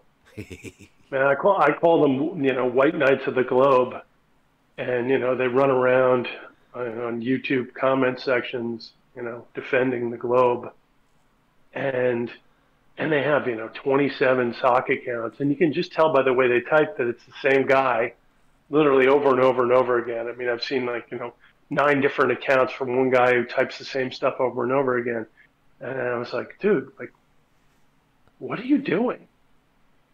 this is what you do. You run around comment sections on YouTube with different accounts. Like, this is your life. This is what you've chosen to do with your life, is to defend Ball Earth. There's an agency called NASA that does that. Like, they defend Ball Earth. The U.S. government defends Ball Earth. The Russian government, all governments defend Ball Earth.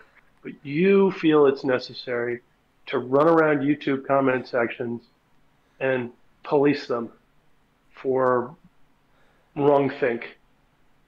Yeah, it's been successful though, hasn't it? It has been successful. I mean, this all you've got to do is label somebody a flat earther, even though they may not be a flat earther, right?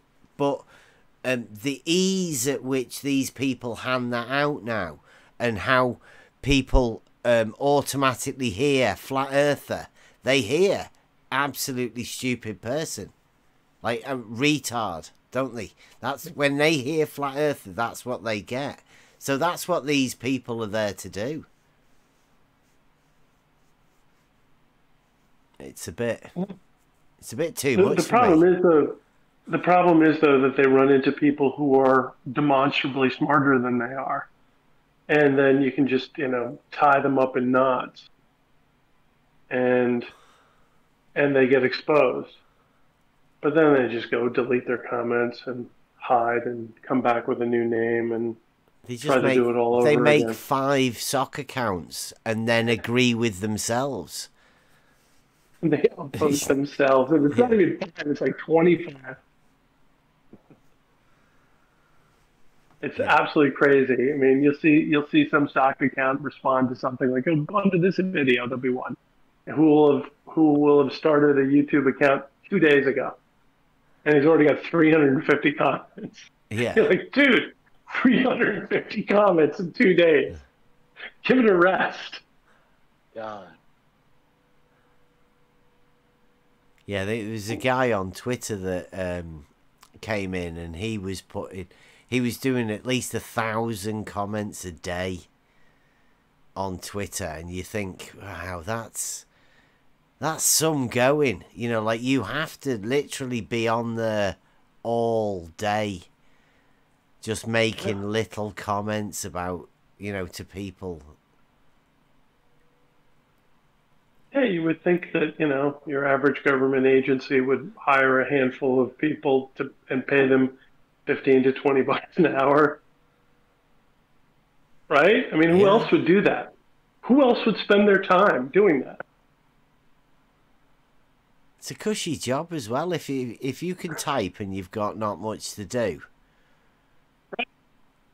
All you've got to do is the opposite of what somebody says. Try and wind people up. Spend your whole day just doing that. That's rumpus. Yeah. But then he goes online and he'll talk for 3 hours. And I'm thinking, who's got time to do that? Like, this is the first time I think I've spoken online twice or 3 times. It just happens to be a Sunday afternoon and my wife is not around. And I'm a little bit bored. She was like, if she was around, she'd be like, really? What are you doing? You're talking about it seriously? Yeah.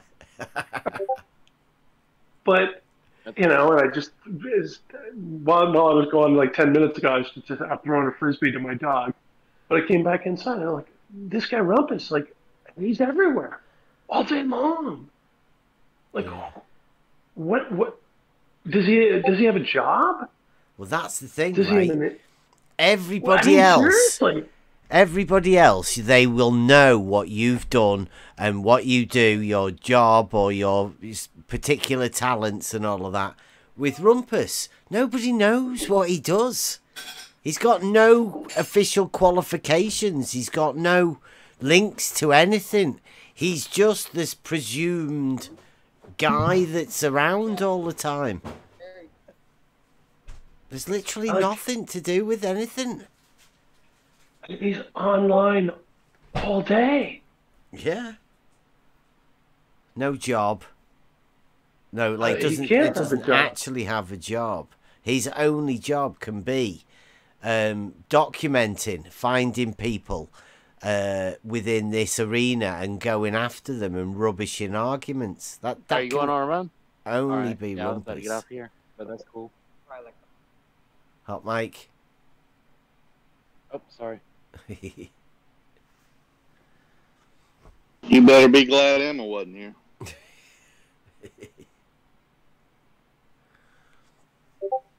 Yeah, it's strange. It's very strange to see some of these people. There's only, and you're right. There's only a handful, you know. Yeah, we were saying only the other day, Rakia and us, when we first came in, you imagine people like Rumpus are smart. You know, they're clever, but after a while you realise they're only just copying the narrative of what the globe model dictates. And they will literally say anything as long as that's what the globe model dictates. Doesn't even have to make sense. No, they just pull it up on Wikipedia and they'll just read it out. And you sit there and you're like, okay, well, let's just pick this apart. Let's discuss this. I mean, I've heard every possible, oh, you know, this disproves, this proves the ball, this proves the ball. My favorite is when they tell you what proves the ball and then they tell you that science doesn't prove things. Yeah. Like, well, which is it? Does it prove the ball? And well, I only said proof because, you know, I'm talking to you, the small-minded person. Like, okay, pal. Okay, pal, you're the big brain. You're online all day long talking about this topic, but you're the big brained guy, right? Yeah, their time is coming to an end of, well, not say coming to an end. They're always going to be there because they're paid to be there to push the narrative of that model. But they're not needed by us. And I personally can't understand why we help them make money. And the moment all of us, I don't know, just people that are just doing what we do, once we leave them behind, the only people that will be left for them are the ones that they make. You know, the characters that they are making within their little drama group. It's kind of gotten creepy. Like, okay, we're now going to create we're not going to create straw man arguments. We're going to create straw man human beings. Yeah. Which is just really creepy. That's what Ranty's exposed. Right, there is no way that Ranty has been a flat earther doing what he did as a genuine flat earther, because he took on the name and everything. He wore that as a badge of honor. There's no way that was a genuine badge, and now he's swapped to the globe and that's a genuine globe. Like, Ranty's exposed that these are YouTube content creators who check their channels for entertainment purposes, and that's all they do. They'll do whatever is necessary for them to be that YouTube content creator. I can't see how there was any honesty in that, what Ranty's done, and I think it's going to show now, because everybody who was thinking there was always something a bit weird about Ranty, well, they're going to be saying that about other people that are in this. Their fingers are going to start getting pointed, and you're going to know who the genuine people are and who aren't genuine, who's after just for the money and the drama. Well, let's face it, this topic has so little money in it. Yeah. I mean, maybe it'll make money at some point, but like, there can't be anybody on either side that could really be in it for the money. Unless I you're don't broke. know. I think Fight the Flat Earth and that crowd, they had a good money making session, right? Money for abusing flat earthers is a popular, still a popular tactic, right? Everybody out there sees people abusing flat earthers, especially if flat earthers with a decent argument. Then they will get money thrown at them if they abuse them. It's a valid tactic. And it's pretty much the only group of people that's still left to abuse. Yeah. Everybody else is a protected class.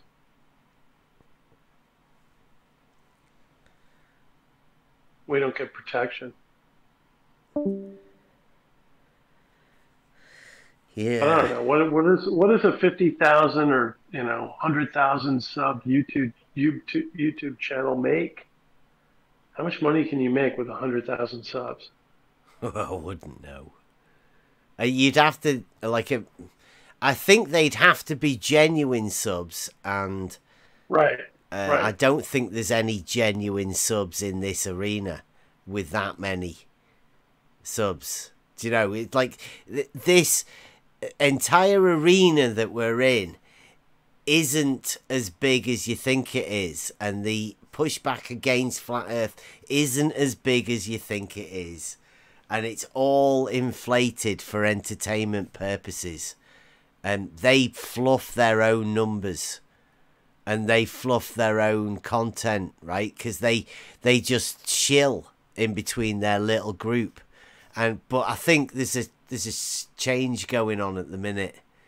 The Reds rhetoric thing's dying, and there's something happening within these little groups that there used to be. They're not doing as well, the Globers, as what they were. Yeah, because like all dishonest arguments, they eventually. Voice. What's that? Go ahead. There's a big. Oh, sorry. There's a big dissenting voice on their side. Go ahead. Yeah, shout out Unirock. He's doing some good work. They would never have had us do what Unirock did. We'd have never been able, although we've been experiencing it, and we could point fingers at it and say that's wrong, you shouldn't be doing that sort of stuff. But it's took Unirock to completely open this up and expose it all. So yeah, shout out Unirock. Nobody's listening. I don't even know what you're talking about. I don't even know you're...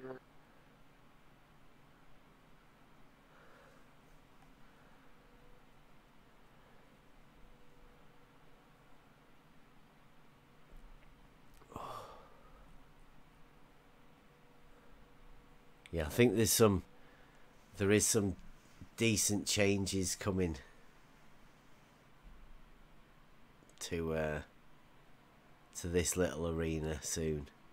I think it's meant to be a distraction, this ranty thing. Yeah, it's just... It hasn't even really distracted me. I actually donated to the guys. I literally bought him his drone. I think I sent the last $500 to close out his drone, just because I happen to live close to Dave Weiss, and Dave was over at my house, and we were drinking wine, and I was a little bit hammered, and I'm like, oh, this Remy guy needs some money for his drone, and I just hit the PayPal or whatever, the Patreon. He's like, dude, you didn't just do that. I'm like, I don't know, give him a drone. I was such an idiot. Whatever. Wow. But it was funny at the time. I didn't give a shit. And yeah, I mean, like literally, I live, I don't know, like 4 miles from Dave Weiss. And when I got into this thing, he mentioned where he lived, and I was like, huh, you're like right around the corner from me. So I reached out to him, and he's like, oh, let's go to, such and such pub and get a beer. I'm like, I'm there all the time. And he said, I am too. And I walked in and I'm like, oh, that's you. He's like, I know you. No way. And then, yeah, no, I shit you not. Like we're friends. I mean, my boat is 2 boats away from his boat in the same marina. He got me a slip in his marina. I'm a founding member of the Flat Earth Yacht Club, which is his little buoy in Long Island Sound, where we both bring our boats out to. His wife and my wife are buddies now, or his girlfriend. I mean, technically his wife. He's been with her for like, I don't know, 10 years, but technically they're not married. We definitely have a weird community of people. He's a good dude. But whatever, I donated to Ranty because it was like, I don't know, whatever. He wanted a drone. He didn't use it for anything. Don't feel bad. Have you ever had your super chats deleted? Super chats deleted? No. He had his drone. He had a third of his drone sold and never used. Painful. I have a drone. I've never used it for any purpose for, trying to discover the shape of our Earth. I did buy a P1000 and I had it IR converted. Did you? And I showed my boys. Yeah, I did. I have an IR converted P1000. Nice. And we go away in the summer to this little spit of land that is on the water, and you can kind of shoot over this bay, and there's a bridge about 10 miles away. And I put the camera in a tripod in the water, on the water with the IR on, and we watch boats go underneath the bridge. Like, just going, in succession underneath this bridge. I'm like, you can't watch boats go underneath a bridge from 10 miles away. It's impossible. It's refracted. It's refracted. But meanwhile, my sons are like, okay, Dad, you spent that much money on a camera to fuck this? Man, I want to see your footage now. You know what the thing is though? Like, I haven't even pulled it off I'm so technologically pathetic that I have it sitting on the little card in the P1000, and I've never downloaded it anymore. Get your I'll be back out there. That's what I'll be back there. No, you know what I do? I have the Nikon B700, and I downloaded this app onto my phone called SnapBridge. It's meant for all the Nikons, and literally, I can put my camera somewhere, and I can turn the camera on from my phone, and take pictures from my phone with the camera. I have that app, and I don't know how to do that. It's nuts. You can do remote photography from your phone. That SnapBridge app isn't as easy as you think it is. Yeah. But yes, I have that app. Yeah, once you get it once you get that figured out, it makes it so cool. Yeah, I just have a Nikon B700, but it's still a cool camera. It's got a 60 times optical zoom. It does 1080p video. It's pretty dope. The thing about the P1000 is it's actually, I'm not even sure it's as good as the P900. When you get out to that really far focal length, it gets very temperamental and it's hard to zoom. I think the P900... It's the aperture size, yeah. It's because it's got a larger aperture. Like, the barrel's way bigger. Yeah, I think you're right. I've seen pictures taken from a P900, and we've got a P1000 from a lad. And yeah, I don't know whether it's the grass is always greener, but I do think the P900 looks like a cleaner image for some reason. I don't know what it is. I've even compared the zoom on them, and I can't really see the difference.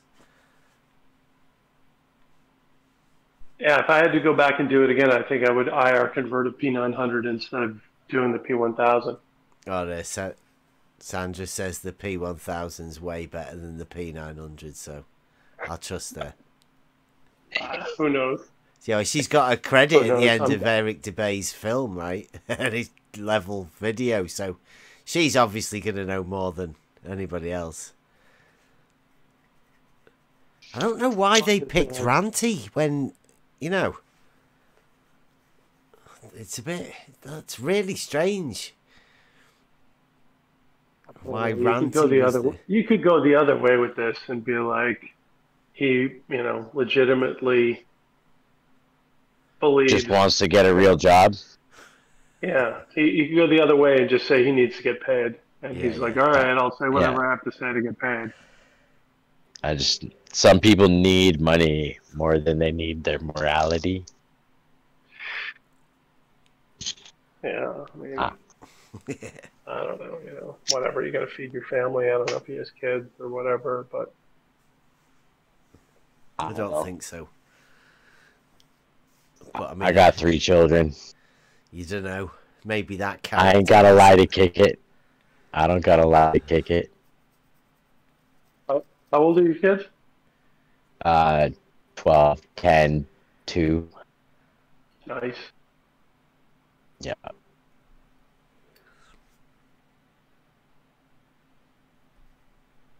Yeah, you got to do what you got to do for your kids, but yeah, I mean, selling your soul is a big. It's not worth it.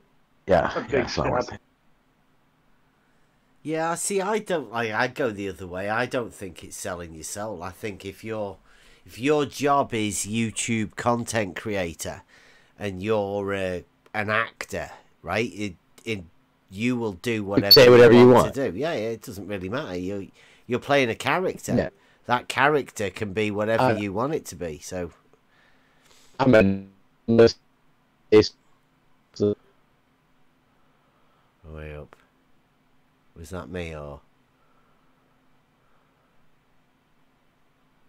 whoever was? That was probably me. Sorry. Yeah. Rob likes to just cut everybody off with his shitty connection, maybe. Yeah, I probably got to get off here soon. Yeah, me too. We're gonna have to shut it down. Yeah. But it was great fun, guys. It's always a good time with you guys.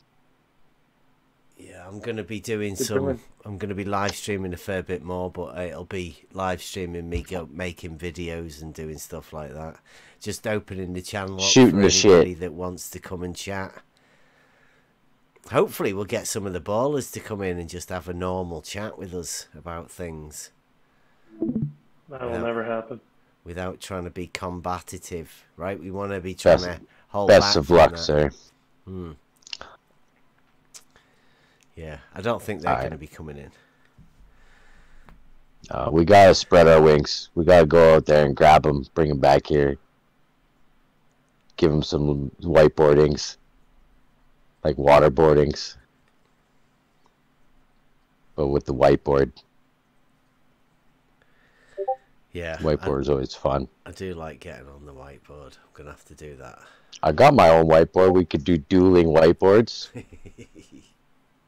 We did have some people come in the other day that wanted to try to do that calm, mature, adult conversation thing, but I don't know if we can redo that or not. We'll try. All right. I'm going to get out of here, though, guys. We'll talk to you tomorrow. See you later, Rob. All right, here, Rob.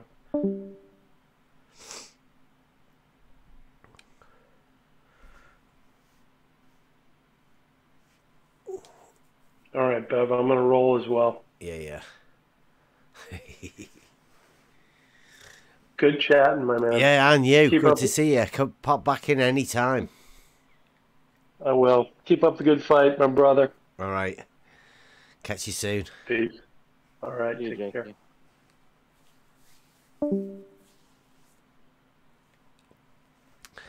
I want to see that footage. Yeah. We've got Nikon flattened the ball. Who's that name? I went to Walney Island and Barrow. If you're over there, whoever that is, Nikon, we're planning, hopefully, if the weather's good, next weekend to do a bit of a laser thing around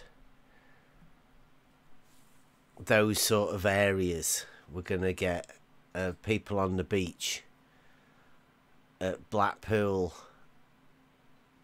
Southport, Ainsdale, and that would be so cool if we could get somebody over the other side at Barrow. Doesn't have to be at the low bit, you know, just has to be somewhere that would be great to have 4 lasers doing that live across the bay.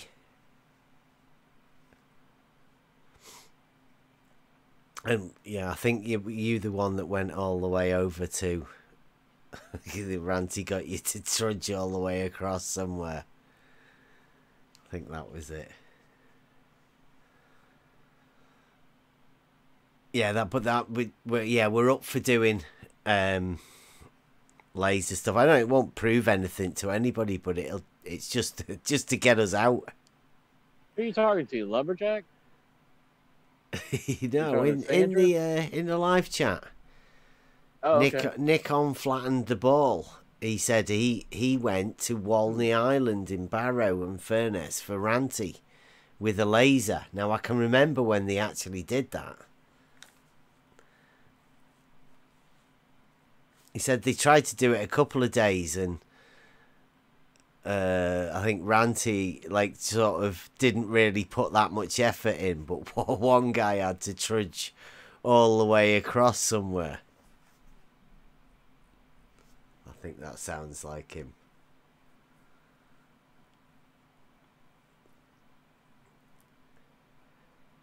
Not that lasers would prove anything,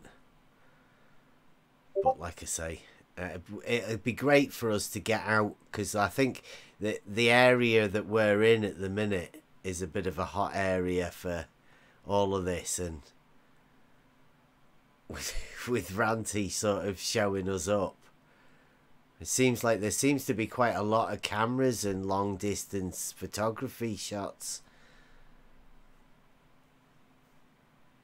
I think we could all have a bit of fun. Like, what is the longest camera shot taken in the UK? I don't know, man, but San Jacinto and that, what is that one that's really, really far? The sunset, you know? Canigoo. Those are freaking amazing. Yeah. Yeah, I mean, like, you can get the longest shot in your particular area and find out what's the furthest you could see. Some good competition. Anyway, something to think about. Right, I'm going to close down the